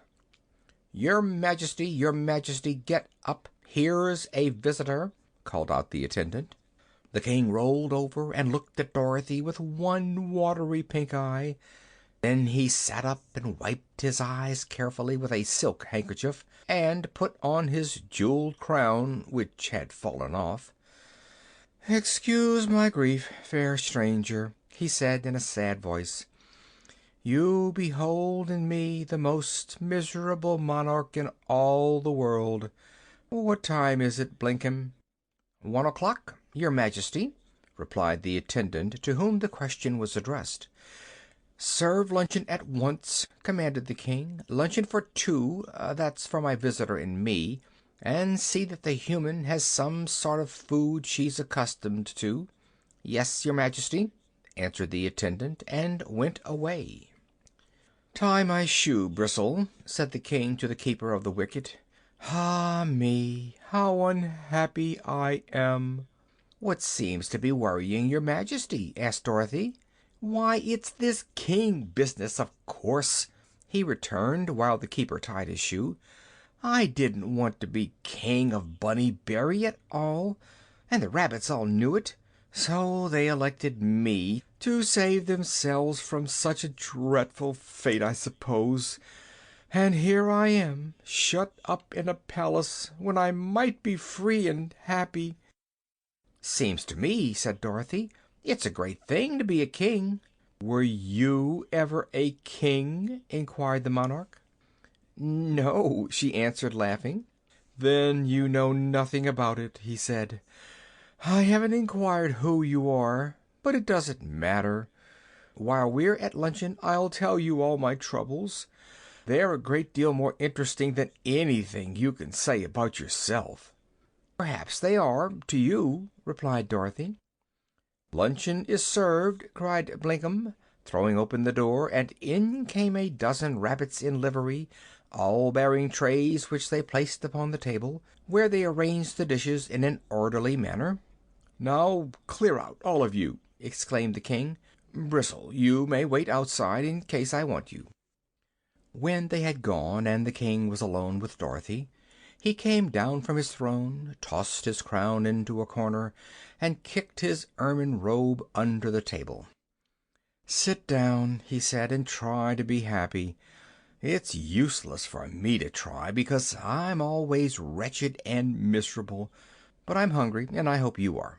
"I am," said Dorothy. "I've only eaten a wheelbarrow and a piano today. Oh, yes, and a slice of bread and butter that used to be a doormat." "That sounds like a square meal," remarked the king, seating himself opposite her. "But perhaps it wasn't a square piano, eh?"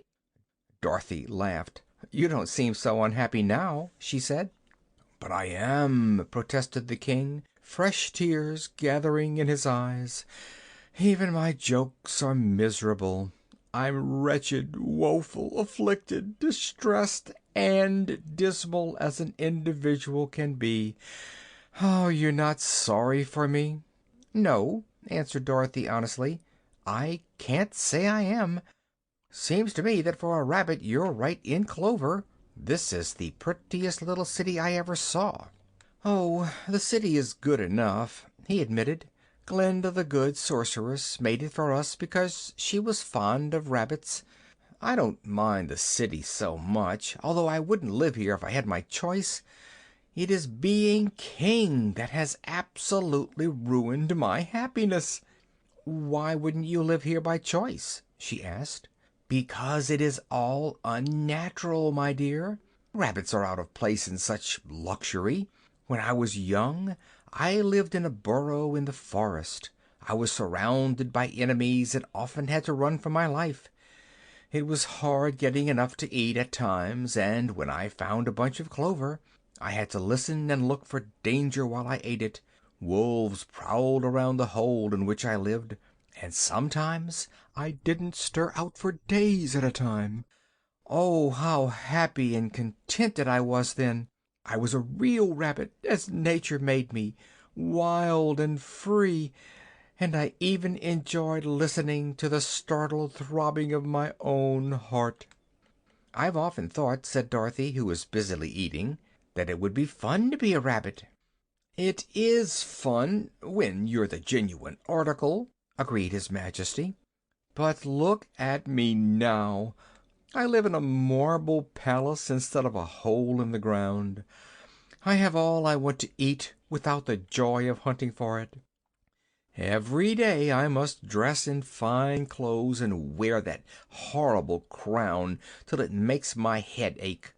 Rabbits come to me with all sorts of troubles, when my own troubles are the only ones I care about. When I walk out I can't hop and run. I must strut on my rear legs and wear an ermine robe. And the soldiers salute me, and the band plays, and the other rabbits laugh and clap their paws and cry out, 'Hail to the King!' Now, let me ask you, as a friend and a young lady of good judgment, isn't all this pomp and foolishness enough to make a decent rabbit miserable?" "Once," said Dorothy reflectively, "men were wild and unclothed, and lived in caves and hunted for food as wild beasts do. But they got civilized in time, and now they'd hate to go back to the old days." "That is an entirely different case," replied the King. "None of you humans were civilized in one lifetime. It came to you by degrees. But I have known the forest and the free life, and that is why I resent being civilized all at once against my will, and being made a king with a crown and an ermine robe. Ha!" "If you don't like it, why don't you resign?" she asked. "Impossible!" wailed the Rabbit, wiping his eyes again with his handkerchief. "There's a beastly law in this town that forbids it. When one is elected a king, there's no getting out of it." "Who made the laws?" inquired Dorothy. "The same sorceress who made the town, Glinda the Good. She built the wall and fixed up the city, and gave us several valuable enchantments and made the laws. Then she invited all the pink-eyed white rabbits of the forest to come here, after which she left us to our fate." "What made you accept the invitation and come here?" asked the child. "I didn't know how dreadful city life was, and I'd no idea I would be elected king," said he, sobbing bitterly. "And now I'm it, with a capital I, and can't escape." "I know Glinda," remarked Dorothy, eating for dessert a dish of charlotte russe, "and when I see her again I'll ask her to put another king in your place." "Will you? Will you, indeed?" asked the King, joyfully. "I will if you want me to," she replied.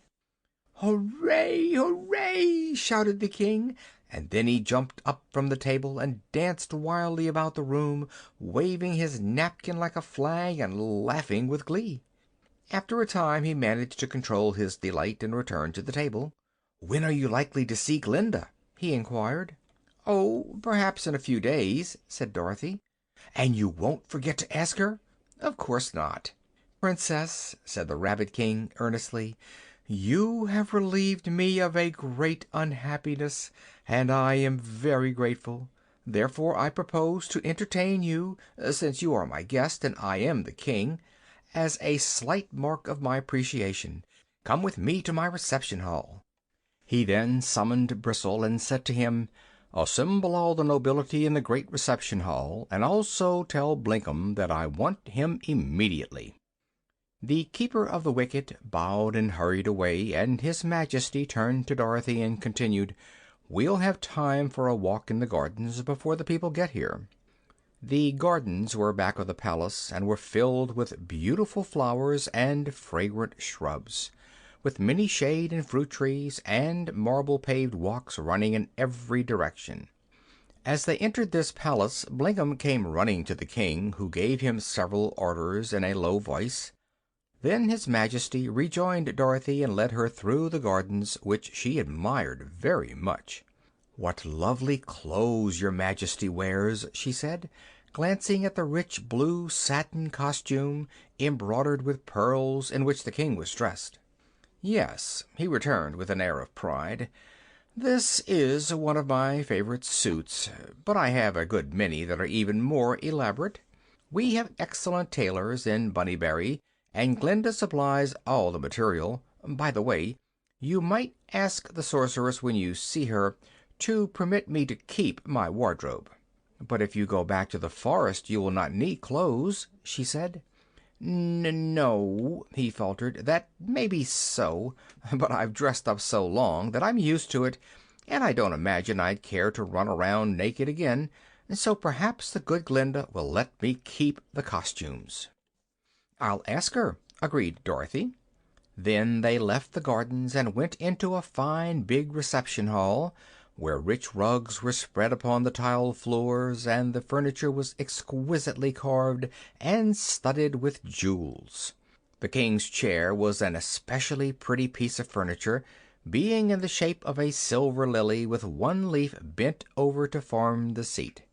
The silver was everywhere thickly encrusted with diamonds, and the seat was upholstered in white satin.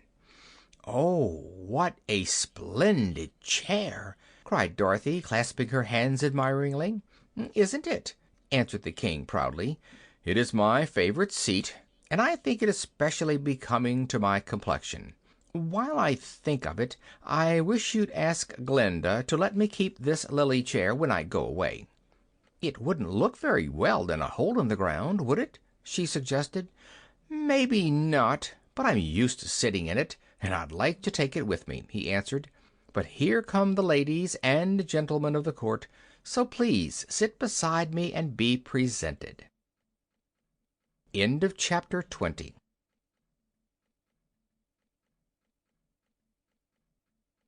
Chapter 21 of the Emerald City of Oz by L. Frank Baum. How the King Changed His Mind.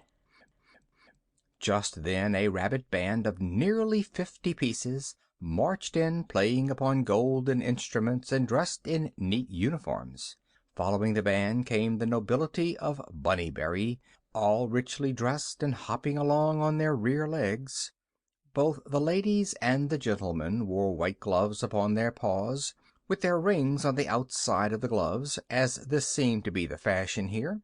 Some of the lady rabbits carried lorgnettes, while many of the gentlemen rabbits wore monocles in their left eyes. The courtiers and their ladies paraded past the king, who introduced Princess Dorothy to each couple in a very graceful manner. Then the company seated themselves in chairs and on sofas, and looked expectantly at their monarch. "It is our royal duty, as well as our royal pleasure," he said, "to provide fitting entertainment for our distinguished guest. We will now present the Royal Band of Whiskered Friskers." As he spoke, the musicians, who had arranged themselves in a corner, struck up a dance melody, while into the room pranced the Whiskered Friskers. They were 8 pretty rabbits, dressed only in gauzy purple skirts fastened around their waists with diamond bands. Their whiskers were colored a rich purple, but otherwise they were pure white. After bowing before the king and Dorothy, the Friskers began their pranks, and these were so comical that Dorothy laughed with real enjoyment.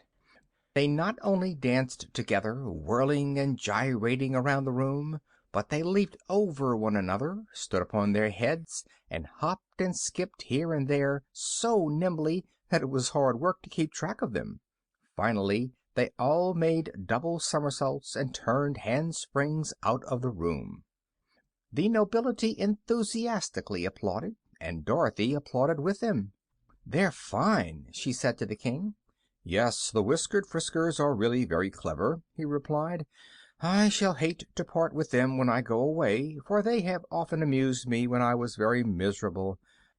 I wonder if you could ask Glinda—" "No, it wouldn't do at all," declared Dorothy, positively. "There wouldn't be room in the hole in the ground for so many rabbits, 'specially when you get the lily chair and your clothes there. Don't think of such a thing, your Majesty." The King sighed. Then he stood up and announced to the company, "We will now hold a military drill by my picked bodyguard of royal pikemen." Now the band played a march, and a company of White Rabbit soldiers came in. They wore green and gold uniforms and marched very stiffly, but in perfect time. Their spears, or pikes, had slender shafts of polished silver with golden heads, and during the drill they handled these weapons with wonderful dexterity. "I should think you'd feel pretty safe with such a fine bodyguard," declared Dorothy. "I do," said the King. "They protect me from every harm. I suppose Glinda wouldn't—" "No," interrupted the girl, "I'm sure she wouldn't. It's the King's own bodyguard, and when you are no longer King you can't have 'em." The King did not reply, but he looked rather sorrowful for a time. When the soldiers had marched out, he said to the company, "The royal jugglers will now appear." Dorothy had seen many jugglers in her lifetime, but never any so interesting as these. There were 6 of them, dressed in black satin, embroidered with queer symbols in silver, a costume which contrasted strongly with their snow-white fur. First they pushed in a big red ball, and 3 of the rabbit jugglers stood upon its top and made it roll. Then 2 of them caught up a third and tossed him into the air, all vanishing until only the 2 were left. Then one of these tossed the other upward and remained alone of all his fellows. The last juggler now touched the red ball, which fell apart, being hollow, and the 5 rabbits who had disappeared in the air scrambled out of the hollow ball. Next they all clung together and rolled swiftly upon the floor. When they came to a stop, only one fat rabbit juggler was seen, the others seeming to be inside him.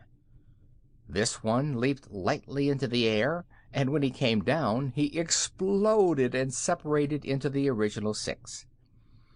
Then 4 of them rolled themselves into round balls, and the other 2 tossed them around and played ball with them.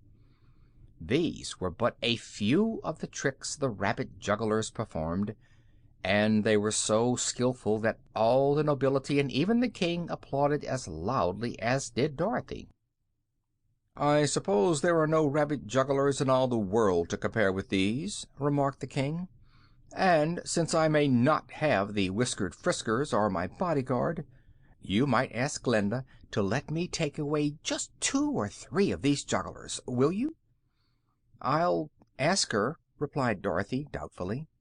"Thank you," said the King. "Thank you very much. And now you shall listen to the winsome waggish warblers, who have often cheered me in my moments of anguish." The winsome waggish warblers proved to be a quartet of rabbit singers, 2 gentlemen and 2 lady rabbits. The gentlemen warblers wore full-dress swallow-tail suits of white satin, with pearls for buttons, while the lady warblers were gowned in white satin dresses with long trails. The first song they sang began in this way: "When a rabbit gets a habit of living in a city, and wearing clothes and furbelows and jewels rare and pretty, he scorns the bun who has to run and burrow in the ground, and pity those whose watchful foes are man and gun and hound." Dorothy looked at the King when she heard this song, and noticed that he seemed disturbed and ill at ease. "I didn't like that song," he said to the warblers. "Give us something jolly and rollicking." So they sang to a joyous tinkling melody as follows: "Bunnies gay delight to play in their fairy town secure. Every frisker flirts his whisker at a pink-eyed girl demure. Every maid, in silk arrayed, at her partner shyly glances. Paws are grasped, waists are clasped, as they whirl in giddy dances. Then together through the heather, 'neath the moonlight soft, they stroll. Each is very blithe and merry, gambolling with laughter droll. Life is fun to every one, guarded by our magic charm, for to dangers we are strangers, safe from any thought of harm. "You see," said Dorothy to the King, when the song ended, "the rabbits all seem to like Bunnyberry except you, and I guess you're the only one that has ever cried or was unhappy and wanted to get back to your muddy hole in the ground." His Majesty seemed thoughtful, and while the servants passed around glasses of nectar and plates of frosted cakes, their King was silent and a bit nervous. When the refreshments had been enjoyed by all and the servants had retired, Dorothy said, "I must go now, for it's getting late, and I'm lost. I've got to find the Wizard and Aunt Em and Uncle Henry and all the rest some time before night comes, if I possibly can." "Won't you stay with us?" asked the King. "You will be very welcome." "No, thank you," she replied. "I must get back to my friends, and I want to see Glinda just as soon as I can, you know." So the King dismissed his court and said he would himself walk with Dorothy to the gate. He did not weep or groan any more, but his long face was quite solemn, and his big ears hung dejectedly on each side of it. He still wore his crown and his ermine, and walked with a handsome gold-headed cane. When they arrived at the room in the wall, the little girl found Toto and Billina waiting for her very patiently. They had been liberally fed by some of the attendants, and were in no hurry to leave such comfortable quarters. The keeper of the wicket was by this time back in his old place, but he kept a safe distance from Toto. Dorothy bade good-bye to the King as they stood just inside the wall. "You've been good to me," she said, "and I thank you ever so much. And as soon as possible I'll see Glinda and ask her to put another king in your place and send you back into the wild forest. And I'll ask her to let you keep some of your clothes and the lily chair and one or two jugglers to amuse you. I'm sure she will do it, 'cause she's so kind, and she doesn't like anyone to be unhappy." "Ahem," said the King, looking rather downcast. "I don't like to trouble you with my misery, so you needn't see Glinda." "Oh, yes, I will," she replied. "It won't be any trouble at all." "But, my dear," continued the King, in an embarrassed way, "I've been thinking this subject over carefully, and I find there are a lot of pleasant things here in Bunnyberry that I would miss if I went away, so perhaps I'd better stay." Dorothy laughed. Then she looked grave. "It won't do for you to be a king and a crybaby at the same time," she said. "You've been making all the other rabbits unhappy and discontented with your howls about being so miserable, so I guess it's better to have another king." "Oh, no, indeed!" exclaimed the King earnestly. "If you won't say anything to Glinda, I'll promise to be merry and gay all the time, and never cry or wail again." "Honor bright?" she asked. "On the royal word of a king, I promise it," he answered. "All right," said Dorothy. "You'd be a regular lunatic to want to leave Bunnyberry for a wild life in the forest, and I'm sure any rabbit outside the city would be glad to take your place." "Forget it, my dear. Forget all my foolishness," pleaded the King earnestly. "Hereafter I'll try to enjoy myself and do my duty by my subjects." So then she left him and entered through the little door into the room in the hall, where she grew gradually bigger and bigger until she had resumed her natural size.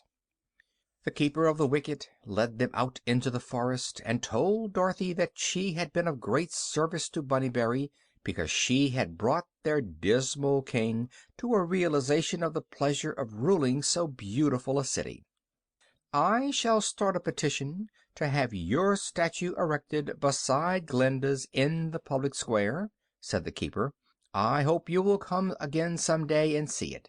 "Perhaps I shall," she replied.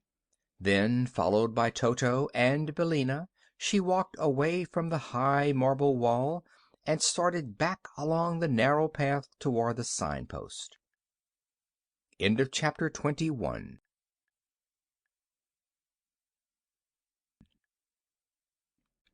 Chapter 22 of the Emerald City of Oz by L. Frank Baum.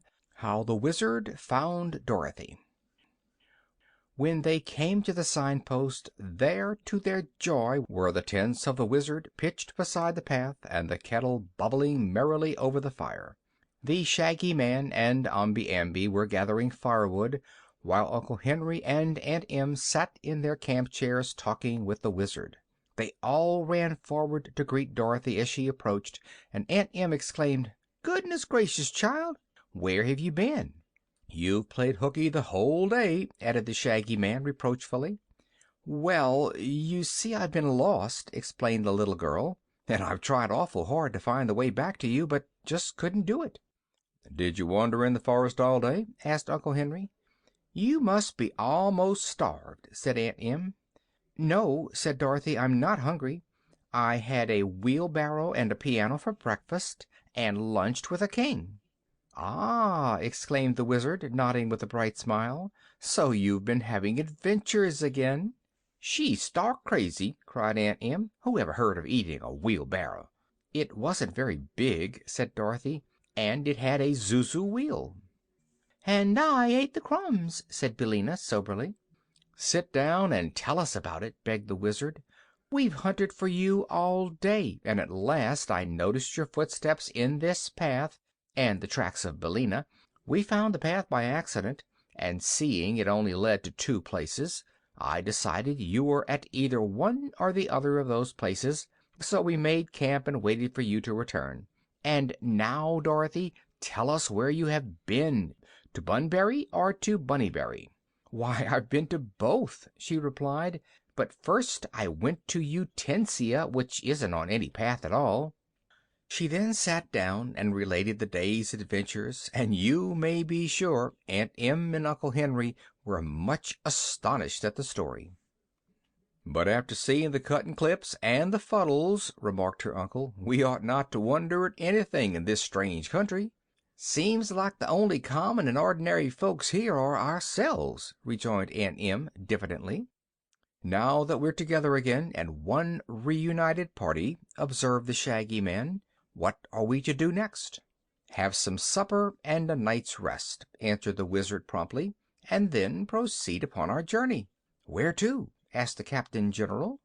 "We haven't visited the Rigmaroles or the Flutterbudgets yet," said Dorothy. "I'd like to see them, wouldn't you?" "They don't sound very interesting," objected Aunt Em, "but perhaps they are. And then," continued the little Wizard, "we will call upon the Tin Woodman and Jack Pumpkinhead and our old friend the Scarecrow on our way home." "That will be nice!" cried Dorothy eagerly. "Can't say they sound very interesting, either," remarked Aunt Em. "Why, they're the best friends I have," asserted the little girl, "and you're sure to like them, Aunt Em, 'cause everybody likes them." By this time twilight was approaching, so they ate the fine supper which the Wizard magically produced from the kettle, and then went to bed in the cozy tents. They were all up bright and early next morning, but Dorothy didn't venture to wander from the camp again for fear of more accidents. "Do you know where there's a road?" she asked the little man. "No, my dear," replied the Wizard, "but I'll find one." After breakfast he waved his hands toward the tents, and they became handkerchiefs again, which were at once returned to the pockets of their owners. Then they all climbed into the Red Wagon, and the Sawhorse inquired, "Which way?" "Never mind which way," replied the Wizard. "Just go as you please, and you're sure to be right. I've enchanted the wheels of the wagon, and they will roll in the right direction, never fear." As the Sawhorse started away through the trees, Dorothy said, "If we had one of those new fashioned airships, we could float away over the top of the forest and look down and just find the places we want." "Airships? Pah!" retorted the little man, scornfully. "I hate those things, Dorothy, although they are nothing new to either you or me. I was a balloonist for many years, and once my balloon carried me to the Land of Oz, and once to the Vegetable Kingdom, and once Ozma had a Gump that flew all over this kingdom, and had sense enough to go where it was told to, which airships won't do. The house which the cyclone brought to Oz all the way from Kansas, with you and Toto in it, was a real airship at the time. So you see, we've got plenty of experience flying with the birds." "Airships are not so bad after all," declared Dorothy.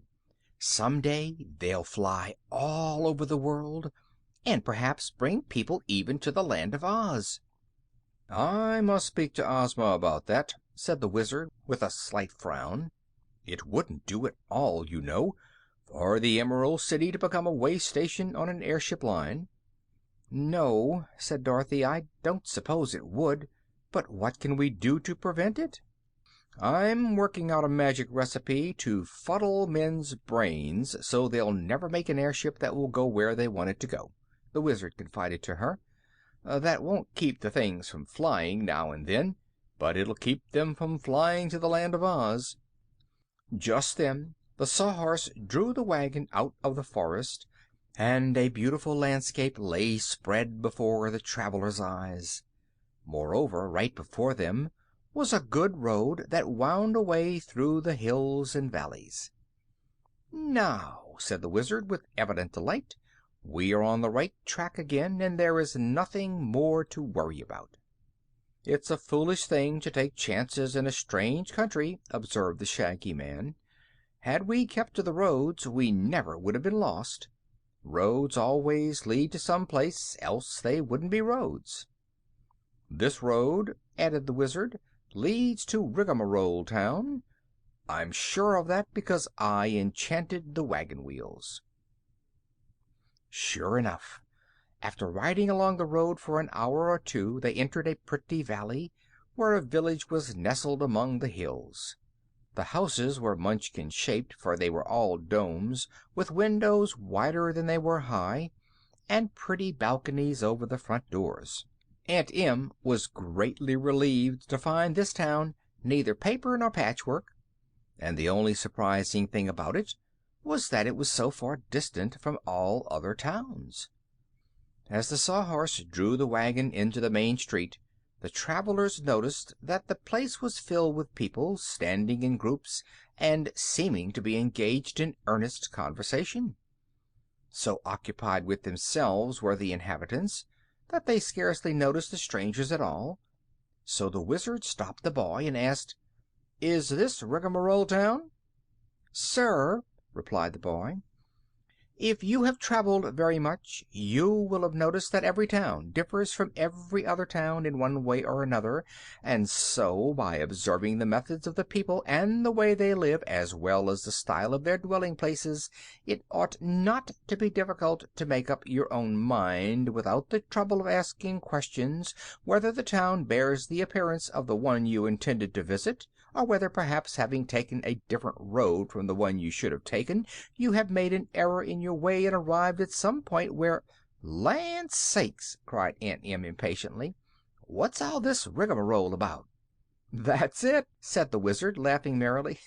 "It's a rigmarole because the boy is a rigmarole, and we've come to Rigmarole Town." "Do they all talk like that?" asked Dorothy wonderingly. "He might have said yes or no and settled the question," observed Uncle Henry. "Not here," said Omby Amby. "I don't believe the Rigmaroles know what yes or no means." While the boy had been talking, several other people had approached the wagon and listened intently to his speech. Then they began talking to one another in long, deliberate speeches, where many words were used but little was said. But when the strangers criticized them so frankly, one of the women, who had no one else to talk to, began an address to them, saying, "It is the easiest thing in the world for a person to say yes or no when a question that is asked for the purpose of gaining information or satisfying the curiosity of the one who has given expression to the inquiry has attracted the attention of an individual who may be competent, either from personal experience or the experience of others, to answer it with more or less correctness, or at least an attempt to satisfy the desire for information on the part of the one who has made the inquiry by—" dear me!" exclaimed Dorothy, interrupting the speech. "I've lost all track of what you were saying." "Don't let her begin over again, for goodness sake!" cried Aunt Em. But the woman did not begin again. She did not even stop talking, but went right on as she had begun, the words flowing from her mouth in a stream. "I'm quite sure that if we waited long enough and listened carefully, some of these people might be able to tell us something in time," said the Wizard. "Let's don't wait," returned Dorothy. "I've heard of the rigmaroles and wondered what they were like, but now I know, and I'm ready to move on." "So am I," declared Uncle Henry. "We're wasting time here."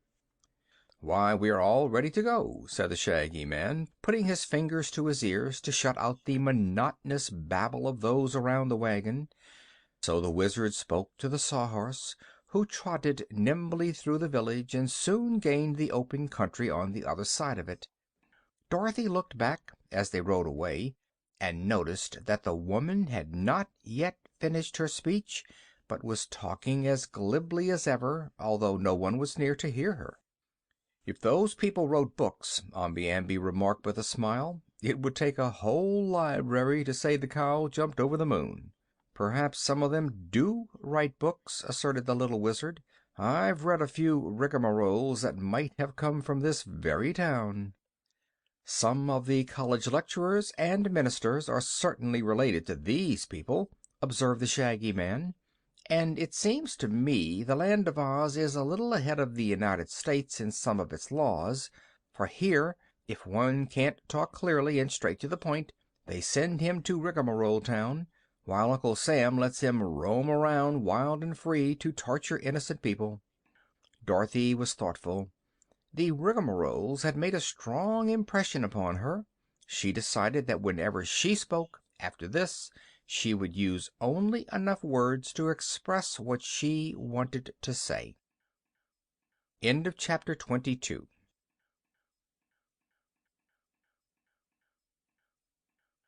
Chapter 23 of the Emerald City of Oz by L. Frank Baum. How they encountered the Flutterbudgets.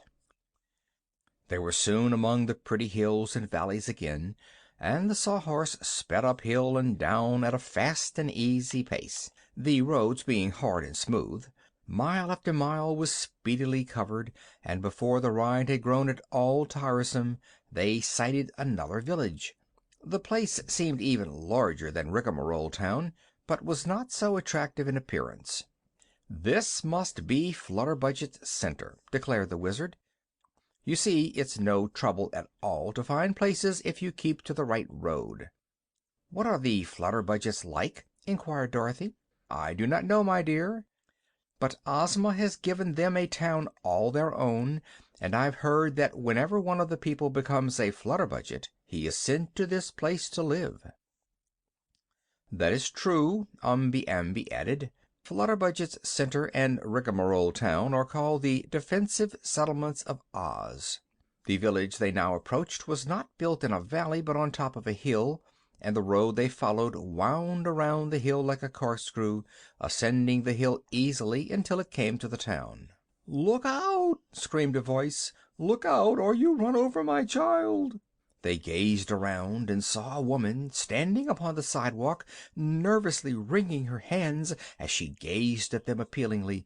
"Where is your child?" asked the Sawhorse.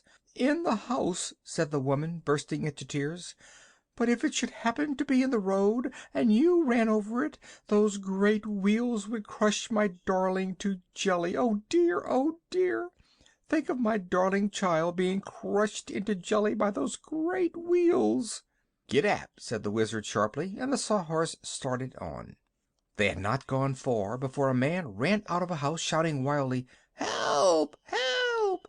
The Sawhorse stopped short, and the Wizard and Uncle Henry and the Shaggy Man and Umby Amby jumped out of the wagon and ran to the poor man's assistance. Dorothy followed them as quickly as she could. "What's the matter?" asked the Wizard. "Help! Help!" screamed the man. "My wife has cut her finger off, and she's bleeding to death." Then he turned and rushed back to the house, and all the party went with him. they found a woman in the front dooryard, moaning and groaning as if in great pain. "Be brave, madam," said the Wizard consolingly. "You won't die just because you have cut off a finger, you may be sure." "But I haven't cut off a finger," she sobbed. "Then what has happened?" asked Dorothy. I pricked my finger with a needle while I was sewing, and the blood came," she replied. "And now I'll have blood poisoning, and the doctors will cut off my finger, and that will give me a fever, and I shall die." "Pshaw!" said Dorothy. "I've pricked my finger many a time, and nothing happened." "Really?" asked the woman, brightening and wiping her eyes upon her apron. "Why, it's nothing at all," declared the girl. "You're more scared than hurt." "Ah, that's because she's a Flutterbudget," said the Wizard, nodding wisely. "I think I know now what these people are like." "So do I," announced Dorothy. "Oh, boo hoo, hoo hoo hoo!" sobbed the woman, giving way to a fresh burst of grief. "What's wrong now?" asked the Shaggy Man. "Oh, suppose I had pricked my foot!" she wailed. "Then the doctors would have cut my foot off, and I'd be lame for life." "Surely, ma'am," replied the Wizard, "and if you'd pricked your nose they might cut your head off. But you see you didn't." "But I might have!" she exclaimed, and began to cry again. So they left her and drove away in their wagon, and her husband came out and began yelling "Help!" as he had before, but no one seemed to pay any attention to him. As the travelers turned into another street, they found a man walking excitedly up and down the pavement. He appeared to be in a very nervous condition, and the Wizard stopped him to ask, "Is anything wrong, sir?" "Everything is wrong," answered the man dismally. "I can't sleep." "Why not?" inquired Omby Amby. "If I go to sleep I have to shut my eyes," he explained. "And if I shut my eyes they may grow together, and then I'd be blind for life." "Did you ever hear of anyone's eyes growing together?" asked Dorothy. "No," said the man, "I never did. But it would be a dreadful thing, wouldn't it? And the thought of it makes me so nervous I'm afraid to go to sleep." "There's no help for this case," declared the Wizard, and they went on. At the next street corner a woman rushed up to them, crying, "Save my baby! Oh, good, kind people, save my baby!" "Is it in danger?" asked Dorothy, noticing that the child was clasped in her arms and seemed sleeping peacefully. "Yes, indeed," said the woman nervously. "If I should go into the house and throw my child out of the window, it would roll way down to the bottom of the hill, and then if there were a lot of tigers and bears down there they would tear my darling babe to pieces and eat it up." "Are there any tigers or bears in this neighborhood?" the Wizard asked. "I've never heard of any," admitted the woman, "but if there were—" "Have you any idea of throwing your baby out of the window?" questioned the little man.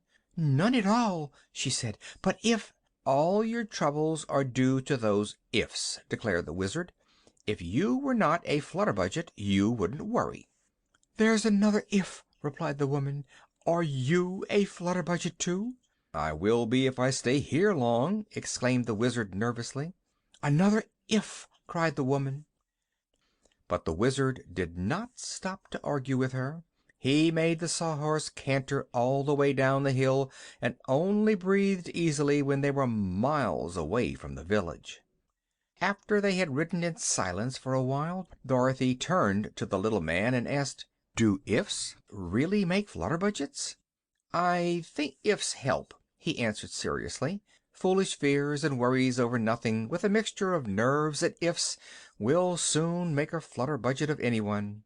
Then there was another long silence, for all the travelers were thinking over this statement, and nearly all decided it must be true. The country they were now passing through was everywhere tinted purple, the prevailing color of the Gillikin country. But as the Sawhorse ascended a hill, they found that upon the other side everything was of a rich yellow hue. "Aha!" cried the Captain General. Here is the country of the Winkies. We are just crossing the boundary line." "Then we may be able to lunch with the Tin Woodman," announced the Wizard joyfully. "Must we lunch on tin?" asked Aunt Em. "Oh, no," replied Dorothy. "Nick Chopper knows how to feed meat people, and he will give us plenty of good things to eat, never fear. I've been to his castle before." "Is Nick Chopper the Tin Woodman's name?" asked Uncle Henry. "Yes, that's one of his names," answered the little girl. "And another of his names is Emperor of the Winkies. He's the king of this country, you know, but Ozma rules over all the countries of Oz." "Does the Tin Woodman keep any flutterbudgets or rigmaroles at his castle?" inquired Aunt Em uneasily. "No, indeed," said Dorothy positively. "He lives in a new tin castle, all full of lovely things." "I should think it would rust," said Uncle Henry. "He has thousands of Winkies to keep it polished for him," explained the Wizard. "His people love to do anything in their power for their beloved Emperor, so there isn't a particle of rust on all the big castle." "I suppose they polish their Emperor, too?" said Aunt Em. "Why, some time ago he had himself nickel plated," the Wizard answered, "so he only needs rubbing up once in a while. He's the brightest man in all the world, is dear Nick Chopper, and the kindest hearted." "I helped find him," said Dorothy reflectively. "Once the Scarecrow and I found the Tin Woodman in the woods, and he was just rusted steel that time, and no mistake. But we oiled his joints and got 'em good and slippery, and after that he went with us to visit the Wizard at the Emerald City." "Was that the time the Wizard scared you?" asked Aunt Em. "He didn't treat us well at first," acknowledged Dorothy, "for he made us go away and destroy the Wicked Witch. But after we found out he was only a humbug wizard we were not afraid of him." The Wizard sighed and looked a little ashamed. "When we try to deceive people we always make mistakes," he said. "But I'm getting to be a real wizard now, and Glinda the Good's magic that I am trying to practice can never harm anyone." "You were always a good man," declared Dorothy, "even when you were a bad wizard." "He's a good wizard now," asserted Aunt Em, looking at the little man admiringly. "The way he made those tents grow out of handkerchiefs was just wonderful. And didn't he enchant the wagon wheels so they'd find the road?" "All the people of Oz," said the Captain General, "are very proud of their Wizard. He once made some soap bubbles that astonished the world." The Wizard blushed at this praise, yet it pleased him. He no longer looked sad, but seemed to have recovered his usual good humor. The country through which they now rode was thickly dotted with farmhouses, and yellow grain waved in all the fields. Many of the Winkies could be seen working on their farms, and the wild and unsettled parts of Oz were by this time left far behind. These Winkies appeared to be happy, light-hearted folk, and all removed their caps and bowed low when the red wagon with its load of travelers passed by. It was not long before they saw something glittering in the sunshine far ahead. "See!" cried Dorothy. "That's the Tin Castle, Aunt Em." And the Sawhorse, knowing his passengers were eager to arrive, broke into a swift trot that soon brought them to their destination. End of chapter 23.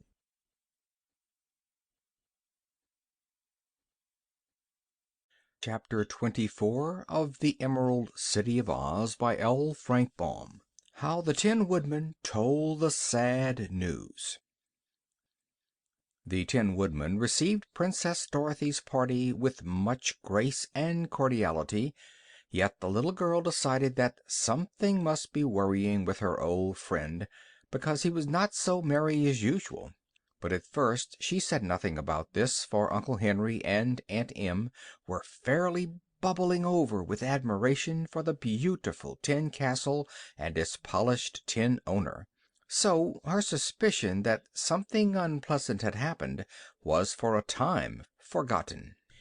"Where is the Scarecrow?" she asked, when they had all been ushered into the big tin drawing room of the castle, the Sawhorse being led around to the tin stable in the rear.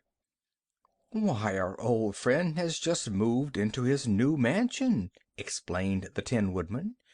It has been a long time in building, although my Winkies and many other people from all parts of the country have been busily working upon it.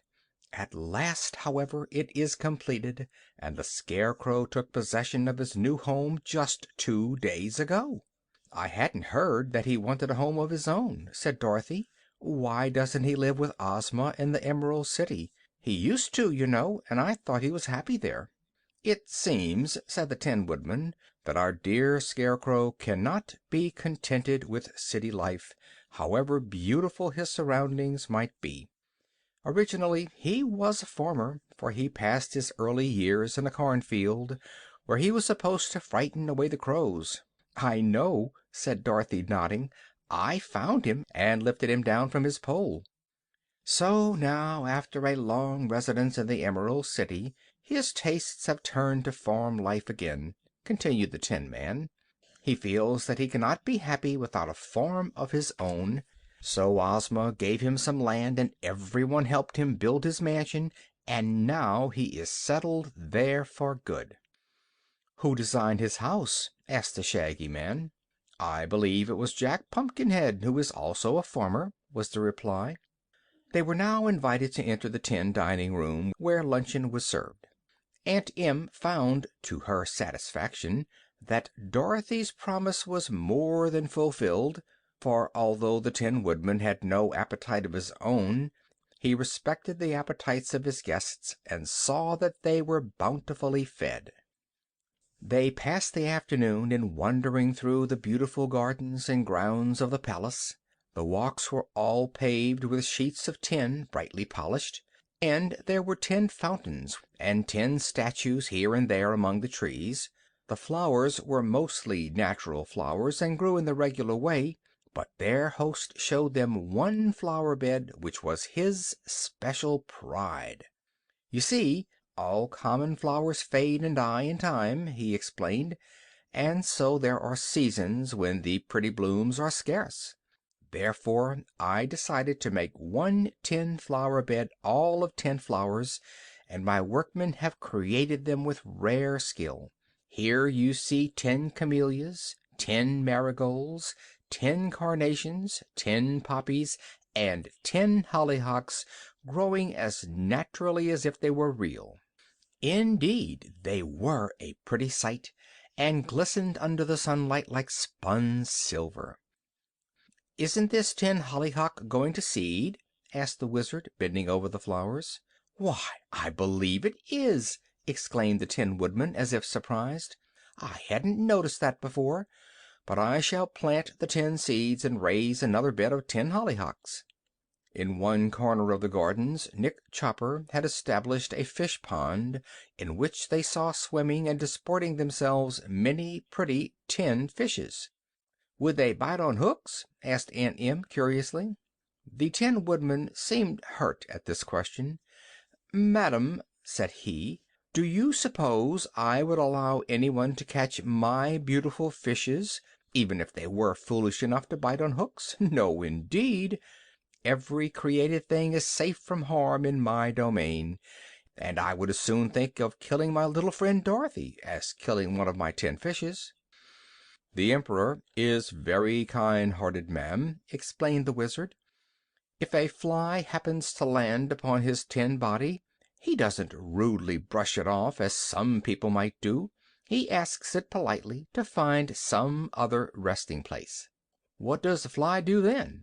inquired Aunt Em. "Usually it begs his pardon and goes away," said the Wizard, gravely. "Flies like to be treated politely as well as other creatures, and here in Oz they understand what we say to them and behave very nicely."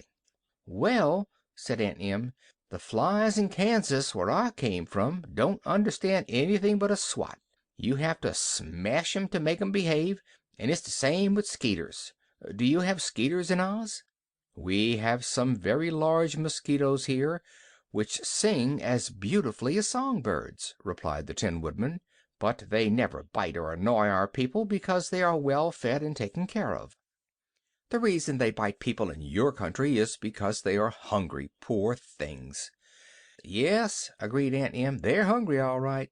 and they ain't very particular who they feed on. I'm glad you've got the Skeeters educated in Oz." That evening after dinner they were entertained by the Emperor's tin cornet band, which played for them several sweet melodies. Also the Wizard did a few sleight-of-hand tricks to amuse the company, after which they all retired to their cozy tin bedrooms and slept soundly until morning. After breakfast Dorothy said to the Tin Woodman, "If you'll tell us which way to go, we'll visit the Scarecrow on our way home." "I'll go with you and show you the way," replied the Emperor, "for I must journey today to the Emerald City." He looked so anxious as he said this that the little girl asked, "There isn't anything wrong with Ozma, is there?" "Not yet," said he, "but I'm afraid the time has come when I must tell you some very bad news, little friend." "Oh, what is it?" cried Dorothy. "Do you remember the Nome King?" asked the Tin Woodman. "I remember him very well," she replied. "The Nome King has not a kind heart," said the Emperor sadly, "and he has been harboring wicked thoughts of revenge because we once defeated him and liberated his slaves, and you took away his magic belt. So he has ordered his nomes to dig a long tunnel underneath the Deadly Desert, so that he may march his hosts right into the Emerald City. When he gets there he intends to destroy our beautiful country." Dorothy was much surprised to hear this. "How did Ozma find out about the tunnel?" she asked. "She saw it in her Magic Picture." "Of course," said Dorothy. "I might have known that. And what is she going to do?" "I cannot tell," was the reply. "Pooh!" cried the Yellow Hen. "We are not afraid of Nomes. If we roll a few of our eggs down the tunnel they'll run away back home as fast as they can go." "Well, that's true enough," exclaimed Dorothy. "The Scarecrow once conquered all the Nome King's army with some of Billina's eggs." "But you do not understand all of the dreadful plot," continued the Tin Woodman. "The Nome King is clever, and he knows his nomes would run from eggs, so he has bargained with many terrible creatures to help him.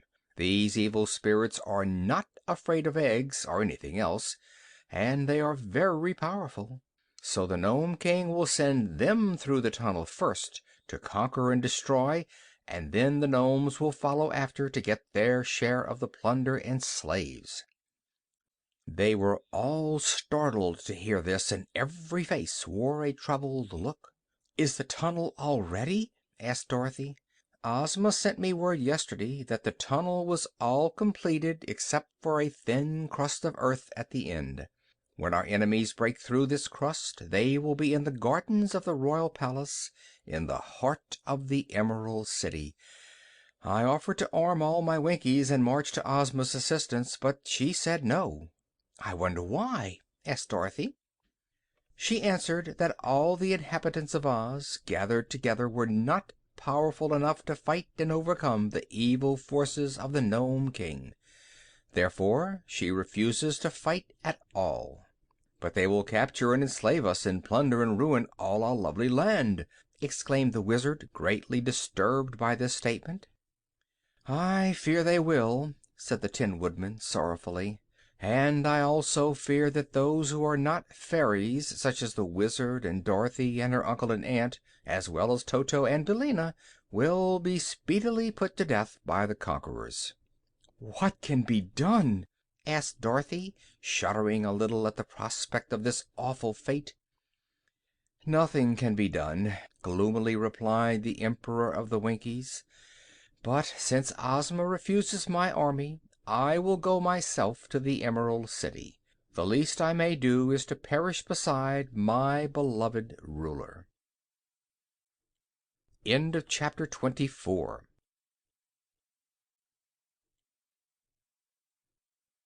Chapter 25 of the Emerald City of Oz by L. Frank Baum. How the Scarecrow displayed his wisdom. This amazing news had saddened every heart, and all were now anxious to return to the Emerald City and share Ozma's fate. So they started without loss of time, and as the road led past the Scarecrow's new mansion, they determined to make a brief halt there and confer with him. "The Scarecrow is probably the wisest man in all Oz," remarked the Tin Woodman, when they had started upon their journey. "His brains are plentiful and of excellent quality, and often he has told me things I might never have thought of myself. I must say I rely a great deal upon the Scarecrow's brains in this emergency." The Tin Woodman rode on the front seat of the wagon, where Dorothy sat between him and the Wizard. "Has the Scarecrow heard of Ozma's trouble?" asked the Captain General. "I do not know, sir," was the reply. "When I was a private," said Omby Amby, "I was an excellent army, as I fully proved in our war against the Nomes. But now there is not a single private left in our army since Ozma made me the Captain General, so there is no one to fight and defend our lovely ruler." "True," said the Wizard. "The present army is composed only of officers, and the business of an officer is to order his men to fight. Since there are no men, there can be no fighting." "Poor Ozma," whispered Dorothy, with tears in her sweet eyes. "It's dreadful to think of all her lovely fairy country being destroyed. I wonder if we couldn't manage to escape and get back to Kansas by means of the Magic Belt. And we might take Ozma with us, and all work hard to get money for her, so she wouldn't be so very lonely and unhappy about the loss of her fairyland." "Do you think there would be any work for me in Kansas?" asked the Tin Woodman. "If you're hollow, they might use you in a canning factory," suggested Uncle Henry. "But I can't see the use of your working for a living. You never eat or sleep or need a new suit of clothes." "I was not thinking of myself," replied the Emperor, with dignity. "I merely wondered if I could not help to support Dorothy and Ozma." As they indulged in these sad plans for the future, they journeyed in sight of the Scarecrow's new mansion, and even though filled with care and worry over the impending fate of Oz, Dorothy couldn't help a feeling of wonder at the sights she saw. The Scarecrow's new house was shaped like an immense ear of corn. The rows of kernels were made of solid gold, and the green upon which the ear stood upright was a mass of sparkling emeralds. Upon the very top of the structure was perched a figure representing the Scarecrow himself, and upon his extended arms, as well as upon his head, were several crows carved out of ebony and having ruby eyes. You can imagine how big this ear of corn was when I tell you that a single gold kernel formed a window swinging outward upon hinges, while a row of 4 kernels opened to make the front entrance. Inside there were 5 stories, each story being a single room. The gardens around the mansion consisted of cornfields, and Dorothy acknowledged that the place was in all respects a very appropriate home for her good friend the Scarecrow. "He would have been very happy here, I'm sure," she said, "if only the Nome King had left us alone. But if Oz is destroyed, of course this place will be destroyed too." "Yes," replied the Tin Woodman, "and also my beautiful tin castle that has been my joy and pride." "Jack Pumpkinhead's house will go too," remarked the Wizard, "as well as Professor Wogglebug's Athletic College and Ozma's Royal Palace, and all our other handsome buildings." "Yes, Oz will indeed become a desert when the Nome King gets through with it," sighed Omby Amby. The Scarecrow came out to meet them and gave them all a hearty welcome. "I hear you have decided always to live in the Land of Oz after this," he said to Dorothy, "and that will delight my heart, for I have greatly disliked our frequent partings. But why are you all so downcast?" "Have you heard the news?" asked the Tin Woodman. "No news to make me sad," replied the Scarecrow. Then Nick Chopper told his friend of the Nome King's tunnel, and how the evil creatures of the North had allied themselves with the underground monarch for the purpose of conquering and destroying Oz.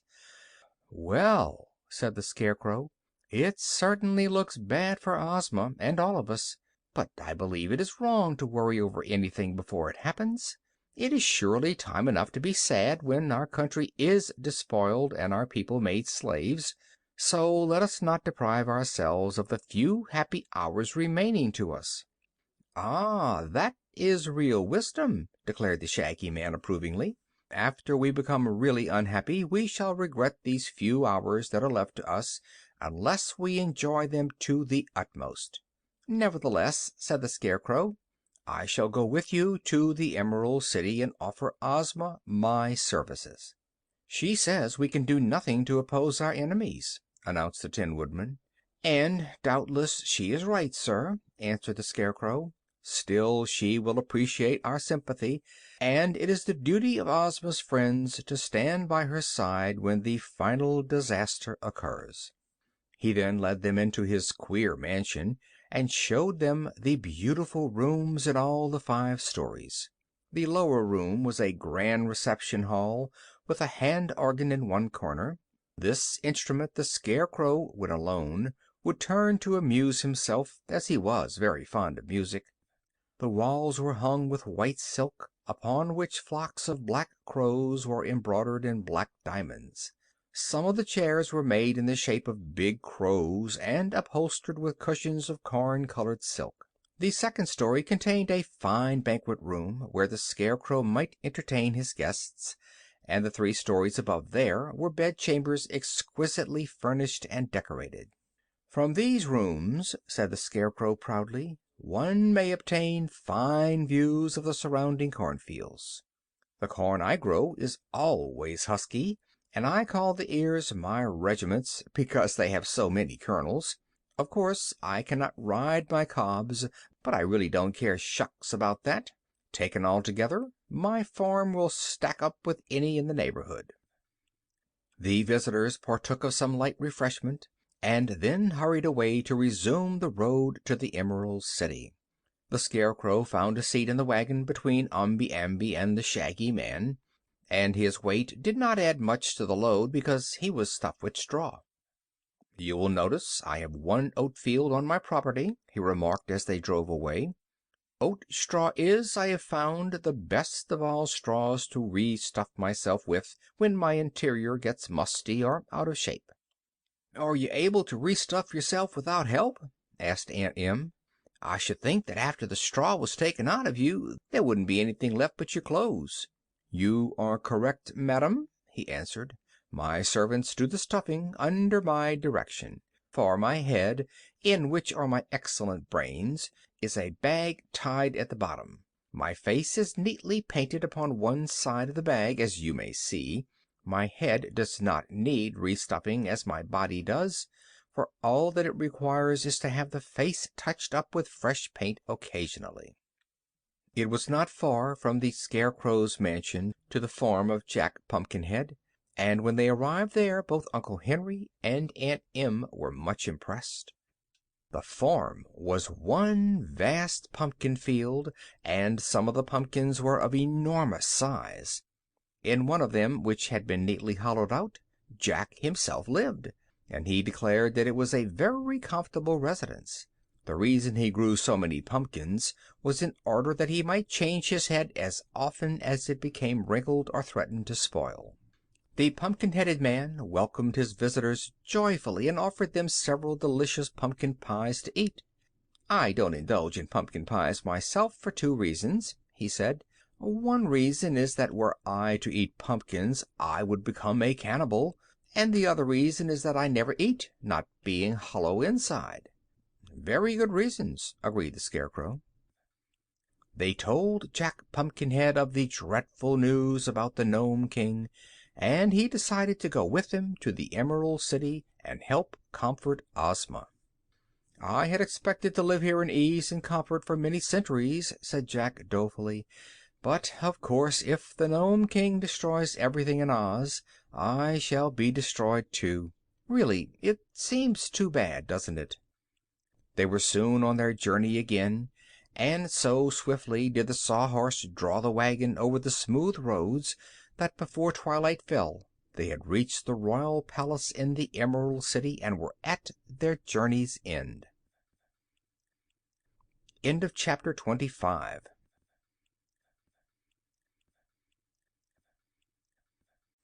Chapter 26 of The Emerald City of Oz by L. Frank Baum. How Ozma Refused to Fight for Her Kingdom.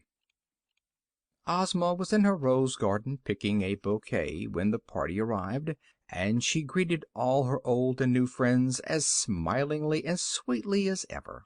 Dorothy's eyes were full of tears as she kissed the lovely ruler of Oz, and she whispered to her, "Oh, Ozma, Ozma, I'm so sorry." Ozma seemed surprised. "Sorry for what, Dorothy?" she asked. "For all your trouble about the Nome King," was the reply. Ozma laughed with genuine amusement. "Why, that does not trouble me a bit, dear Princess," she replied. Then, looking around at the sad faces of her friends, she added, "Have you all been worrying about this tunnel?" "We have!" they exclaimed in a chorus. "Well, perhaps it is more serious than I imagined," admitted the fair ruler, "but I haven't given the matter much thought. After dinner we will all meet together and talk it over." So they went to their rooms and prepared for dinner, and Dorothy dressed herself in her prettiest gown and put on her coronet, for she thought that this might be the last time she would ever appear as a Princess of Oz. The Scarecrow, the Tin Woodman, and Jack Pumpkinhead all sat at the dinner table, although none of them was made so he could eat. Usually they served to enliven the meal with their merry talk, but tonight all seemed strangely silent and uneasy. As soon as the dinner was finished, Ozma led the company to her private room in which hung the magic picture. When they had seated themselves, the Scarecrow was the first to speak. "Is the Nome King's tunnel finished, Ozma?" he asked. "It was completed today," she replied. "They have built it right under my palace grounds, and it ends in front of the Forbidden Fountain. Nothing but a crust of earth remains to separate our enemies from us, and when they march here they will easily break through this crust and rush upon us." "Who will assist the Nome King?" inquired the Scarecrow. "The Whimsies, the Growleywogs, and the Phanfasms," she replied. "I watched today in my magic picture the messengers whom the Nome King sent to all these people to summon them to assemble in his great caverns." "Let us see what they are doing now," suggested the Tin Woodman. So Ozma wished to see the Nome King's cavern, and at once the landscape faded from the magic picture and was replaced by the scene then being enacted in the jeweled cavern of King Roquat. A wild and startling scene it was which the Oz people beheld. Before the Nome King stood the Chief of the Whimsies and the Grand Gallipoot of the Growleywogs, surrounded by their most skillful generals. Very fierce and powerful they looked, so that even the Nome King and General Guph, who stood beside his master, seemed a bit fearful in the presence of their allies. Now a still more formidable creature entered the cavern. It was the first and foremost of the Phanfasms, and he proudly sat down in King Roquat's own throne and demanded the right to lead his forces through the tunnel in advance of all the others. The first and foremost now appeared to all eyes, in his hairy skin and the bear's head. What his real form was, even Roquat did not know.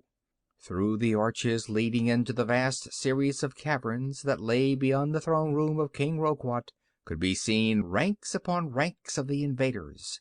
Thousands of Phanfasms, Growleywogs, and Whimsies standing in serried lines, while behind them were massed the thousands upon thousands of General Guph's own army of gnomes.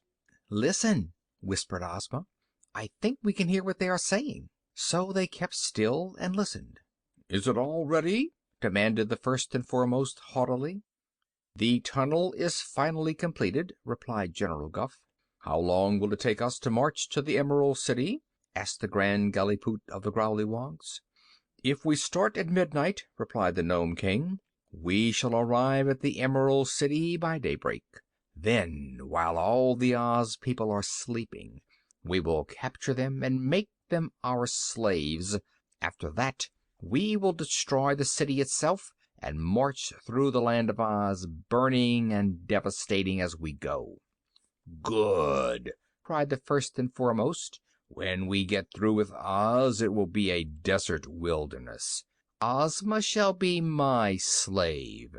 She shall be my slave, shouted the Grand Gallipoot angrily. We'll decide that by and by, said King Roquat hastily. Don't let us quarrel now, friends. First, let us conquer Oz, and then we will divide the spoils of war in a satisfactory manner. The First and Foremost smiled wickedly, but he only said, I and my Phanfasms go first, for nothing on earth can oppose our power. They all agreed to that, knowing the Phanfasms to be the mightiest of the combined forces. King Roquat now invited them to attend a banquet he had prepared, where they might occupy themselves in eating and drinking until midnight arrived. As they had now seen and heard all of the plot against them that they cared to, Ozma allowed her magic picture to fade away.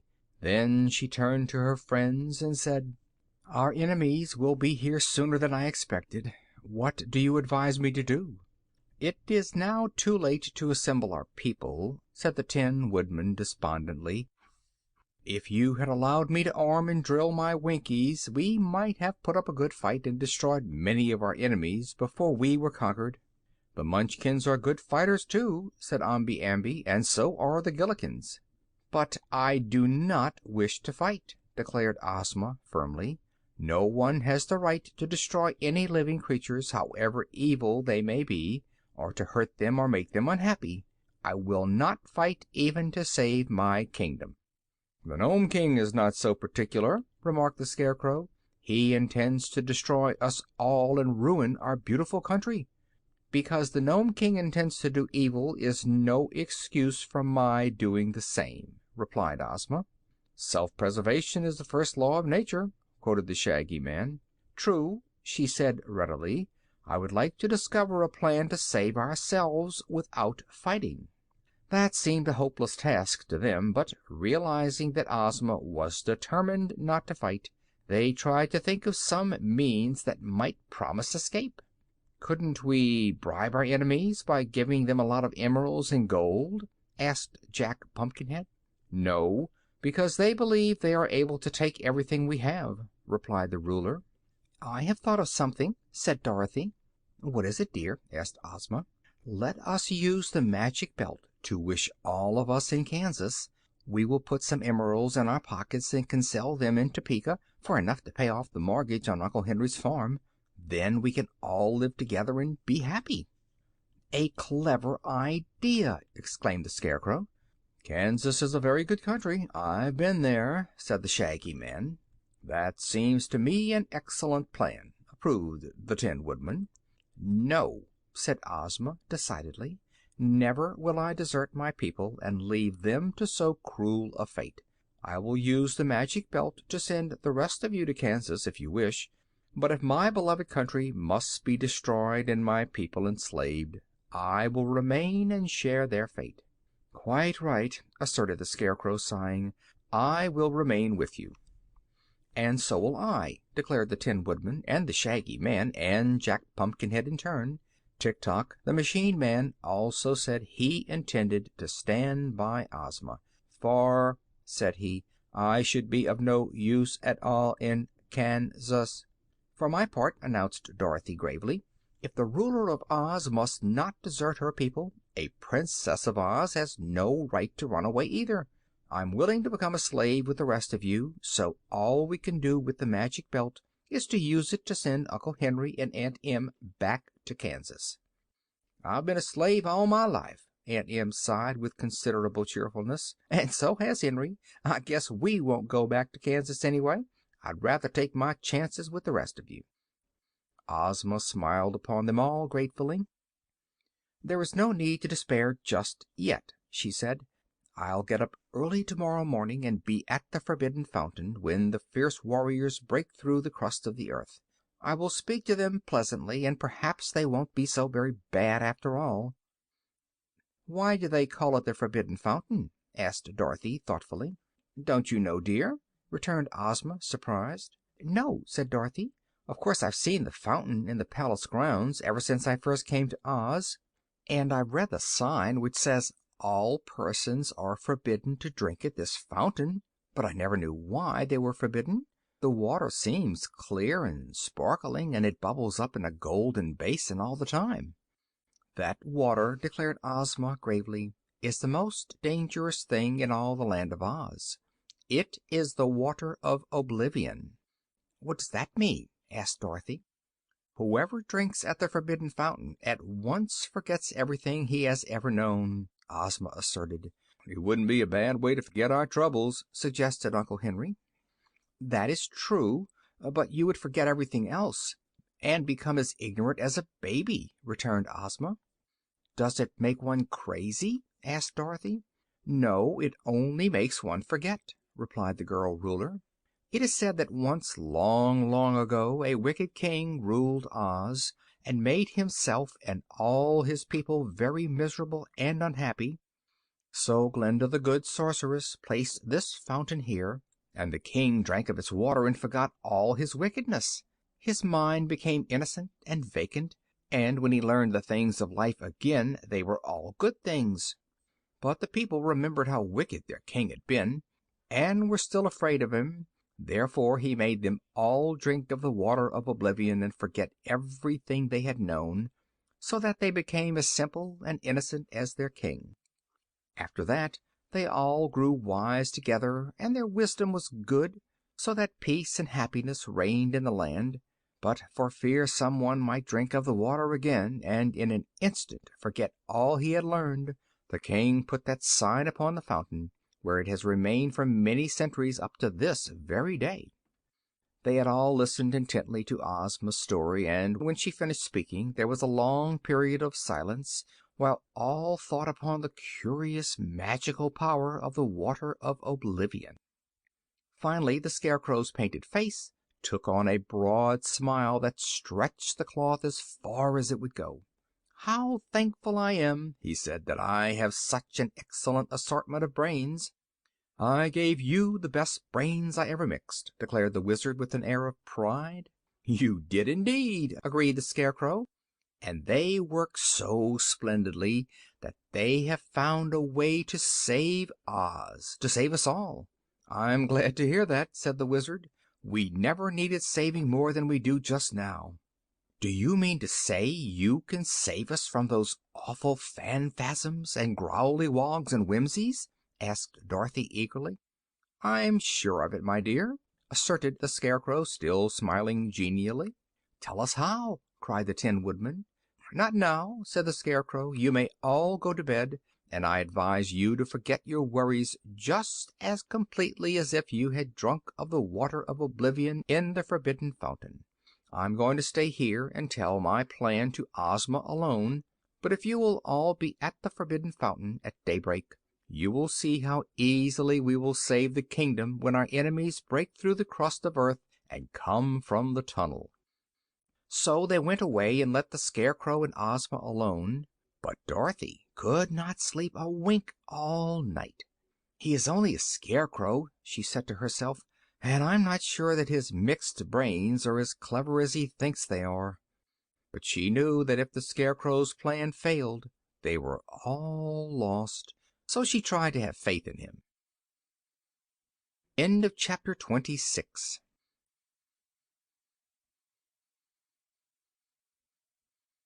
Chapter 27 of the Emerald City of Oz by L. Frank Baum. How the Fierce Warriors Invaded Oz. The Nome King and his terrible allies sat at the banquet table until midnight. There was much quarreling between the Growleywogs and Phanfasms, and one of the wee-headed Whimsies got angry at General Guph and choked him until he nearly stopped breathing. Yet no one was seriously hurt, and the Nome King felt much relieved when the clock struck 12 and they all sprang up and seized their weapons. "Aha!" shouted the First and Foremost. "Now to conquer the Land of Oz!" He marshaled his Phanfasms in battle array, and at his word of command they marched into the tunnel and began the long journey through it to the Emerald City. The First and Foremost intended to take all the treasures of Oz for himself, to kill all who could be killed and enslave the rest, to destroy and lay waste the whole country, and afterward to conquer and enslave the Gnomes, the Growleywogs, and the Whimsies. And he knew his power was sufficient to enable him to do all these things easily.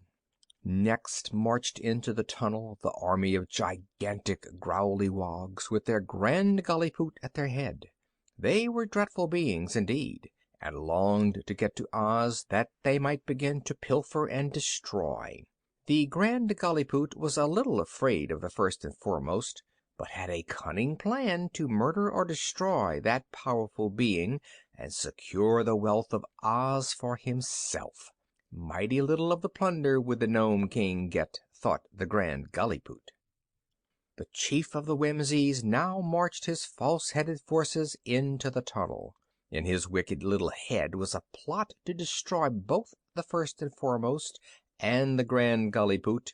He intended to let them conquer Oz, since they insisted on going first, but he would afterward treacherously destroy them, as well as King Roquat, and to keep all the slaves and treasure of Ozma's kingdom for himself. After all his dangerous allies had marched into the tunnel, the Nome King and General Guph started to follow them, at the head of 50,000 gnomes, all fully armed. "Guph," said the king, "those creatures ahead of us mean mischief. They intend to get everything for themselves and leave us nothing." "I know," replied the general, "but they are not as clever as they think they are.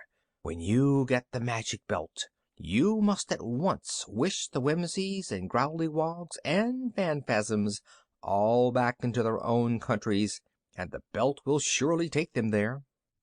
"Good!" cried the king. "An excellent plan, Guph. I'll do it. While they are conquering Oz, I'll get the magic belt, and then only the gnomes will remain to ravage the country." So you see, there was only one thing that all were agreed upon, that Oz should be destroyed. On the vast ranks of invaders marched, filling the tunnel from side to side.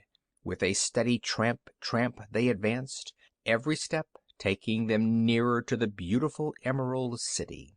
"Nothing can save the Land of Oz," thought the First and Foremost, scowling until his bare face was as black as the tunnel. "The Emerald City is as good as destroyed already," muttered the Grand Gullypoot, shaking his war club fiercely. "In a few hours Oz will be a desert," said the chief of the Whimsies, with an evil laugh. "My dear Guph," remarked the Nome King to his general, "at last my vengeance upon Ozma of Oz and her people is about to be accomplished." "You are right," declared the general. "Ozma is surely lost." And now the First and Foremost, who was in advance and nearing the Emerald City, began to cough and to sneeze. "This tunnel is terribly dusty," he growled angrily. "I'll punish that Nome King for not having it swept clean. My throat and eyes are getting full of dust, and I'm as thirsty as a fish." The Grand Gullypoot was coughing too, and his throat was parched and dry. "What a dusty place!" he cried. "I'll be glad when we reach Oz, where we can get a drink." "Who has any water?" asked the Whimsy chief, gasping and choking. But none of his followers carried a drop of water, so he hastened on to get through the dusty tunnel to the Land of Oz. "Where did all this dust come from?" demanded General Guph, trying hard to swallow, but finding his throat so dry he couldn't. "I don't know," answered the Nome King. "I've been in the tunnel every day while it was being built, but I never noticed any dust before." "Let's hurry!" cried the general. "I'd give half the gold in Oz for a drink of water." The dust grew thicker and thicker, and the throats and eyes and noses of the invaders were filled with it. But not one halted or turned back. They hurried forward more fierce and vengeful than ever. End of chapter 27.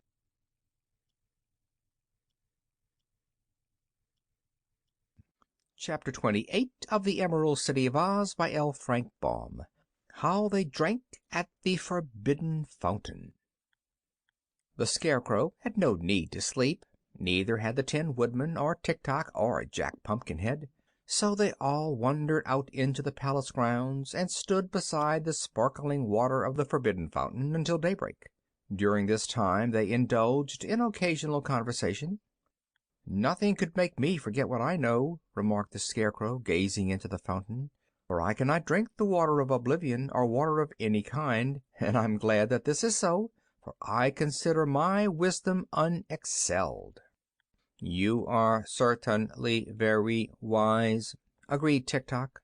"For my part, I can only think by machinery, so I do not pretend to know as much as you do." "My tin brains are very bright, but that is all I claim for them," said Nick Chopper modestly.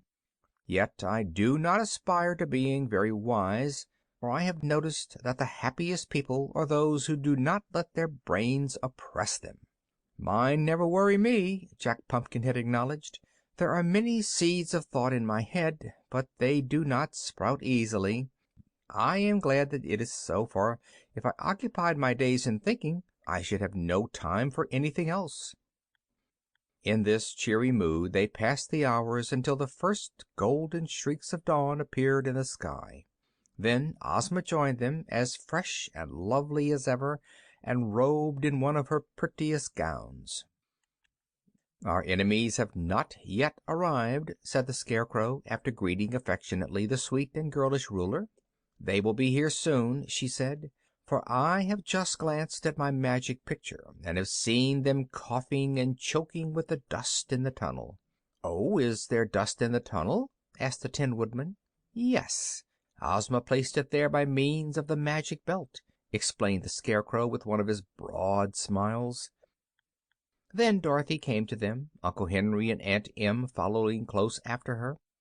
The little girl's eyes were heavy because she had had a sleepless and anxious night. Toto walked by her side, but the little dog's spirits were very much subdued.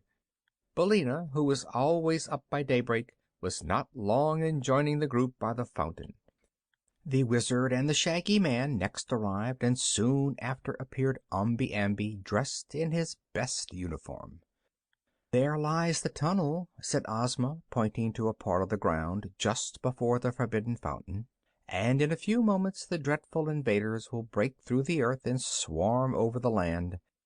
Let us all stand on the other side of the fountain and watch to see what happens." At once they followed her suggestion and moved around the fountain of the water of oblivion.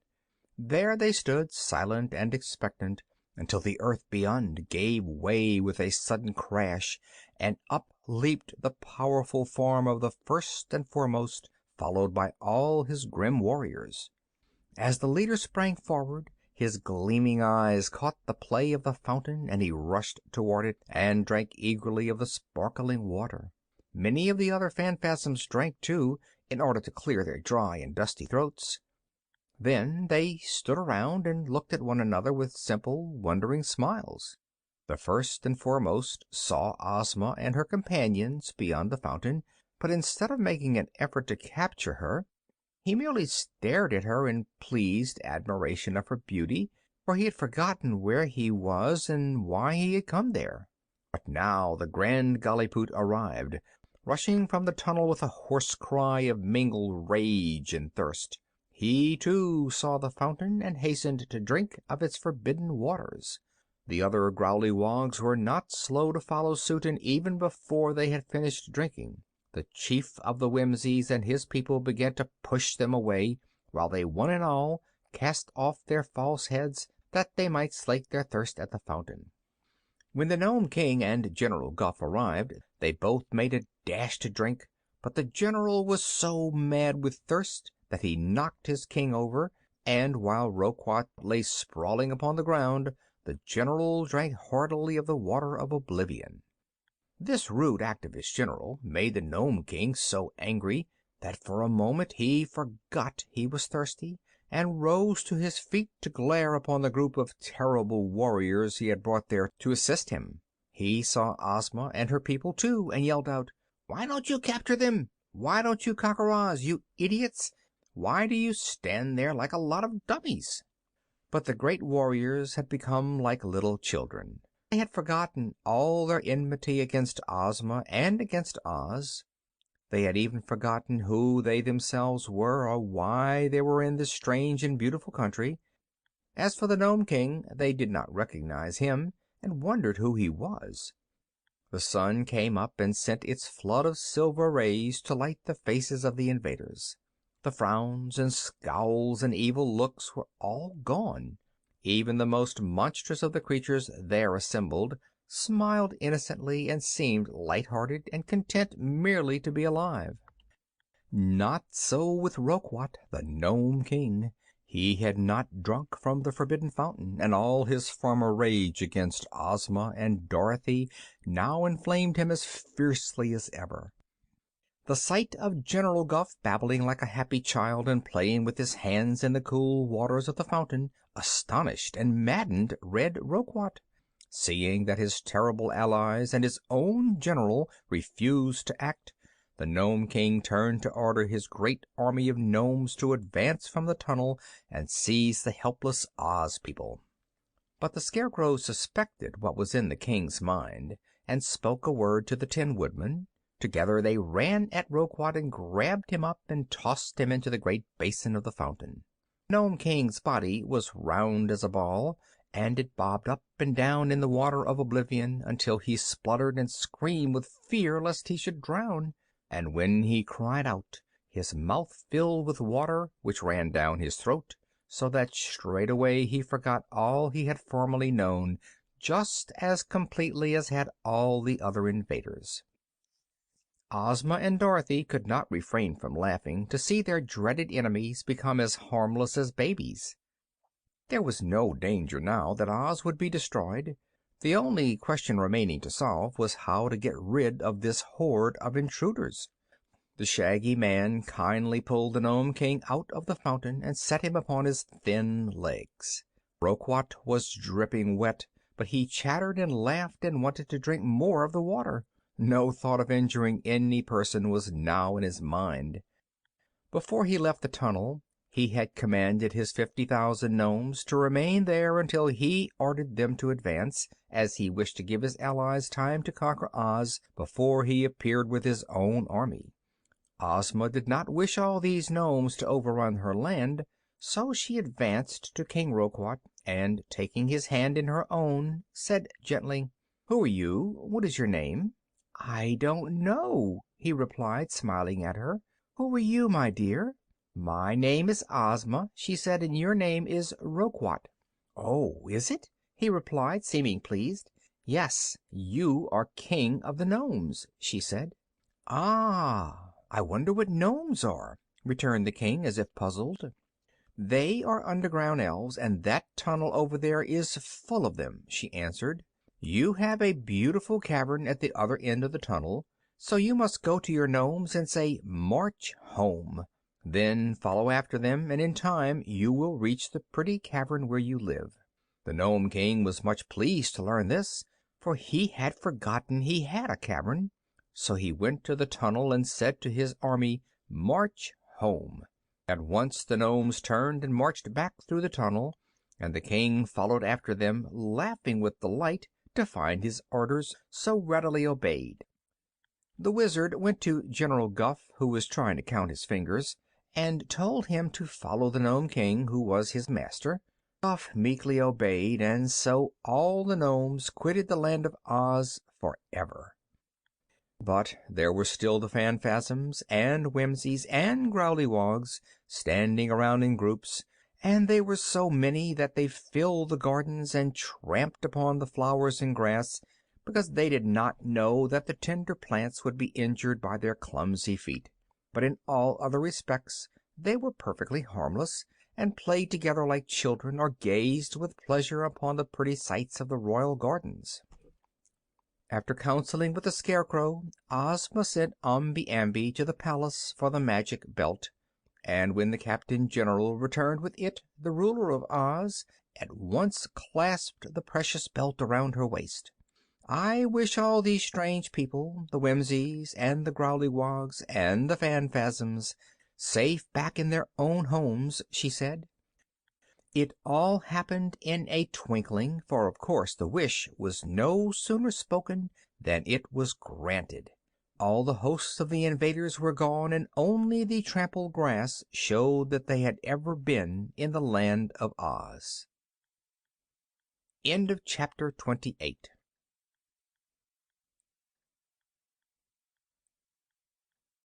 Chapter 29 of the Emerald City of Oz by L. Frank Baum. How Glinda Worked a Magic Spell.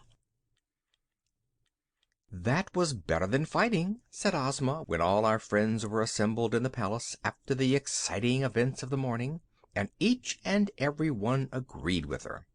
"No one was hurt," said the Wizard, delightedly. "And no one hurt us," added Aunt Em.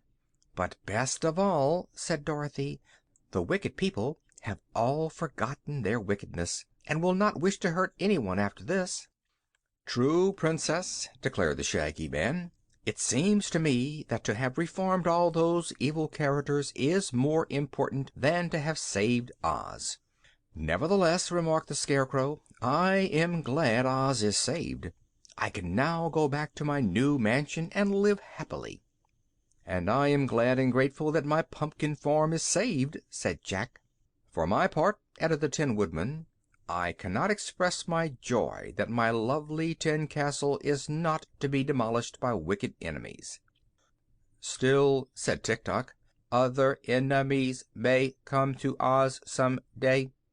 "Why do you allow your clockwork brains to interrupt our joy?" asked Omby Amby, frowning at the machine man. "I say what I am wound up to say," answered Tik-Tok. "And you are right," declared Ozma. "I myself have been thinking of this very idea, and it seems to me there are entirely too many ways for people to get to the Land of Oz. We used to think the deadly desert that surrounds us was enough protection, but that is no longer the case. The Wizard and Dorothy have both come here through the air, and I am told the Earth people have invented airships that can fly anywhere they wish to go." "Why, sometimes they do and sometimes they don't," asserted Dorothy. "But in time the airships may cause us trouble," continued Ozma, "for if the Earth folk learn how to manage them we would be overrun with visitors who would ruin our lovely secluded fairyland." "That is true enough," agreed the Wizard. "Also, the desert fails to protect us in other ways," Ozma went on thoughtfully. "Johnny Dooit once made a sand boat that sailed across it, and the Nome King made a tunnel under it.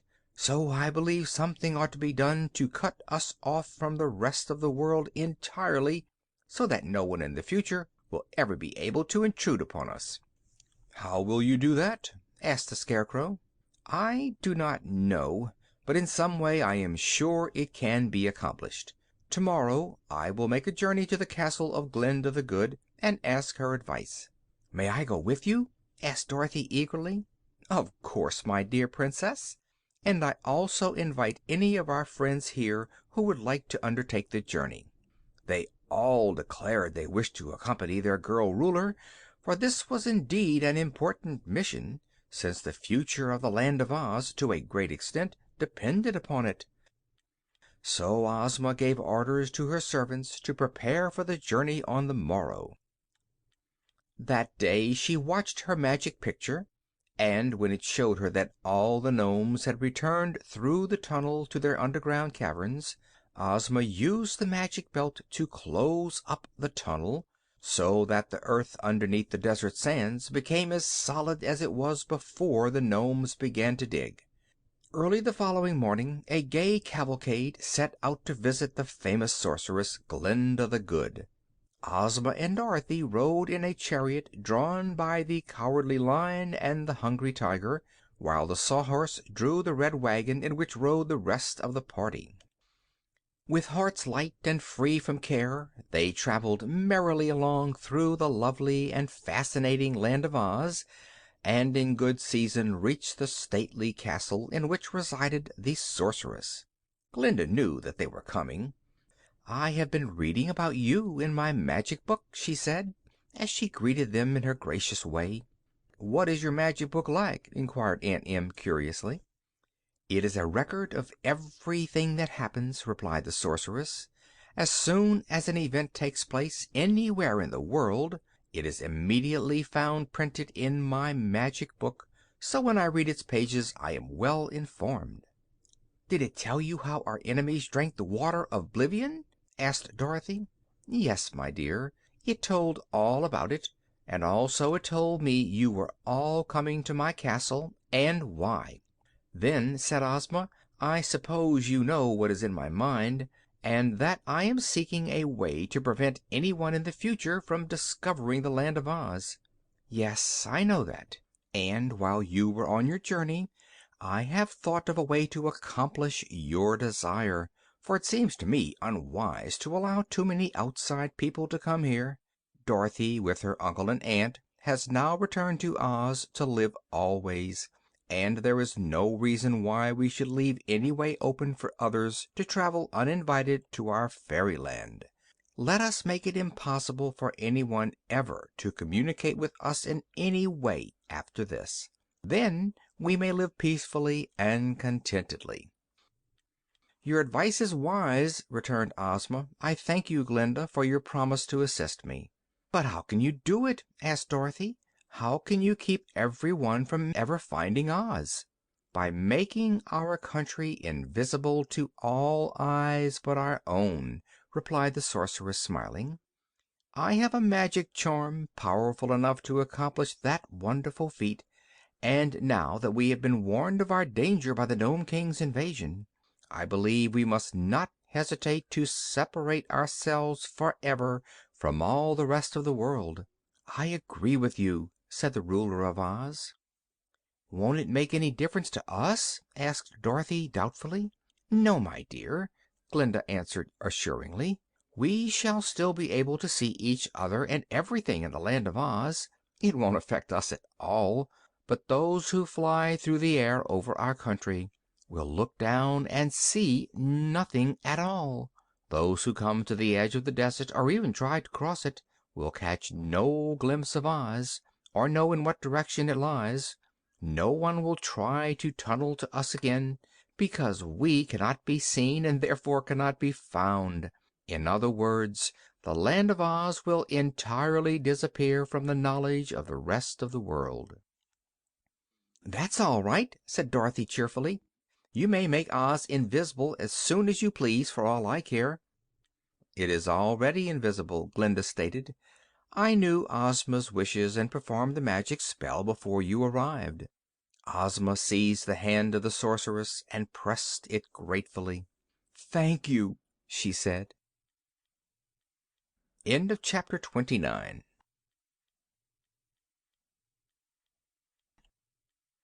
Chapter 30, the last chapter of The Emerald City of Oz, by L. Frank Baum. How the Story of Oz Came to an End. The writer of these Oz stories has received a little note from Princess Dorothy of Oz, which, for a time, has made him feel rather disconcerted. The note was written on a broad white feather from a stork's wing.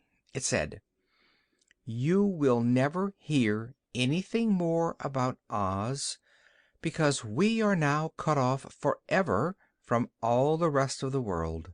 But Toto and I will always love you and all the other children who love us. Dorothy Gale."